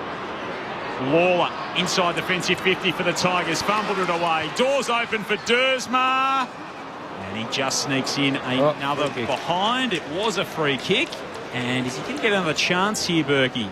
I think it was a push in the back as he kicked the ball. Push after he kicked it. So it's going to be Zane Dersma from the left forward pocket, who's had a couple of chances so far in the game. Jaden Short's a little bit sore behind play as well. He just got upended by Campbell Gray, who... Yeah, it was a little bit late. When you take 3 steps and bump the kicker, that's probably a little bit too late. 1 goal, 1. So how's the mulligan from Zane Dersma? He works it very nicely, whips it around the corner, kicks his second from limited opportunities today. And the Kangaroos push that margin back to 62 points, which gets back to being as big as it's been in the game. 17-9, 111. Richmond 6-13, 49. 22 gone final term. Sunday footy on ABC Sport. Well, you're just looking at the top disposal getters for this game, and just North Melbourne just clearly dominant. Really, the only names probably Jaden Short with 25 touches, 18 kicks, 7 handballs, just the 1 clearance, and Jack Ross with 23. Darren Precious had 21, but the top names, Sheasel, Daniel, McKercher, Wardlaw, Parker, McDonald, Zerha, all dominating the stat sheet. Sheasel on 34 touches, had 54 the last time these two sides played. As the clearance from the restart was directly inside forward 50 for Richmond, and the foul wraps up Daniel, who has the footy, and it'll be a stoppage at the very top of attacking 50 for the Tigers. What you're saying is he's had an easy day, Loz? Yeah, I think he could have worked harder. He had 7 clearances. So he's done all right. And a goal as well for Harry Sheasel. As the kick is skied, it almost hits the roof. It's a high one in forward 50 for Richmond. It's sat up for a long time. And Luke Parker sits under the drop and marks it for North. That almost hit the roof. Yep, that's a dead ball. And Luke Parker stands there and takes a chest mark. What on earth are the tall Richmond players doing? He basically uncontested. Yep, he called for the fair catch. It did, and they stood and let him. You can't touch the marker when they're in there. Yeah. Seriously, Richmond, tall forwards. Goodness me. Back to Broad. They've had a dirty day up front today. Oh, big fly from Bolter. Do that coming over the top. Every time. He's been the only one that's provided them with some life in terms of a tall target inside the forward 50, and then Green mows down the McDonald kick, smothers it out of play. It'll be tossed back in. It's a very good rise from Noah Bolter. You know, he's got the athleticism to bring that facet to the game. Kangaroos by 62 points, 24 gone in the final term at the MCG. Melbourne by 1 point, 4-1 to 4 straight. So a good game early in that. You can hear that on ABC Listen. And of course, Derby 62, West Coast and Perth for all of you a little bit later on. Spinning outside the defensive 50 and kicking long was Davies Uniacke. Big pack there. Lafau kept it moving. Larkey goes into battle, held Lafau without the footy, no free kick. North will take possession. Darling back to Simpkin. Now Wardlaw at half-back. Sells the candy beautifully and then kicks very close to the boundary. Darling's there. He shouldn't be paying the mark. It touched the grass. Tried to claim it. Has to play on. Hand pass to Simpkin. Right down the wing he goes. Broad sitting under it. He might have been hassled off it by Curtis, and that'll be a free kick to Richmond. Trivia question. You two at the back, Berkey and Cal. What do Jason Ackermanis and Jack Darling have in common? Both their handstands start with J. That's actually a good shout from you, Berkey. I didn't think of that. As of today, they've both played 326 AFL games. He's a black belt in Taekwondo, Jack Darling. Is he? I thought you were going to say Acker. That'd cause problems for a few. Member of our ABC Sport family, of course, is Acker. Richmond working the footy down the wing all the way to Lawler, right half forward. He dabs the kick inside forwards 50. This will be a mark for the Tigers too. There's Zerha, who's done well in defence all day, but ended up just getting trapped behind Steely Green. That was just a man who's done really, really well in defence, but in a one-on-one ball coming inside 50, just didn't know how to position himself. Green got in front, moved forward, gets the set shot and gets the goal. I think you. Richmond fans still here in the cheer squad at the other end of the ground. They celebrate. North Melbourne's lead cut back to 56 points, 7-13-55. North Melbourne 17-9-111. 26 minutes have ticked over in this final term. Your experts on ABC Sport, Nathan Burke and Callum Sinclair. I agree with you, Berkey. I just feel like he got very, very proactive, and then by the time there was that turnover, he just couldn't get back and find his feet. But he's had a good day, Cam Sir. I'd just be curious to know what the Kangaroos, whether they just keep this for the remainder of the season, because I don't know, it just feels like the forward dynamic today. I know we're playing, the Kangas are playing against an inexperienced outfit in the Tigers, but I'm just wondering whether or not you actually pursue with this half-back role for Zerha for the remainder of the season. Because today it's worked. It'd be hard to move away from it on the available evidence, wouldn't it? Both how it's worked, as you say, Cal, at both ends of the ground. Curtis will get a free kick out of the middle for North Melbourne. Kicks inside the forward 50. Sheasel will be there to mop it up. Lightning hand pass to Larkey. Was very crafty at ground level. Larkey goes to ground in the pocket, flips it over his head to McKercher. McKercher centering kick. Stevens in from the side. Couldn't take the mark. Spills to Davies-Uniacke. North Melbourne are going to keep fighting here. Playing with plenty of endeavour in their front half. Darling lays the tackle. And they'll have a ball up. Sheasel up to 35. 56-point North Melbourne lead. Ball up 20 metres out from the Kangaroos' goal. Looking for their fourth win of the season. And Darling pulls it out of the ruck himself. Hand passes back to Curtis, who's taken to the turf by Gray. And then we'll have another ball up in the same position. The fact is they don't need him up forward.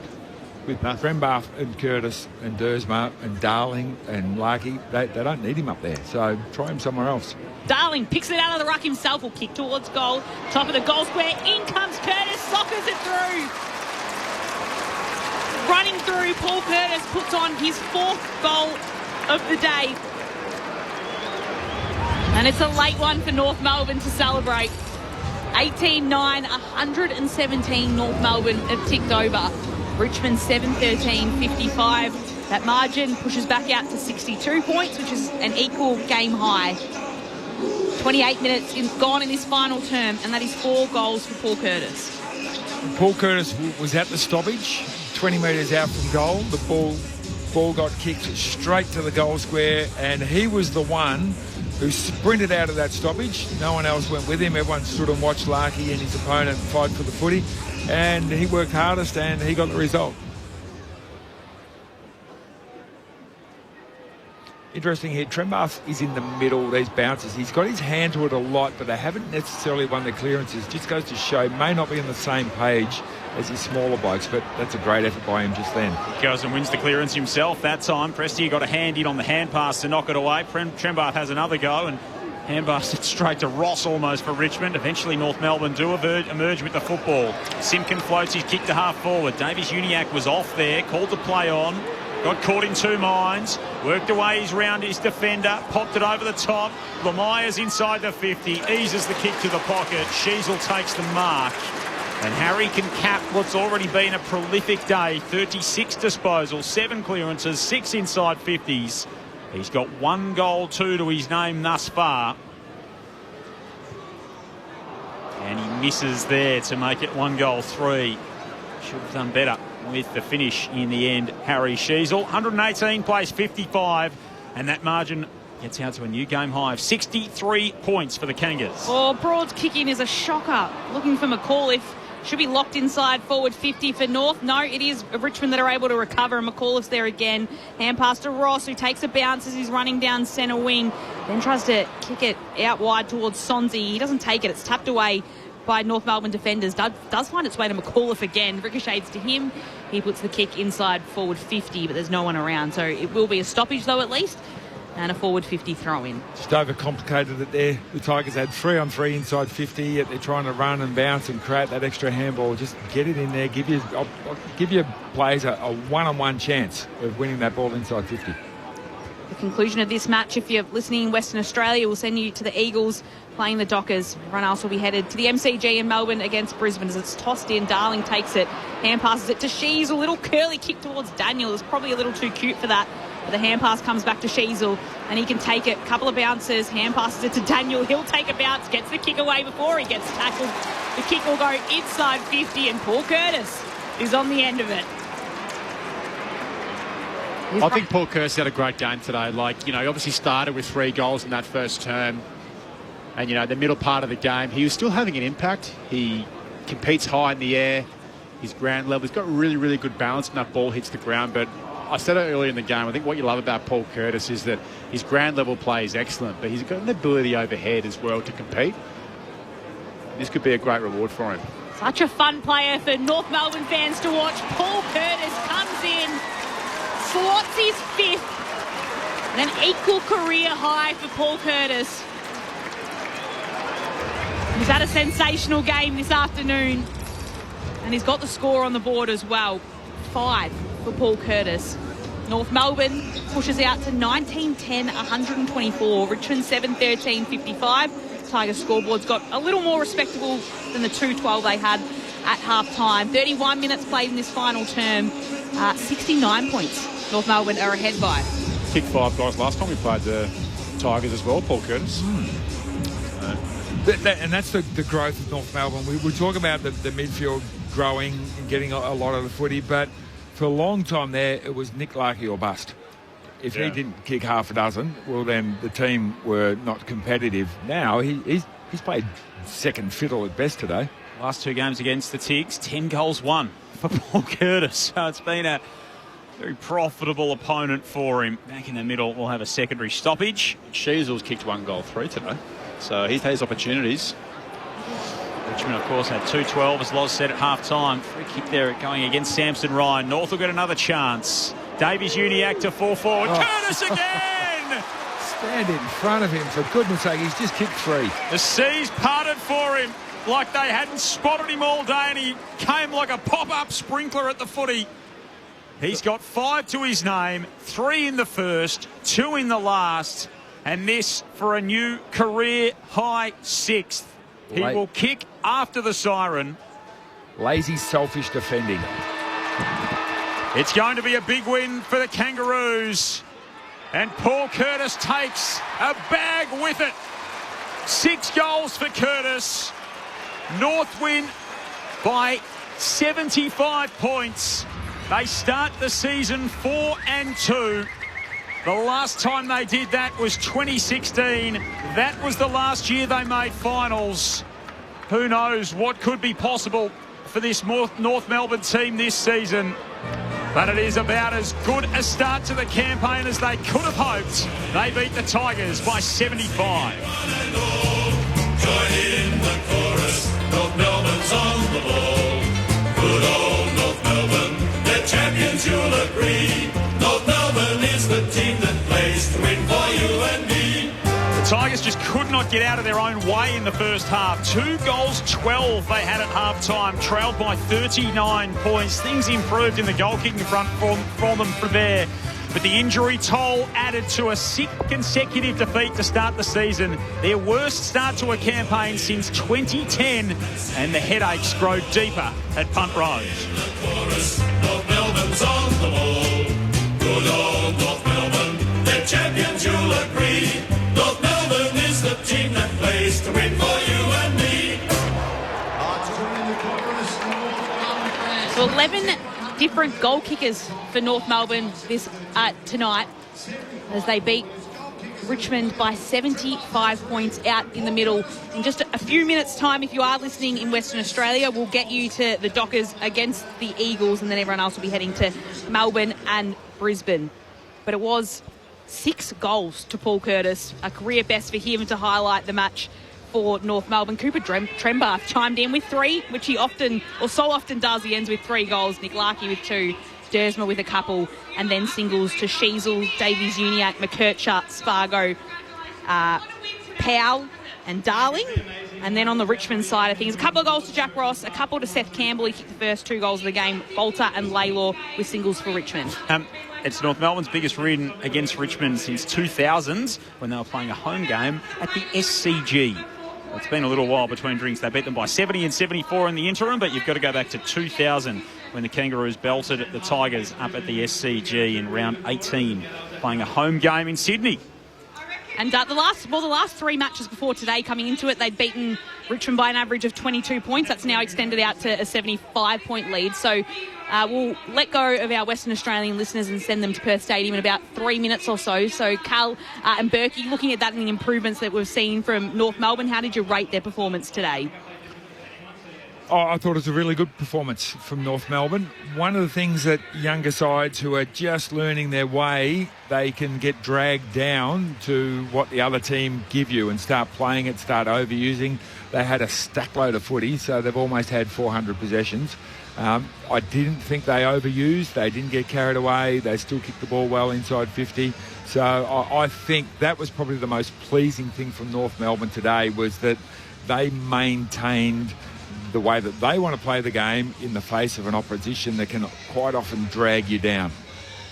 Well, what I liked about North Melbourne is that there just seems to be some consistency now in every line, and they're starting to get a bit of an identity of what their sort of makeup actually looks like. So let's start with their forward line. Larkey, like Curtis, has just been an absolute star and such a great inclusion into their football club that he was outstanding today. Jack Darling floats around there.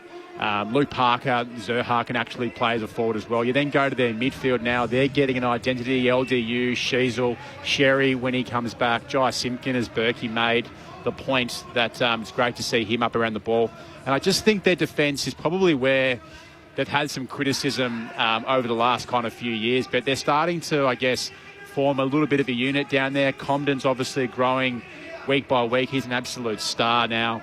Luke Parker's been an absolute rock star since he's gone back down. I think the move of Clarko to put Zerha as a defender, it just felt like he actually felt the weight of the world sort of come off him a little bit. He was playing with so much freedom, and Berkey made the point they actually don't need him up forward. He could be that sort of Jeremy Howe type. I know that they're different players, but put him forward when you need him, because you actually know that he can actually score. Maybe a little bit of a Jesse Stringer, a Jake Stringer sort of type as well, that you put them forward for bursts when you have to, or you put them in the midfield. So I just feel like in every part of the ground, they've now got a little bit of an identity, and that just comes with playing football together for this team. So good signs. The challenge that they've got, though, now is they've got a big month ahead, as you said, Joel, with some games coming up.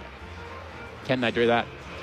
So you hear the North Melbourne song ringing out again as they go and celebrate. It is North Melbourne winning by 75 points here at Docklands. Those in Perth, you're about to head to the 62nd meeting between West Coast and Fremantle, with Clint Wilden, Mitch Turner, Sharad Wallingham, Jared Schofield and Akash Fodatar on the boundary.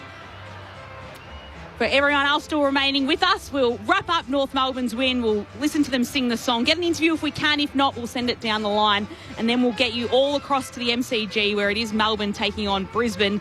Quarter time down the road, or in fact they've just started the second quarter. It's 4-1, 25 locked.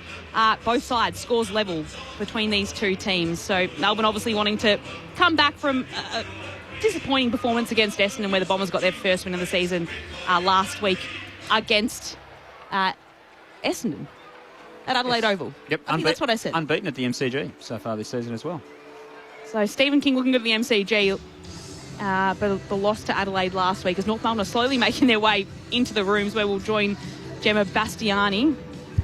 Harry Sheasel's just soaking it up as well. So his performance today, 39 disposals for him. He kicked a goal, 1 goal, 3. So could have had a little bit more, Harry Sheasel, but again, he's probably gone from racking up those disposals to doing a fair bit with them and making an impact with them as well. Honestly, I thought he was really... And these are the type of games where he has to sort of implement that part of his game style to actually get some consistency in getting penetration on the ball forward of centre. That's what the best midfielders are doing. Bontempelli, Nick Dacos, Isaac Heaney. If he wants to sort of get in that category, that's part of the game where he has to do it. And look, you can do it against Richmond, but I think the challenge now for him as a player, which is really, really harsh criticism of Sheezel because he's a star, but can he do it against the top 6 teams, top 4 teams? And are you having a moment down here? Or Loz has just had I've had my microphone moment. Okay. Minor on air conniption. 11 scoring involvements for Harry Sheezel as well today. It's good because today he had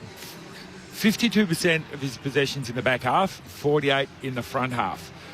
Nick Dacos the other night had 61 in the front half, 39 in the back half. I'd love to see that sort of 61-39 rather than 52-48. It's only a bit of a small difference, but I think North Melbourne will be far more damaging because they don't need him there because Daniel, Parker, Zerha, they've got enough blokes who can run across the back line and get stacks of touches. And McKercher's the other one, so he had 26 today, and he's the type of player that does tend to look sideways and lateral and wants to move the footy corridor and broke the game open a few times with his run. So, they don't. Once upon a time, they did need him back there. They don't need him back there now. So now 61-39 and 1 goal free becomes 3 goals 1. That's an outstanding game. Just looked at Alistair Clarkson, then having a chat to Cam Zerha. He looked really, really positive with him about his game and gave him a big pat on the chest. Wasn't quite the forceful kind of pat that he gave the other week, but I think Cam Zerha, he'd be really pleased, I think, not only with Clarko's coaching to put him down there, but with the way he played. I thought he was terrific. Scoreless last week, plays his 150th next week, and who knows, could be a new lease on life for him. Absolutely. 150 is... it's a lot of games, but it's not a huge amount of games. It's not too late to change. We saw Luke Parker still change. 27 years of age, Cam Zerha. Oh, still heaps of footy left, but he's probably thinking, hang on, 23 possessions. How long's this caper been going on? I think only the 9th time in his entire career in those 149 games he's been above 20 touches. So there you go. Very high, 26. Keep playing like that. That'll go in no time. I kept leading you into that one, Joel. I knew you'd come up with the answer. They've absolutely soaked this one out on the ground in North Melbourne. They've taken a fair while to go around the whole stadium, walk around the Boomer Harvey end. And as we said, good crowd, 36,854 here. So, yeah, really healthy crowd. You're feeling North Melbourne games are starting to have almost the majority of fans being North Melbourne supporters, which has been rare in recent years. They've won by 75 points, and we can join them in the winners' rooms with Gemma Bastiani. Some really good vibes down here, team. A lot of kids in the rooms, but just generally really pleased with where they're at. They're lining up for the song now, but it's a very happy group of people for a club that's been in the doldrums for so long. It is, and we love when the North Melbourne club wins because they get to sing their full song, which is a highlight as they head into their rooms at Docklands. 4th win of the season, going 4-2. So, here they go. Beneath the blue and what we stand, we shout, God bless our native land. North Melbourne, out we come, out we come, out we come to play. Just recreation, pastime way. Just fly, just fly, just fly. Join in the chorus and sing it one and all. Join in the chorus, North Melbourne's on the ball. Good old North Melbourne, the champions will agree. North Melbourne will be premiers, just you wait and see. In their defence, Lois, they haven't sung it that much in the last couple of years. It's a little bit like that game today where they started well, they finished well. Just a bit in the middle they needed to work on. Just hurried a little bit. Yeah. Just some slurred words there in the middle. It is a bit hard with that preamble, perhaps. They just need to practice that a little bit more, Cal, but they'd be pretty happy with that. Winners by 75 points. 20-10-130. Richmond 7-13-55. You go back to 2020, so North 4-2 on the season so far. So 5 wins, 3 wins, 3 wins, 2 wins, 4 wins, 3 wins. They're already 4-2 on this season. Alistair Clarkson came in with, I think, 11 wins in 3 seasons so far and has already got 4 on the board this year. So it's clearly trending in the right direction for the Kangas, albeit they've had a bit of a powder puff schedule to start this season. Yeah, big month coming. Yeah. Yep. Yeah, big month into the bye. So they're bye in round 11. They've got, as we said earlier, the Giants in Canberra, Geelong at home for the Cats, Sydney, Adelaide, a trip there, and Gold Coast as well. So we had a few texts coming through asking this about North Melbourne, given how they've played today and where they're sitting on the table. And you mentioned this is the best start they've had since playing finals. Do they make the top 10 and at least make a wild card final? I think the next month, as Berkey say, we'll be telling about where they're really at. I think they've had a favourable, definitely had a favourable fixture. They've probably played a lot of teams that are around them, but I think it'll be a really true sign of their development. If they can pinch a couple of games over the next month, it'd be a massive win for Alistair Clarkson and that group. Certainly the aim with how they're playing at the moment. Winners by 75 points. We can head back into the winners' rooms with Gemma Bastiani. Cam Zohar, how does it feel to get another win this season? Yeah, it's been really good. We just executed a plan today, and the boys played really well, and hopefully a lot more wins today to this day. Bit of a positional change for you. How did that come about, and what are you enjoying about playing in that back half?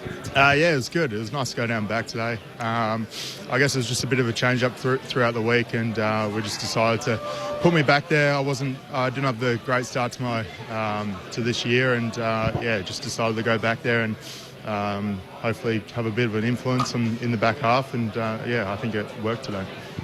What's it like playing alongside someone like Luke Parker, who's also gone into the back line and kind of reinvented himself? Does it feel like a pipeline now? I guess so, yeah. That's what Parks has been saying to me. But it's a pretty old back line. It's nice. I think you've got to play at least 150 games to get in there. So, it's nice to be back there, and I guess it worked. Who initially floated that idea to you? Clarko floated to me during the week, and it doesn't really bother me what I play, forward, back, mid, as long as it helps the team and we get the win. So whatever they need, I'm happy to do. How does it feel to be part of North Melbourne right now? Yeah, it's so exciting, to be honest. The place is buzzing at the moment. We've had a good start to the season, and there's been some games that we should have won as well. So it's a very positive place at the moment, and it's a very good environment to be in. Just going to throw you upstairs to the team for a few questions from them. No worries. Cam, Cal Sinclair here, mate. Congratulations on a win tonight. But, mate, a bit of a shout-out for yourself, mate. You would have had a lot of opportunities probably in the first, 150 games of your career to be looking around the competition. I'm sure you've had some clubs, give you a call and kind of see where you're at, mate. But you must be absolutely thrilled with yourself that you've shown some loyalty to the North Melbourne Football Club, and you must just be absolutely wrapped with the momentum that you've started this season. Yeah, for sure. It's a great core group that we've got at North, and it'll be bloody hard to leave, I tell you that. So, like the Suv and the Jai, the people that I got drafted with, and I've been through so much hard times, I guess. A lot of coaching changes and all that sort of stuff, but I guess it's starting to pay its dividends now, and we're playing some really good footy that we're proud of, and it's exciting times. Now, you went down into the back line today. Up here in the box, thought you were absolutely superb. You just looked like you had a lot of freedom. Now, mate, I want you to settle the debate. I've had this with many defenders over my very average football career. Is it harder to play as a forward, or is it harder to play as a defender, mate? You can't sit on the fence, and you have to give an answer. It's harder as a forward. There it is. But I tell you what, you're twitching the whole time as a defender. Today I kind of felt like it was my first game ever of AFL. So, I was bloody nervous going into the game, but it was a good result. Cam, Nathan Berg here, congratulations. We'll ask that question again after you've played Brisbane or someone like that. We'll just hold fire. But the big question is, if Clarko comes and says, hey, mate, what do you want to do next week? What are you going to say? To be honest, I don't care.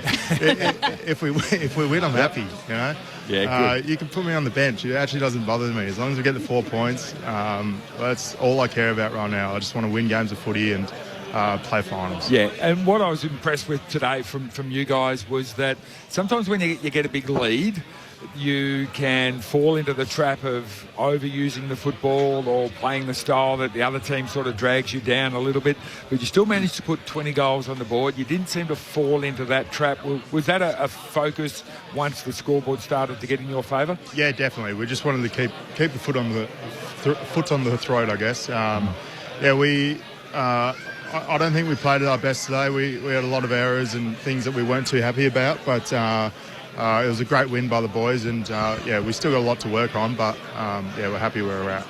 Cam Zerhart with us from the North Melbourne Rooms, 4-2 on this season. Cam, we appreciate you spending a little bit of time with us. Before we let you go, though, we're coming over for dinner. We know you love your cooking. It's a Sunday night. What are you cooking us? What are you whipping up? What's the time? Is it? It's about 4:06. And we want to eat about 7:30 if we can. Righto. I could whip up a few steaks tonight, or maybe a pizza or something. You know, get the carbs back in. But maybe a quiet red wine at home would be nice as well. It sounds like a pretty good combination after a victory. It'll taste all the sweeter, mate. So congratulations on your own game today and that of your team, and all the very best for what the season has in store. Awesome. Thanks, guys. Appreciate it. Cam Zerhart with us on ABC Sport. Do you follow him on Instagram? I do. He's very big into barbecuing. And yeah, he's a very, very, very handy cook. He's looking pretty fit. Are those meals that he I think in the off season they might fluctuate more toward the indulgent side. I think in season he's keeping it pretty tightening it up. Yeah, okay. MasterChef, him and Christian Petrarca, wouldn't that be good? Yeah, cook off. That could be like wild card round, but if you win, you get to cook dinner for. I don't know that concept's going to take off. The AFL's got plenty of ideas, Loz. I don't even think that'll make the shortlist. Thanks for pulling me up there. I do appreciate that. Vote for the ABC Footballer of the Year award. Kel's really good at giving these votes. Fair enough. Number one, I'm going to go with Luke Parker. Really just one vote just for... I think you've done that every time we've had a North Melbourne game. Well, we had one this year, but he was superb against Essendon. So you have to give me that one. But I think Parker was fantastic with 26 disposals and 549 metres gained. Number two, 2 votes is Harry Sheasel, 39 touches and 1 goal throw. He probably would have been best on ground if he could just maybe put one more goal through the big sticks. But I think in the 3 votes today, I don't think it's any surprise. It was a game high for him, 6 goals, and that goes to Paul Curtis, who I thought was absolutely terrific, particularly in the first half of the in the first quarter, birding 3 goals. But his pressure around the ground, his aerial contests, I thought were terrific. And his overall work rate was fantastic. So 3 Curtis, 2 Sheasel, and 1 Parker. Gemma's just texted me to say that Cam still had the headphones on. He heard you not give me a vote. You're not invited to dinner, Cal. You're not getting an invite. Doesn't get a steak and a red wine. So 3 votes to Paul Curtis, 2 to Harry Sheasel, 1 to Luke Parker. In about 90 seconds' time, we'll get you to the MCG. Just Berkey, really quickly, if you look at Adam Uze, what's he thinking right now? I know he's got a lot of injuries, but what do you think his initial thoughts are right as he's sitting in the rooms? Oh, you're flat, you're gutted. You don't want to lose by that much ever. But, the challenge is there. This is why you get paid the big bucks. So you've got to get yourself up. You've got to get the team list up. You've got to get some new players into the team. That's a positive. As a coach, to be totally honest, when you get injured players, it allows you to put players into the team maybe for their first game or haven't played a lot of footy. That's exciting as a coach. They had a little 6-week stretch here where they had North, Melbourne, West Coast, Adelaide, St Kilda and Essendon. They probably would have hoped they could jag a couple of those. With their injuries and the way they're playing at the moment, it looks like that's going to be a tough task for the Tigers. Instead, they sit winless and North Melbourne sit 4-2 after round 6 of the AFL. 20-10, 130 North Melbourne defeating Richmond 7-13-55 here at Docklands. You're about to head to the MCG where it looks like an absolute ripper.